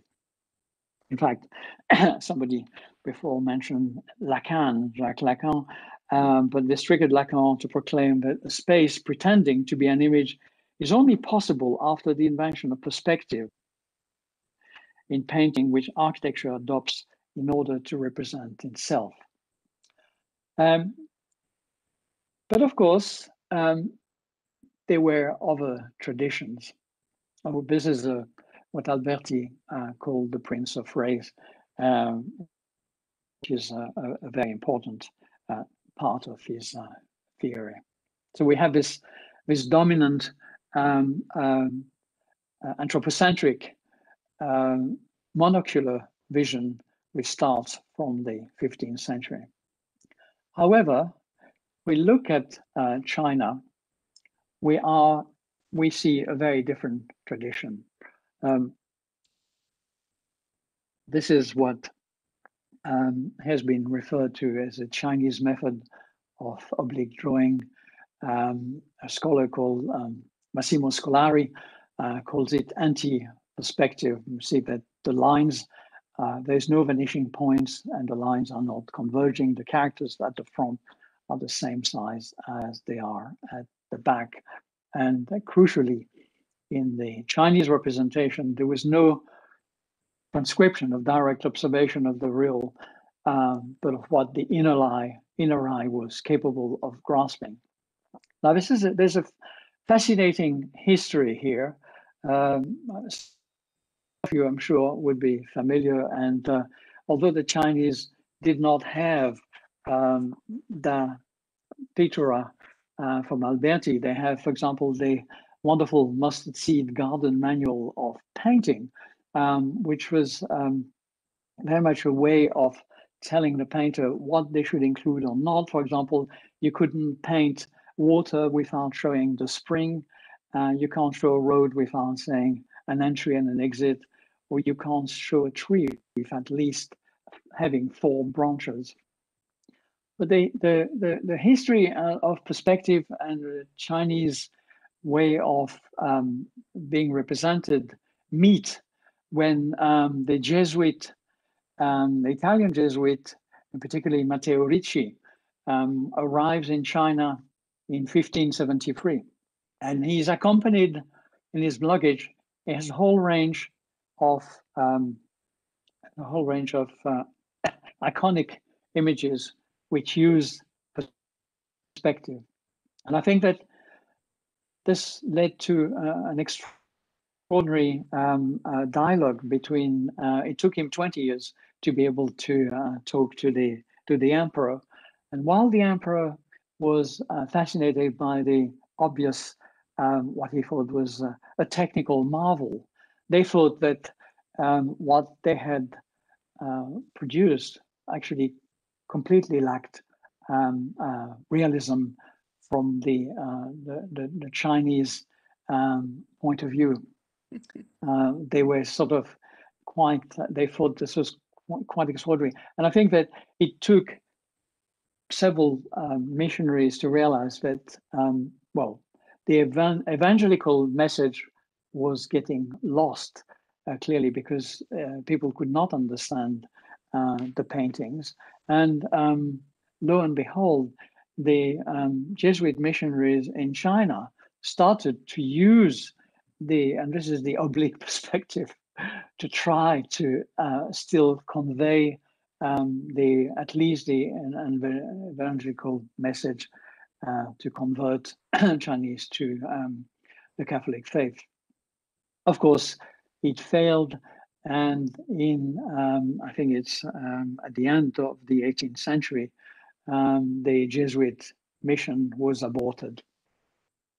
So from that, what we can conclude very quickly is that the attempt to institute a single point of view contradicted, of course, the very roots of Chinese thought, in which man is not the measure of all things. So that Alberti's pyramid of vision was completely alien to Chinese way of seeing the world. And then according to the Taoist conception, it is nature that expresses itself through the artist. And if it was accepted that perspectival representation was closer in appearance to vision, as early as the 9th century, Suchier had written, "He who judges painting according to the concept of resemblance shows the understanding of a child." So essentially, and I think it's quite interesting here, what we can see is that the perspective, the introduction of perspective, which of course there's a whole discourse about perspective being realist, being truthful, etc., fell completely flat when it came to being confronted with other tradition, other cultural gaze. And but it was very interesting in the sense that it was using perspective as a form of cultural and religious colonization. And I think that's we should bear that in mind. Now, and this is where I have to, I'm coming here to the scholar. And of course, just before that, I just wanted to mention that indeed, the last presentation was mentioned reverse perspective, where instead of having a vanishing point going towards the horizon, the vanishing point comes towards the viewer, which is the Russian icons, the Byzantine art. And Pavel Faransky, the Russian historian of art, wrote a very interesting book on this idea of the reverse perspective that I'm sure many of you would know about that. So Descola, it seems that to actually think of being able to look at images from other cultures, we needed another tool. It was very difficult to just go into it without thinking of other ways of seeing ourselves. So we devised a new approach based on Descola's ontology to refine our notion of the cultured eye. And I was lucky enough to see Descola's wonderful exhibition at the Musée du Quai Branly in Paris in 2010, La Fabrique des Images, the making of images, where he looks at the constructing ontologies of the way images have been a system of a system of ways of understanding images of the world, and he has 4 different ontologies. But at the very end of the exhibition, that became was like almost a eureka moment for us. Is that he had this this what he calls les faux amis, and in Les Faux Amis, what he shows is that if we go quickly in an exhibition, we would think that those 2 17th century landscape painting are pretty much similar, but in fact they are not. They betray very large cultural differences. On the left is Chinese traditional way of painting, which is trying to figure out the place of the body in relation to the cosmos, and the way the painting is constructed is that what is far is basically is high in the painting, so there is no sense of perspective, while on the right we have a typical Western way of representing the world, where we have the perspective, but also the mimetic representation of nature and people. So so Descola proposes, and I have to do that very quickly because it's extremely complicated, and if you're interested, you should go and read his book, Beyond Nature and Culture. But there are 4 different ontologies: animism, naturalism, which is this lady reading the book, totemism, which is essentially Australian Aborigines, and then animism, analogism, which is the figure on the right. The attraction also of Descola's theory is that it is not geographically tied. So animism, and although it's in Africa, but it's also in other parts of the world. Analogism covers China, Japan, but also part of Africa and a great many countries in South America. So that allowed us, of course, and I think you mentioned that in your abstract, that allowed us to move away from this idea of Orientalism by adopting the ontologies. So we could refer to naturalist film and analogistic film rather than East and West. So that's another way of analogist thinking.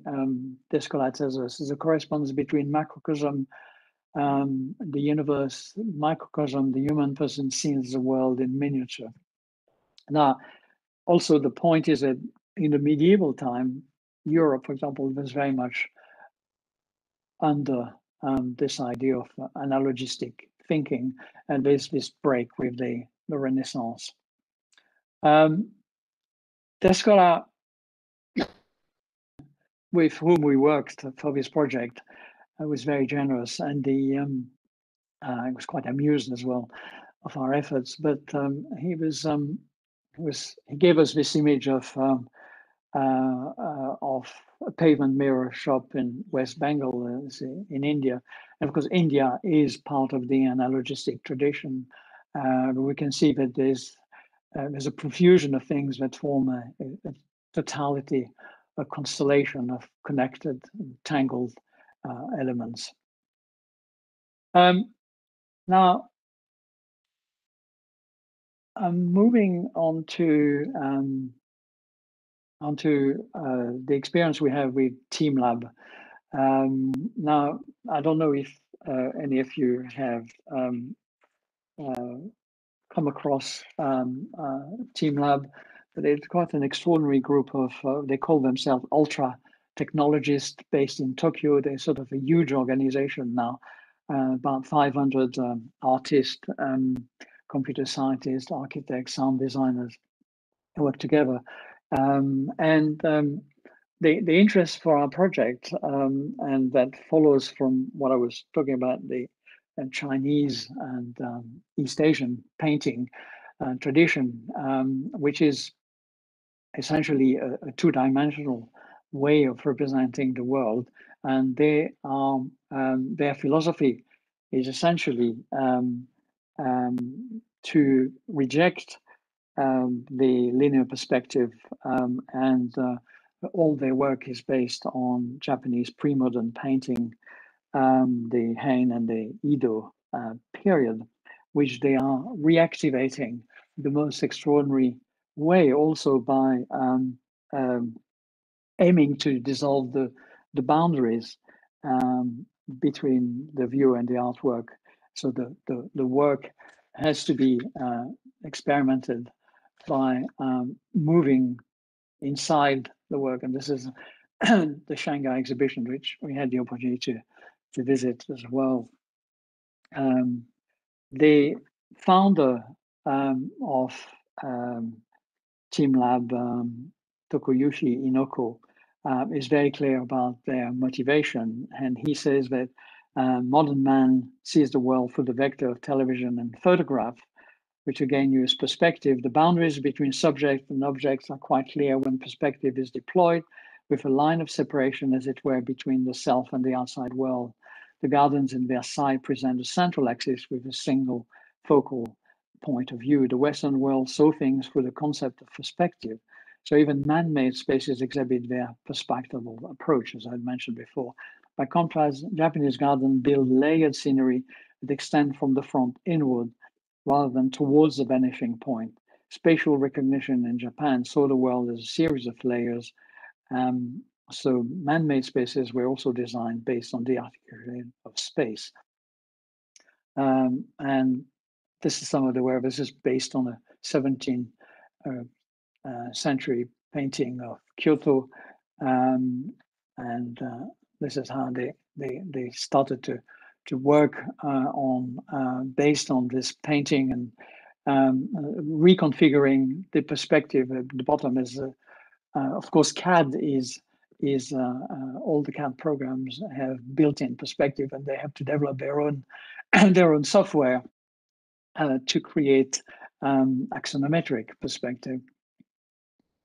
And we had the opportunity to visit them in Tokyo, and I'm here talking to Inoko.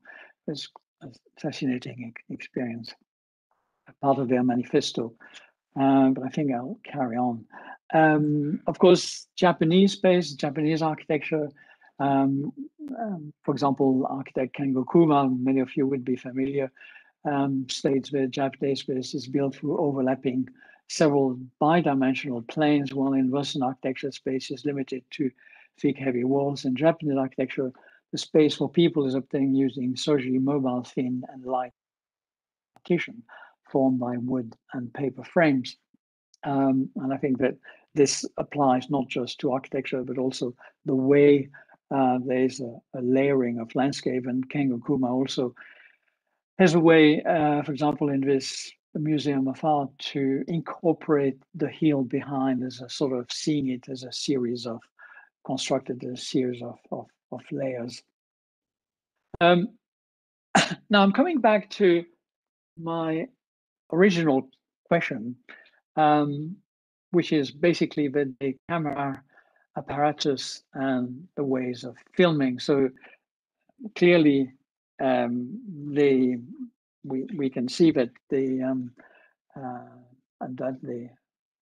perspectiva naturalis of the camera obscura implies there's a pinhole inside of a box or a room, and then we have an inverted image on the other side. Of course, and this is Leonardo da Vinci was fascinated by the camera obscura, and he made a number of inventions related to it. But and of course, inadvertently, of course, Vertov furthered this idea of the camera and the camera eye. But I'd like to come to this quote from Jean-Louis Braudy about the ideological effects of the camera apparatus. When he says that fabricated in the model of the camera obscura, the motion picture camera permits the construction of an image analogous to the perspective projection developed during the Italian Renaissance. The resulting ideological effect is still defined in relation to the ideology inherent in perspective, clearly taken from an average drawn from a Western easel painting. Now, Baudry also further questioned the neutrality of the camera as an instrument. And he, quoting again, does the technical nature of optical instruments directly attached to scientific practice serve to conceal not only their use in ideological products, but also the ideological effects which they may provoke themselves? The scientific base assures them of some sort of neutrality and avoids their being questioned. But here, of course, I'm trying to question it. Time to come back to our project. Now, what we noticed, of course, is that despite the fact that filmmakers use the same camera, the same apparatus, they also there's a certain amount of leeway which allow them to use it in a slightly different way for Godard and Ozu, Japanese filmmaker on the left. And you can see that Ozu would invariably have this camera much lower because of the way traditional domestic arrangement in Japan is and still is in large part is to live at sort of the level of the tatami.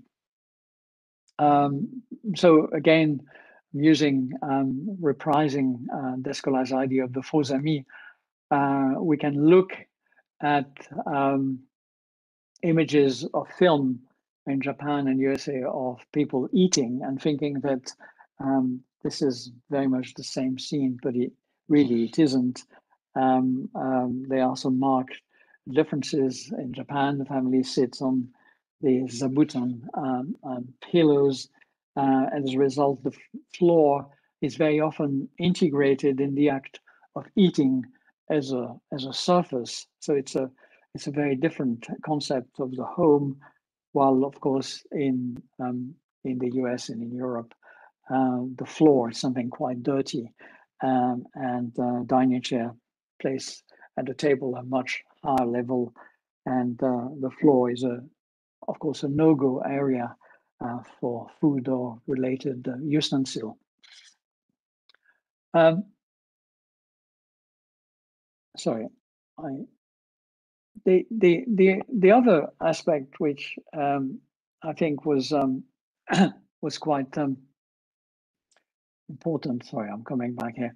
Was to realize that not only the camera height, but also there was this idea that this idea of spatial layering that I was mentioning before in Japanese and to a certain extent Chinese architecture could be. A filmmaker could take advantage of that. And this is a scene by Hao Xia-shen, who's actually is Chinese but worked a lot in Japan, and now is based in Taiwan. And in this film, 3 times, you can see that there's a very still camera, and in this opening scene of 3 times, in a pool hall, we can see the series of layers which are being peeled off, and the outdoor is now being allowed to sort of participate in the indoors, and the outdoors and the indoors become one. We can also see a similar effect in just a still, but it's a very long scene with little girl who sleeps here in this film, A Taste of Tea, and as she wakes up, we can simply look at her from the point of view of the garden. We can see that the nature is even integrated in the frame.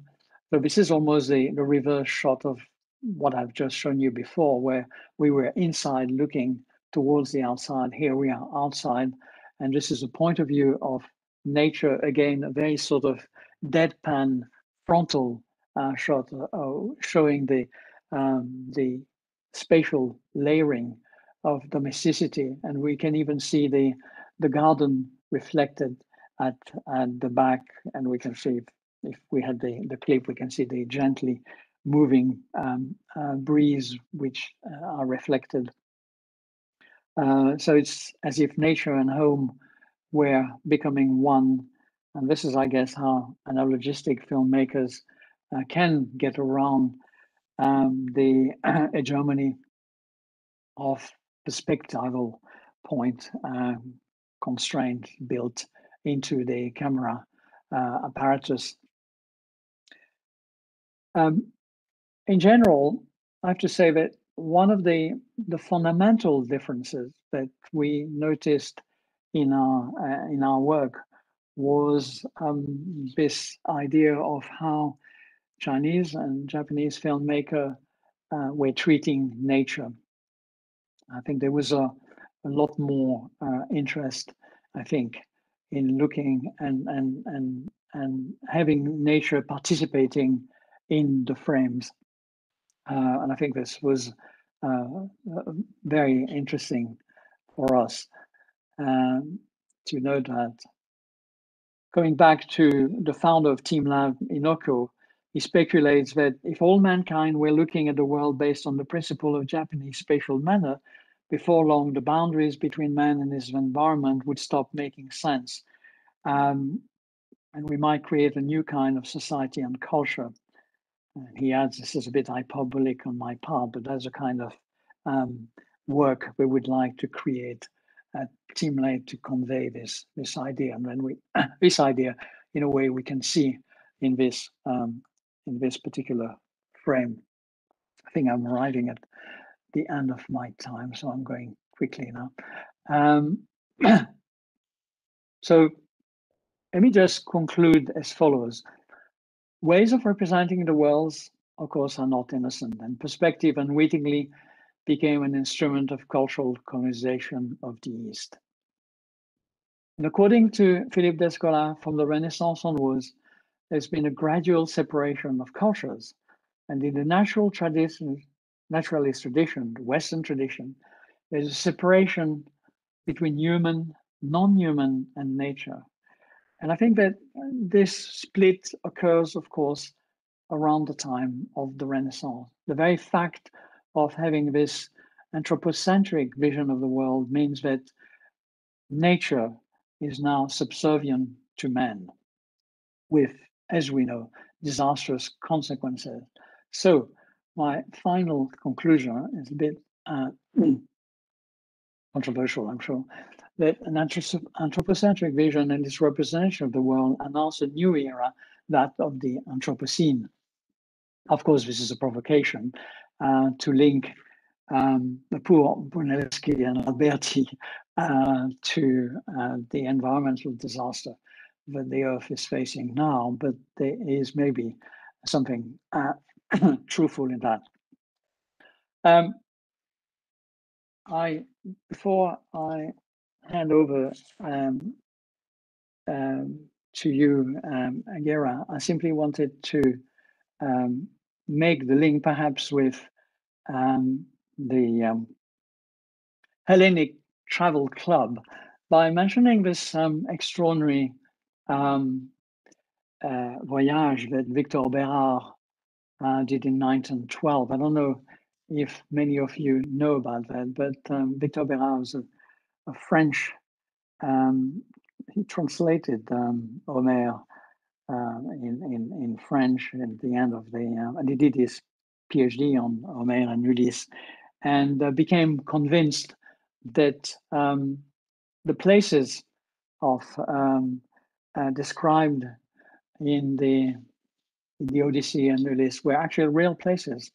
And he went into this extraordinary voyage, and with Swiss photographer Fred Boissonnat, they brought back something like 20,000 photographs, which are currently in the Photographic Museum in Geneva.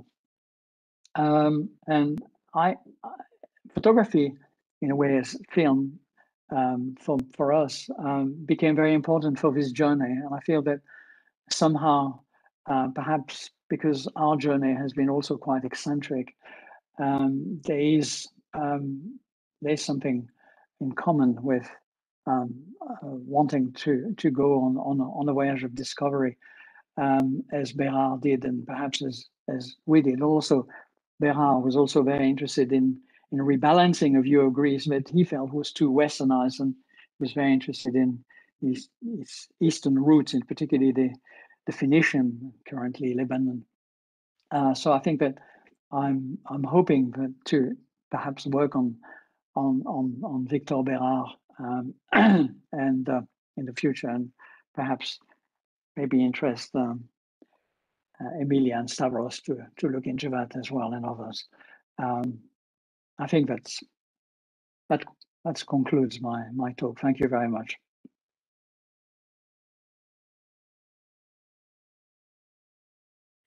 Thank you so much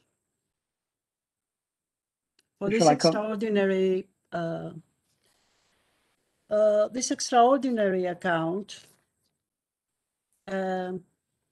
this extremely stimulating narrative, this great presentation. I'm really touched by, if I may express my feelings. Sure. I'm touched by your account. I was fascinated by you're looking at architectural anthropology. It's true to say that vision. Yeah, and thank you very much for sharing all these notions, all this richness of ideas with us. I think you are contributing very positively and very creatively to the problematic of the conference as a whole. It is very true to say that a vision is power. You have shown it very clearly.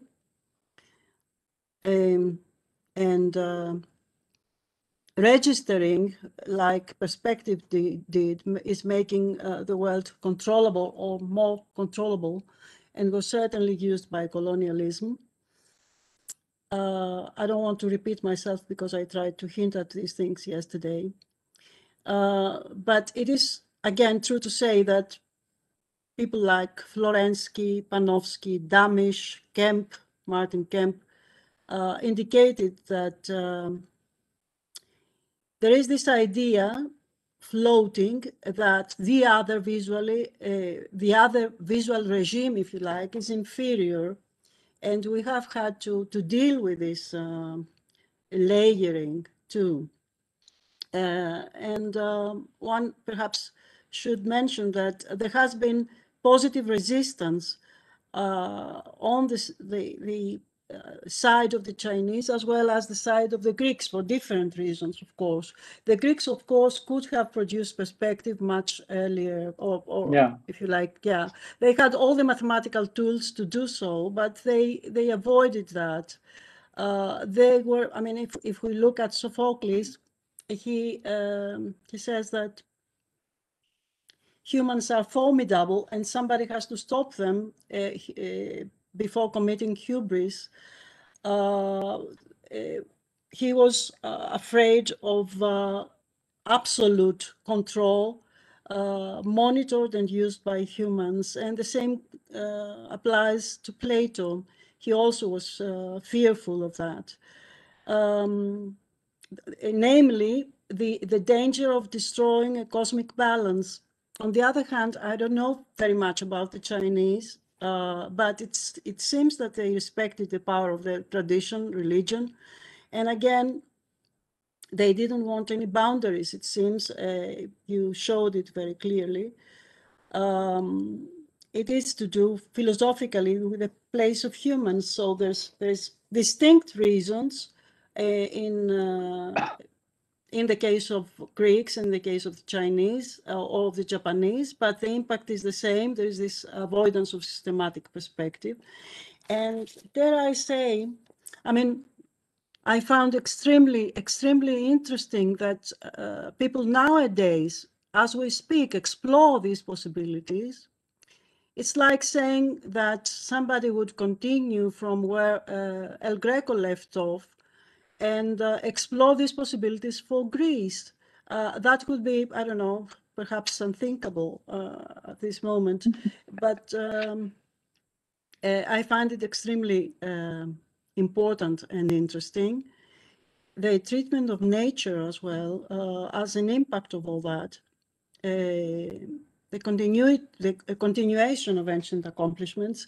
Not only, I mean, you use the word dare, I suggest, or something like that. And may I confess that I have written a book entitled Mediterranean Cultural Geography, based exactly on this kind of vision that you are suggesting. So I'm completely on your side, and I enjoyed very much this wonderful central speech, and thank you very, very much for it.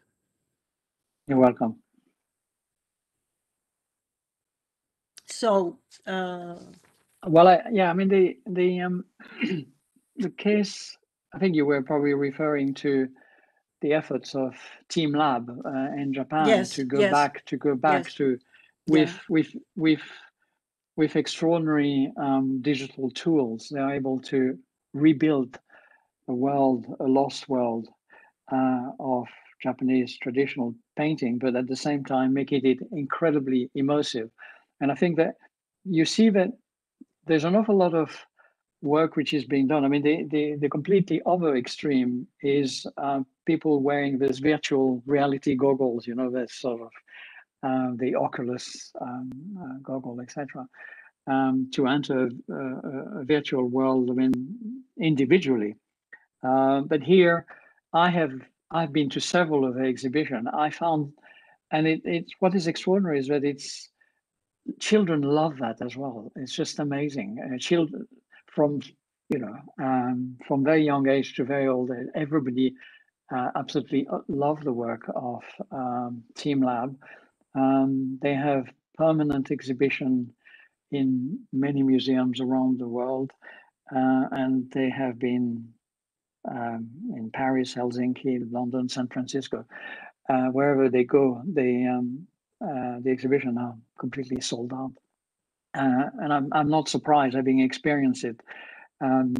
It's quite astonishing. However, there's just one element that I would like to mention in relation to their work, which makes me slightly uneasy, is that in the words of the founder, and they're delightful people, there is, and that is not perhaps true in general of Japanese culture, there is this sense that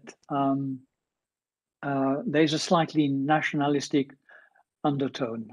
Like in Japan, we're going back to to a world that we're rejecting the vision from the West, and we're going to close Japan again, or whatever. But it's not quite like that. But I think there is, and I think some of our colleagues in Japan, although they also like the work very much, they are also politically, it could be recuperated, as you can imagine, by some nationalistic movement saying, well, you see, this is to prove the superiority of the Japanese point of view, and creating this what they call ultra subjective space, even with two-dimensional space. But I think it's a very fascinating experiment. If you allow me, not if it becomes realized that a shared visual pattern, a shared visual regime is not only a case in Japan, but it's also shared by either as present or as cultural tradition and cultural past. Is shared by a lot of places, including Greece, including Asia, China, and so on. So this would knock off the nationalistic tinge, if you like, in this. Yeah, yeah. Would you like to take some questions? Oh yeah, I'm delighted to. Yeah. I would call then anybody who would like to pose a question to Professor Pence to do so now, please, or comments or their thoughts. Stavros, would you like to participate? Yes, thank you. Thank you. Thank you very much for this wonderful presentation. I'm very much interested in, as you can imagine, in the methodology of your approach. And I wonder whether you could actually comment on your last slide, because we kind of saw, what was it, an animated slit scan. And I kind of noticed that many of your reconstructions of the visual reconstructions of the information that comes from the movies has an aesthetic value of its own. Maybe you would like to comment on that briefly. Thank you. Yes, the slit scan is basically I can maybe show you some examples, but a slit scan is a method that the software that we have worked with was able to take the middle pixel of each frame. And can you see that? No. Oh, okay. So what happened? I'm not sharing the screen, or if I stop sharing? Okay. Yeah, sorry. Yeah. Yeah, thank you. Yeah, so this is a slit scan of Jacques Tati, Mon Oncle, of course, 1958, and you can so it's a way. So this, our software is able to take a whole film and make it into a painting, in effect. And then we have printed that on sort of rigid foam, and then you have a film which becomes like an object, which is very interesting. What happened, of course, is that, and you can almost see, especially Jacques Tati, a very long shot, sort of holding the camera static for about a minute or two in many instances. So you can see those very long shots of various parts. and it's I call it the DNA of the film. What is particularly interesting, even at that level, if we had those series of films from different cultures, you could see that, for example, they tend to be more green for Japanese or Chinese film than they might be in the US, etc. So even at that sort of very quick level of visual analysis, you can see some cultural differences. I have to say that the other thing to say for our project is that there are probably more similarities than differences. But I think that we always felt that we wanted to celebrate both the similarities, but be aware of the differences. That was important for us. But yes, and then you saw at the end. I mean, I didn't include in the presentation. I thought it was going to be too long. Is that you can animate those, so you can see the scenes going along as you had seen at the end. I can play it again if you want.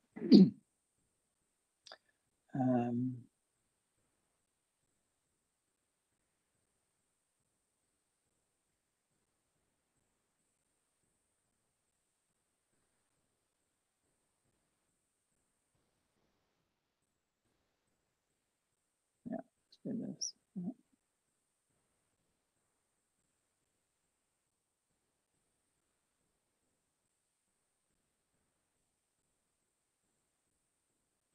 Yeah, so you can see the animated slit scan of Jean-Luc Godard to Deux ou trois choses que je sais d'elle,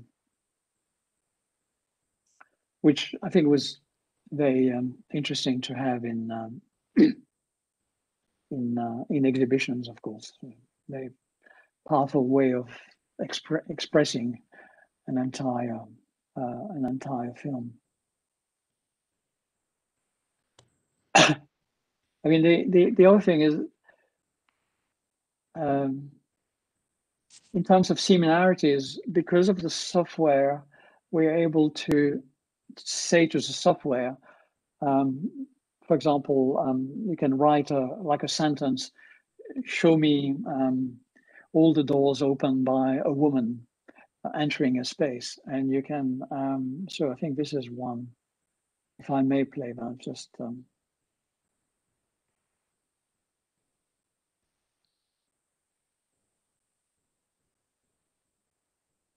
So this is really very much about the similarities.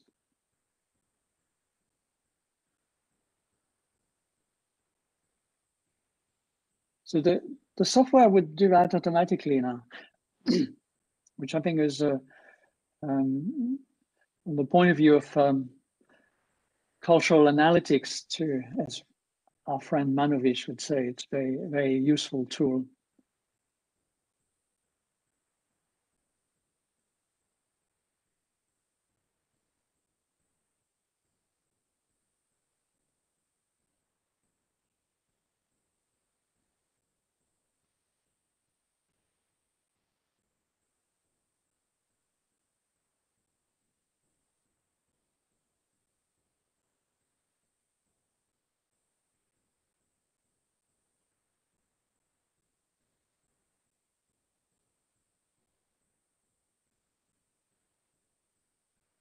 Yeah, I think you have understood the principle.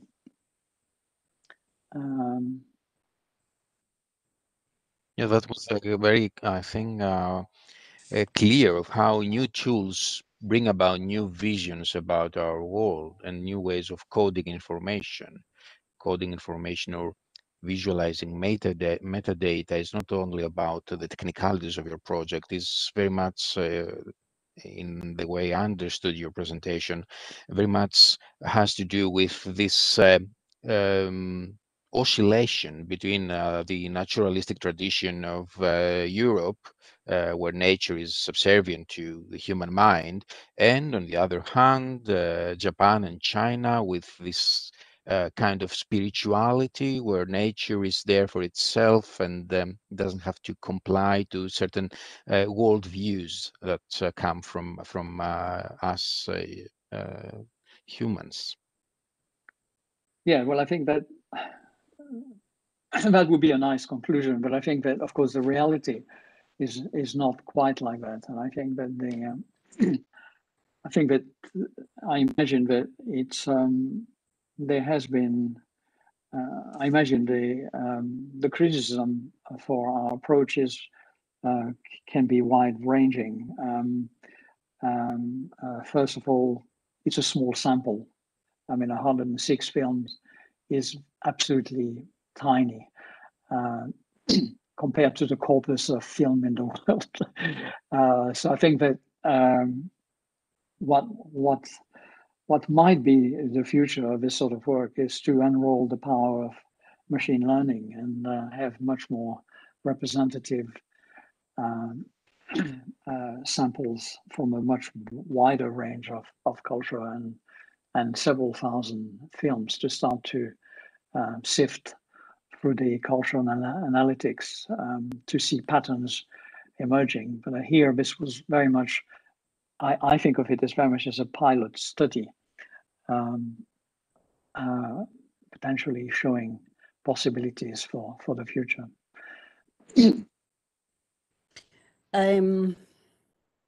Yes, one more thing might be that the West has been imperceptibly infiltrating or violently infiltrating, as it has done, as we all know, Japan. And we see this in Ozu's film on Tokyo. I don't remember the exact title, but we see there how the children of the two old parents are abandoning them and leaving them to their sort of luck. Because they have better and other things to do, because they are very busy this happens in the context of a very reverent society, a society very respectful towards tradition and towards parents and so on, but which is pressurized under the obligation to conform in an industrialized global environment following the Second World War and so on and so forth. So I mean to say that inevitably one will have to deal with the other being, in this instance, being the West, and what this other has been causing, what kinds of responses, what kinds of dangers and threats and so on and so forth, but also what kinds of possibilities this interaction may bring.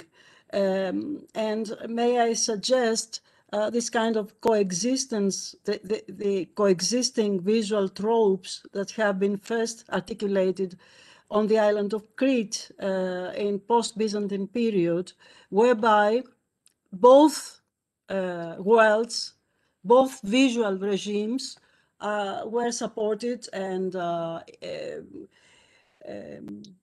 if you like, mergers and hybrids of modernity were produced. I think that what you presented us really portrays enormous potential, and thank you for doing that.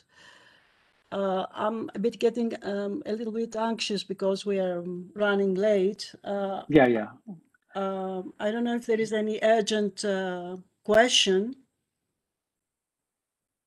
that members of the audience would like to be answered.